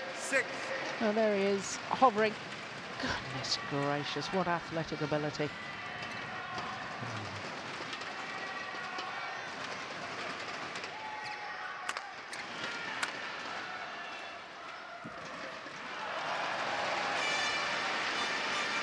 Yeah, right idea by Jan. I think a little bit of low position to play from, but anything else would have been lost anyway, I think. unless he played with a very good length for the lift.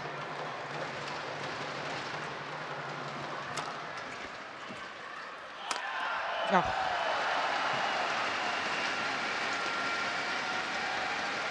Did I spy a little clenched fist after that winning smash from Lee Chong-wei? Yes, I think he did. That's unusual from him. Just shows how much respect he's got for his opponent.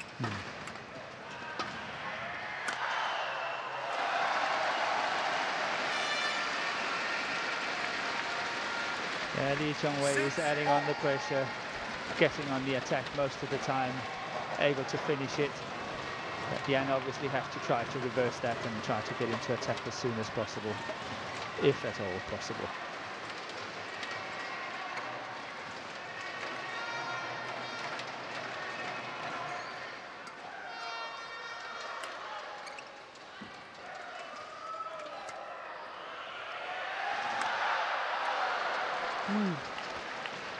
Mistimed that. Yeah. Done that once before. Hit it in the net.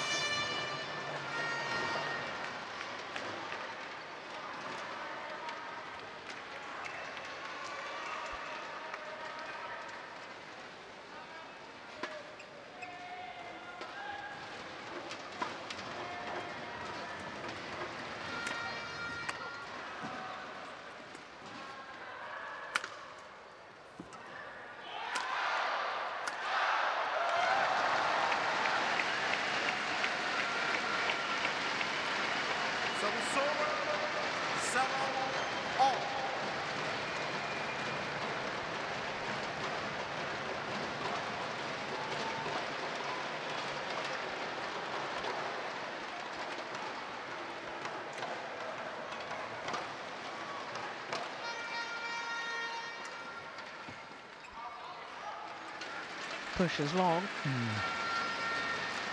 Yeah, he's good judgment. So for the first time in this opening game, Lee Chong-wei into the lead.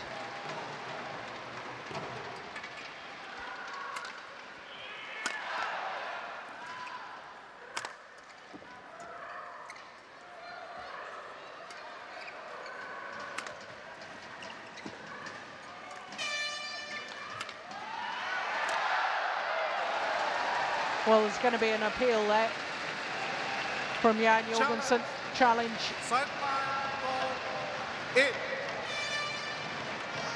It was called in. And it isn't.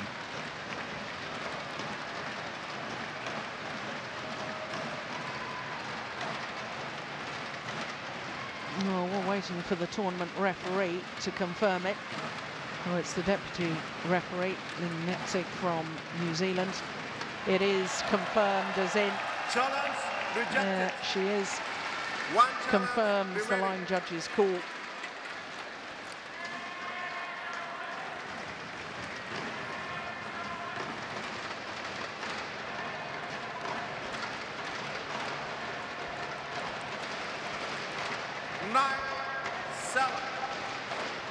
Seven over the last 8 points going to Lee Chong-wei.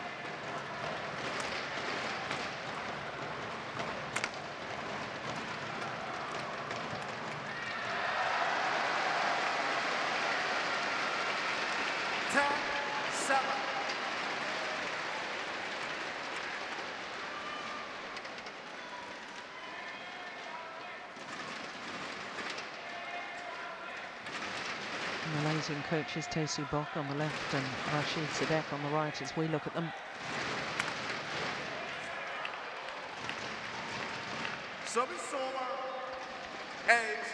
I know we talk a lot about that Lee Chong-wei is having a chance of winning this title for the 10th time, but Rashid Sidek actually won the Malaysian Open, I think 6-7 times in a row.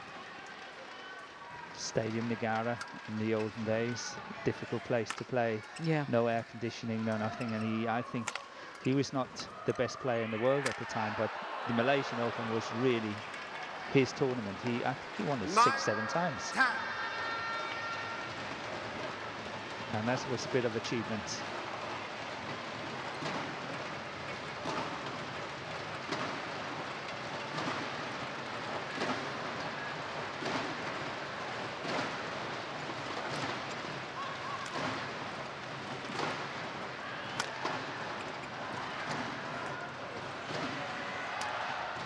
And Yan is doing very well to follow pace here under pressure, but is holding onto it.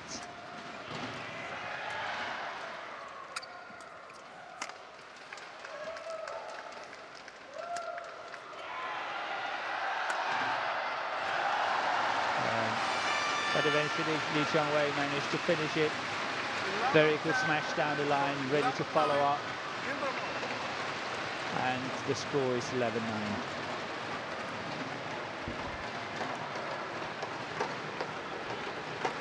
And we will have a little bit of unusual coaching in the Danish camp as Joachim Fischer is in helping Jan Jørgensen, while Kenneth Jonassen is helping the ladies doubles on the other court.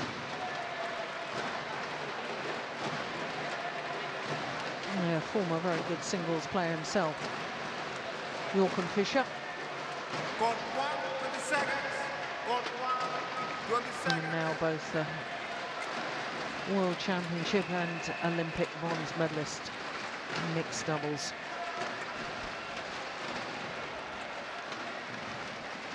There's our fans there, dressed up as they always do. Bringing the drums. 11-9. So a 2-point advantage for Lee Chong-wei.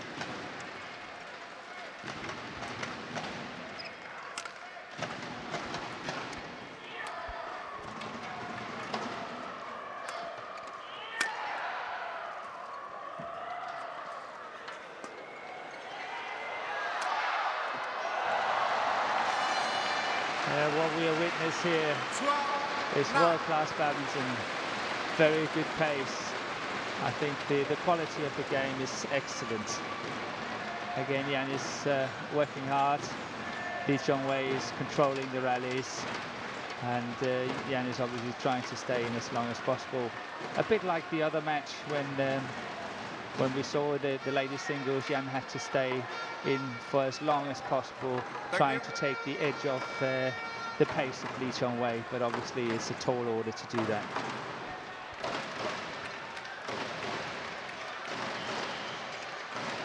Play.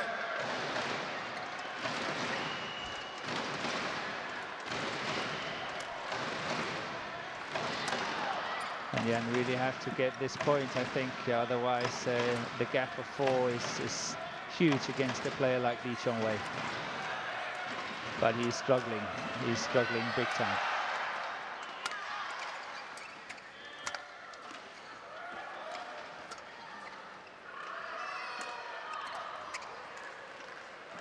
Overdone it. 13-9.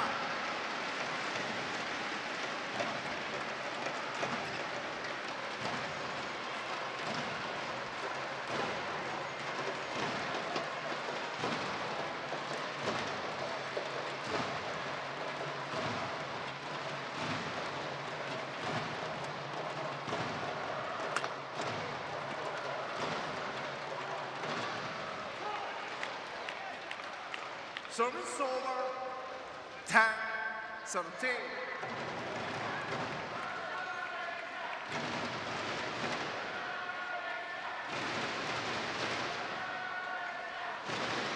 Landed well in off the line. Well played. Score is 10-13. Again, important for Yan to close the gap. Joy.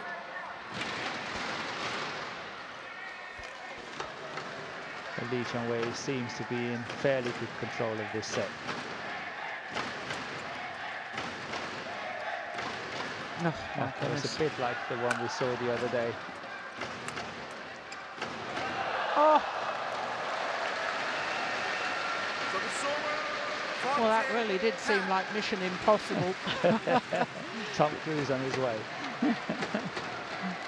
But you see so often that when you attack Chong-wei, he's very good getting these cross-court defense shots. Yeah. And it happens especially from his forehand side. Thank you.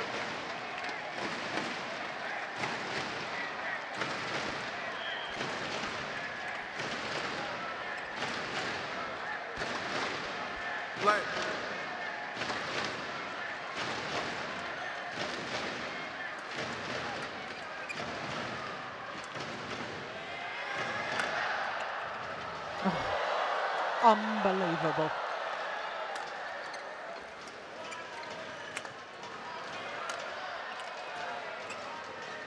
It's fantastic play. Yeah. Absolutely fantastic from both players. Yeah, there was a couple of shots retrieved there that I didn't think was possible. One of them there. Yeah.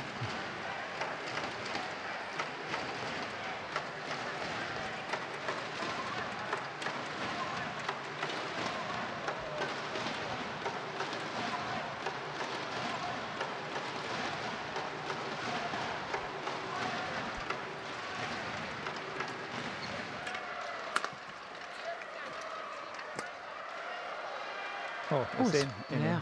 Yeah.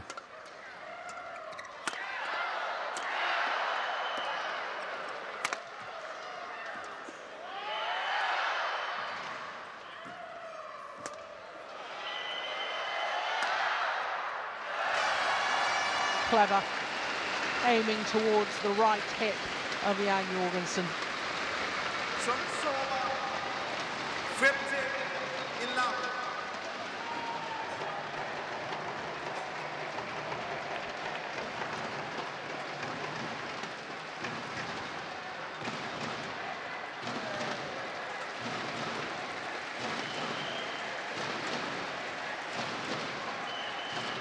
Play.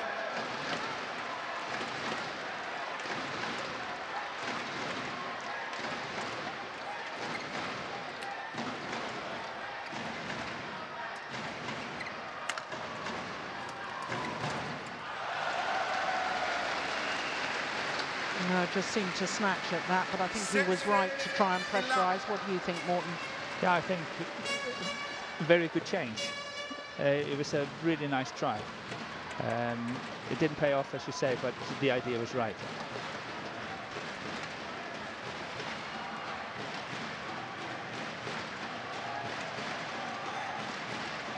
Play.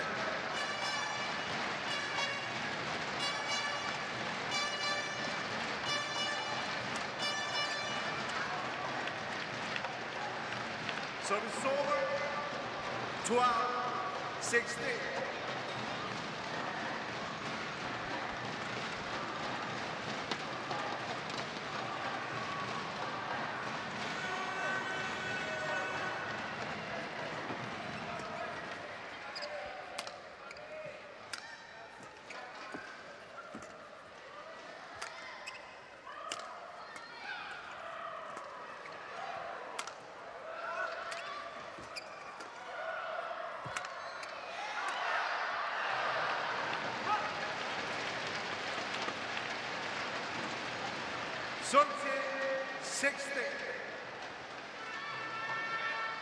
So it'll be interesting to see if Jan has got more luck this time to close the gap. 3 points, 4 points, he's been trailing the whole time. He's got to close it down.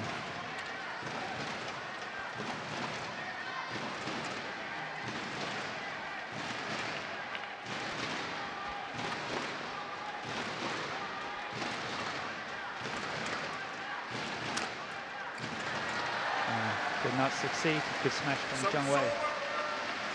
17-13.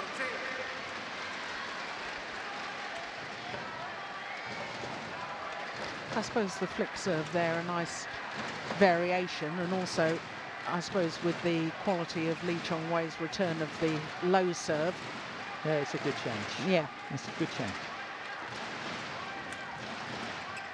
But you just see that Zhang Wei has got this extra pace. You know, when we're watching it, in all honesty, he is an excellent player. You know, it almost brings tears to your eyes when you're watching him. He's so good. He's unbelievably good. Yeah, we talked about his movement the other day and how he just seems to glide around the court. Yeah, he's in control. Yeah. 2 points away from the opening game now.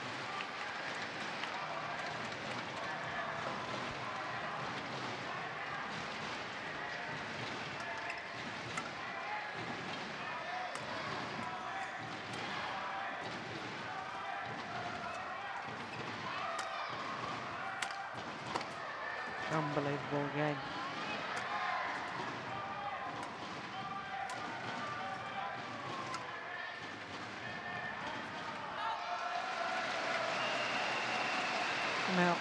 is a long way long of that back line. 20. Game point. 13. Seemed to doubt his own judgment initially. Yeah. 7 game point opportunities.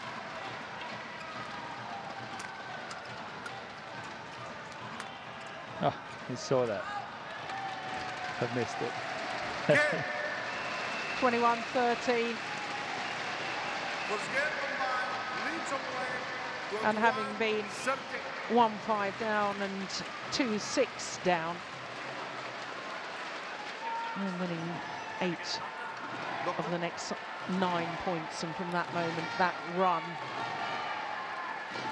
Lee Chong-wei, in all honesty, looked very much in control of the opening game. Ah, there's our friend. He was a fan when we were playing, Morton. Yes, do you remember him? Yeah, I do. Lovely to see him in his too. All dressed up, ready to go.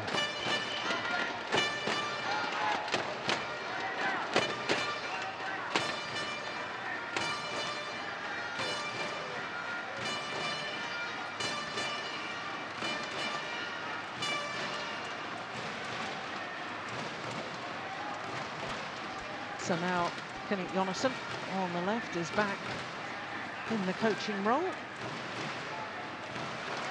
Women's doubles pair, the former champions Camilla Rutil and Christina Pedersen, going down to Bao Yi-sin and Tang Xinhua.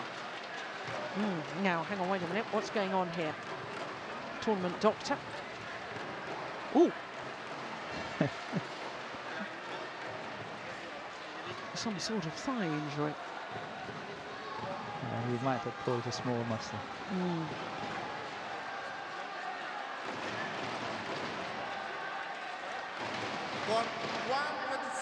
Well, right at the beginning of the year, they're discussing how it happened or when it happened, and I suspect they're also discussing whether he should continue. Exactly. No doubt. Got the All England coming up in March, and in all honesty, any player, if they're not at full fitness, their chances of beating Lee Chong-wei, I would have thought, are fairly slim. Yeah.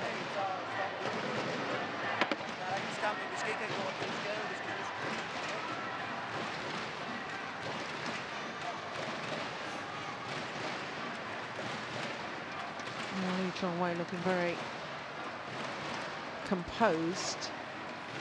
Yeah, he's still shaking that right leg. Jan Jorgensen. Second game, level, play.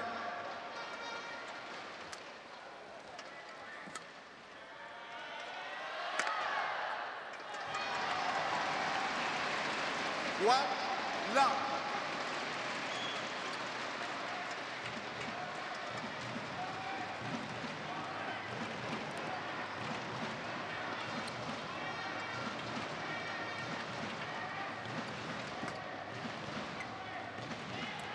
Oh, indecision. Yeah. 2 love. Well, I have a feeling I may have just seen near the back of the court Lee Chong-wei's baby son, Kingston.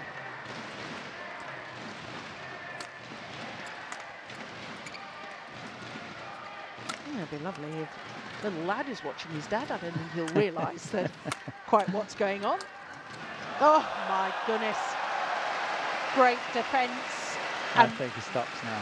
Very, very concerning movement from Jan Jorgensen. I think he's had enough. Yep, he's had enough. He can't carry on. Look at his move. Oh. And there he concedes to his friend and rival, Lee Chong-wei.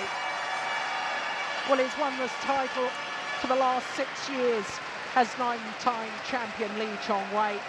He is indeed through to his 11th final here at the Malaysian Open. 2003, he lost the final to Chen Hong. For the last 6 years, he's reigned supreme. Last year he beat an Indonesian in the final, Sonny Dwi Kunchoro.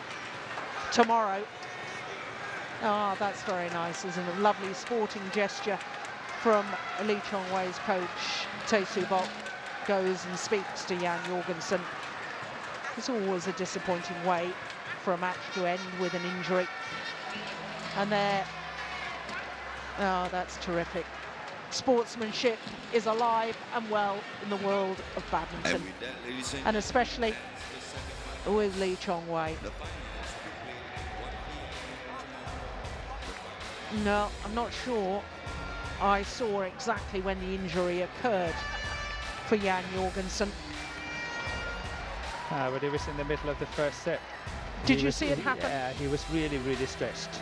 Yeah.